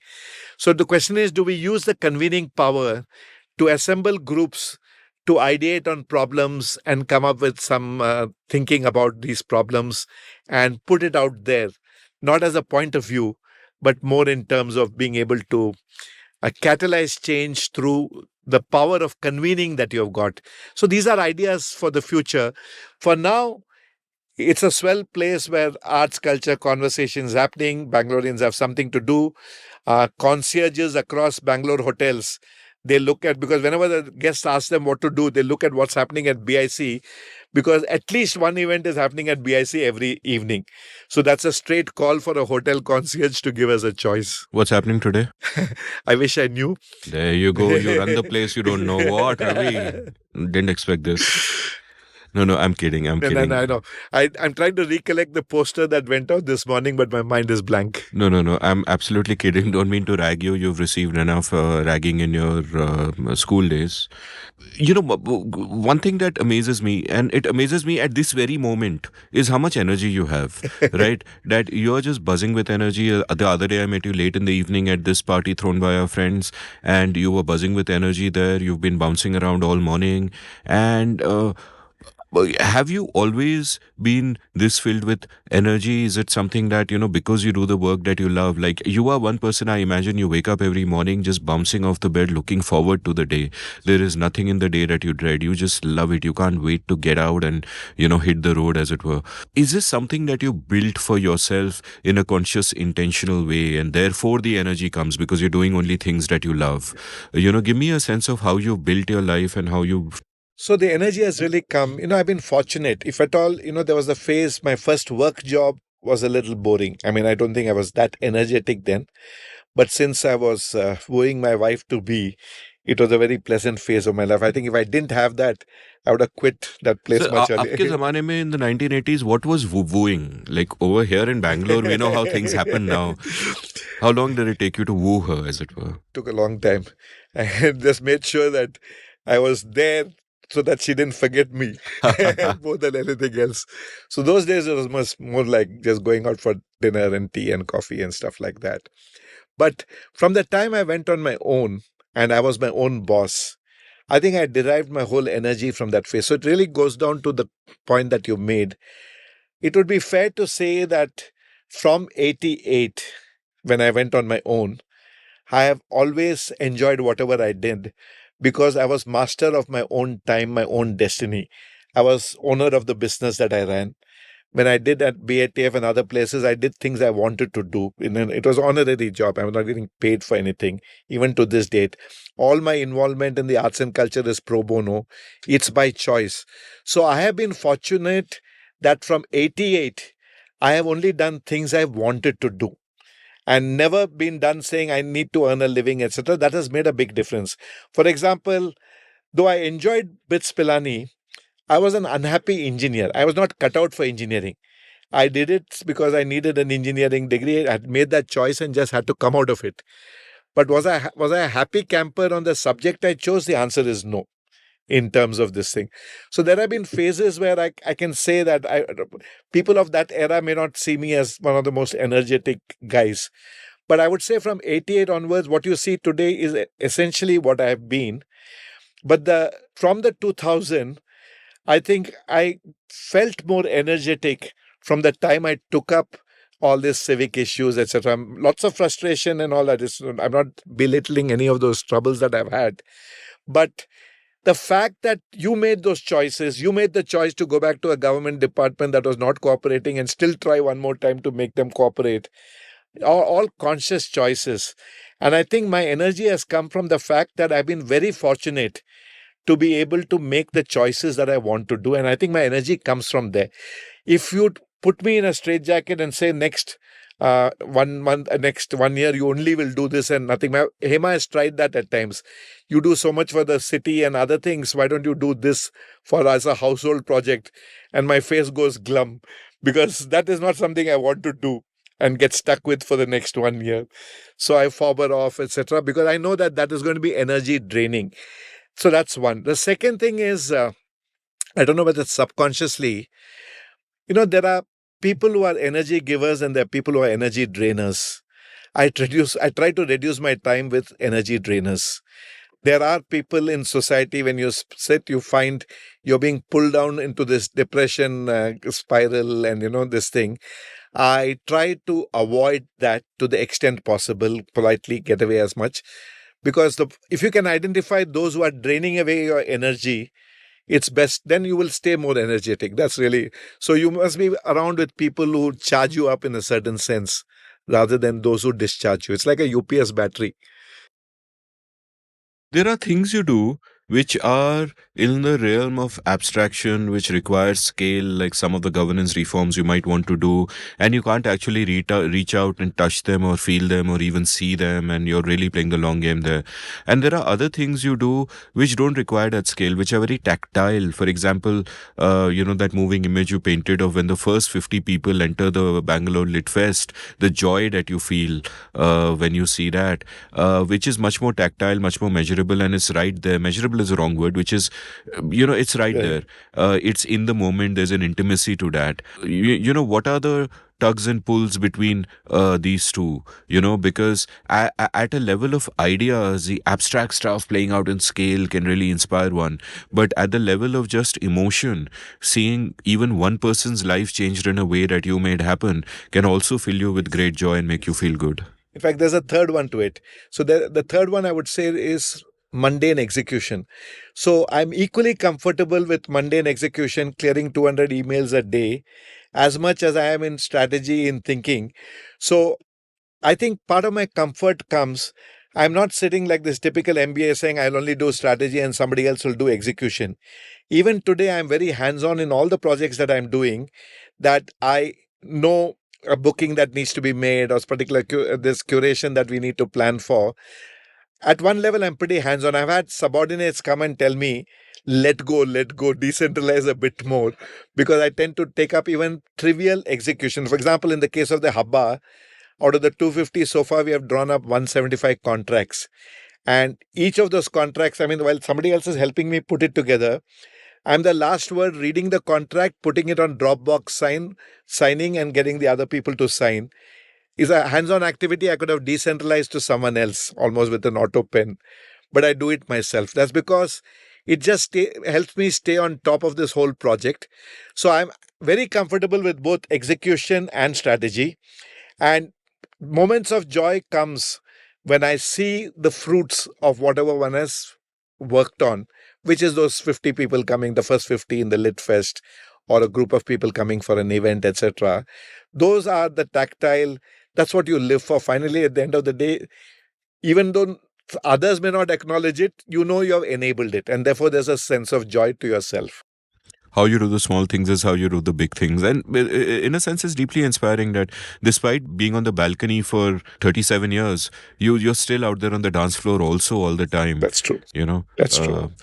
Creating the vibe. So it's been a very inspiring conversation. Lots to learn from you, lots that I'll process over time. My final question for you is, for me and my listeners, recommend books, films, music, any kind of art at all that you absolutely love and can't wait to share with the world. So, see, in books, I'll tell you the book that I've been it's in the last 2 years really. It's been The Covenant of Water by Abraham Verghese. As I told you, I'm not normally a book reader, but Abraham Verghese had come for the Lit Fest. And I said, I must read this book before I meet him and this thing. And I was absolutely, sold on it in terms of, so if there's one book that really moved me, there's the writing style. And it transported me to Kerala. I'm not from Kerala, my wife is from, but it transported me to another world. There are other books that have done that, but The Covenant of Water would be the one book which is there. I'm a big OTT watcher. I watch a lot of serials and across the board, because I do a lot of these mindless viewing. But the one I've been the biggest fan of is the Breaking Bad series. If I have to see, it's for me the all-time favorite. I actually consumed the entire Breaking Bad in 1 week, the entire season. People say that Sopranos and Breaking Bad are the two best series of all time. And so for me, Breaking Bad actually got me saying, I must keep in touch with some series, because you don't know which one is going to become a runaway hit. Sometimes you get out of it after 1 or 2 episodes, but sometimes you call right saying this has potential to grow into something do big. you see a bit of yourself in Walter White? He is a doer. He is a dance floor guy in the sense he gets down and dirty. He's also a balcony guy in the sense he's got the largest strategic vision. But he's into a trade that I can't sign off on. Well, one can thora adjust. If you just adjust your moral compass a little little bit. bit. I have to adjust a moral compass a little bit. South by southeast. Yeah, exactly. Yeah, but Walter White in a way would be there because you're so unassuming. He's a left field guy. You never expect him to become the guy he's become. And it's the same as the case with me. And, I must share this episode and a face reader. This was, I joined BATF in 1999.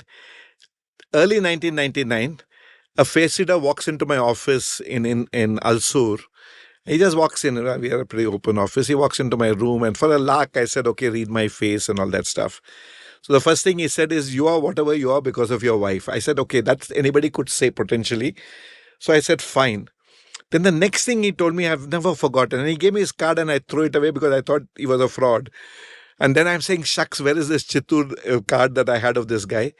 He said, you are going to be known for your work in the civic space. He told me exactly that. That is Which year? 1999 January. BATF was 1999 December. Wow. At 1999, I was an apathetic individual cribbing about the city, just going about my life aimlessly. And basically, the company that I'm running, which is good fun. But what I meant by aimlessly is really cribbing with everybody else, saying the place doesn't work, stuff like that, and all that. And this guy told me this. And I said, there is no way. He said, I see Sarkar in your face. And I said, boss, only my father-in-law is the only Sarkar in my face. He said, no, I see Sarkar and I see you getting involved in this space and you will be known for something that you have done in this space. And I just took him lightly, I must tell you. And Hema in the evening, when I told her this whole story, she said that you should have brought him home to see my face also. So she was upset. And then he went to my number 2 thing, the lady who was thing. And she looked at the face and said, what's going on in your mind really is your husband's thinking of going on his own, quitting a job. And that's what's exercising your mind at this point of time. And that was true. And she, of course, took him home to see her husband's face to take the conversation further. And they went into a third. And then later on, when we compared notes, and some you can, these are pre-Google days, you could research a bit and still get in. But some of the things he said is so eerie in terms of thing.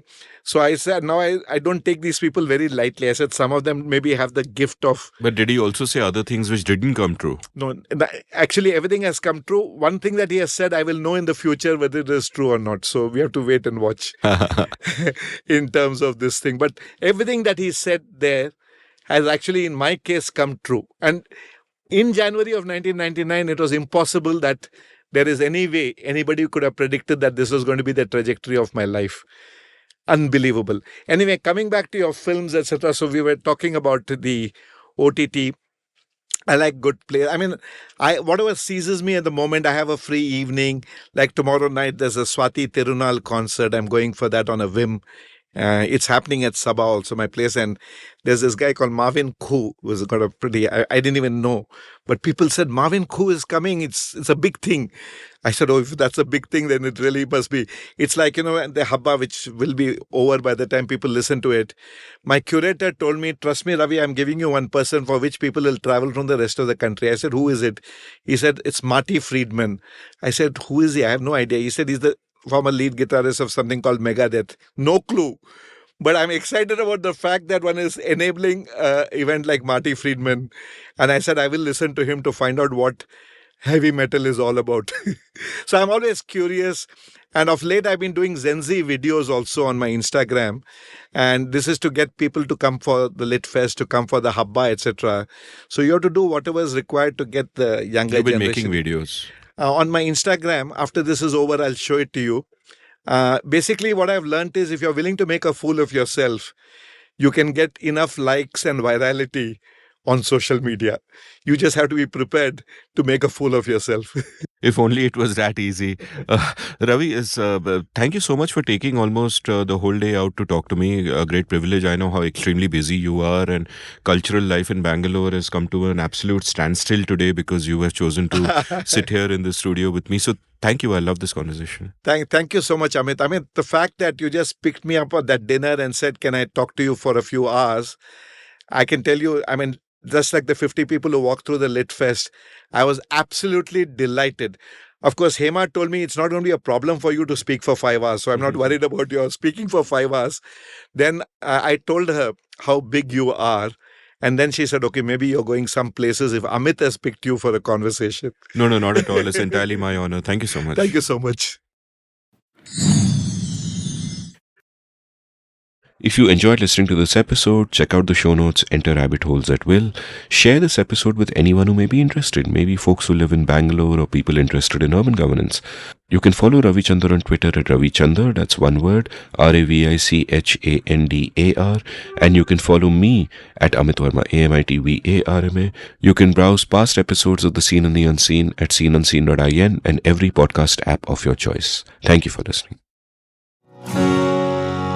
Did you enjoy this episode of The Seen and the Unseen? If so, would you like to support the production of the show? You can go over to seenunseen.in/support and contribute any amount you like to keep this podcast alive and kicking. Thank you.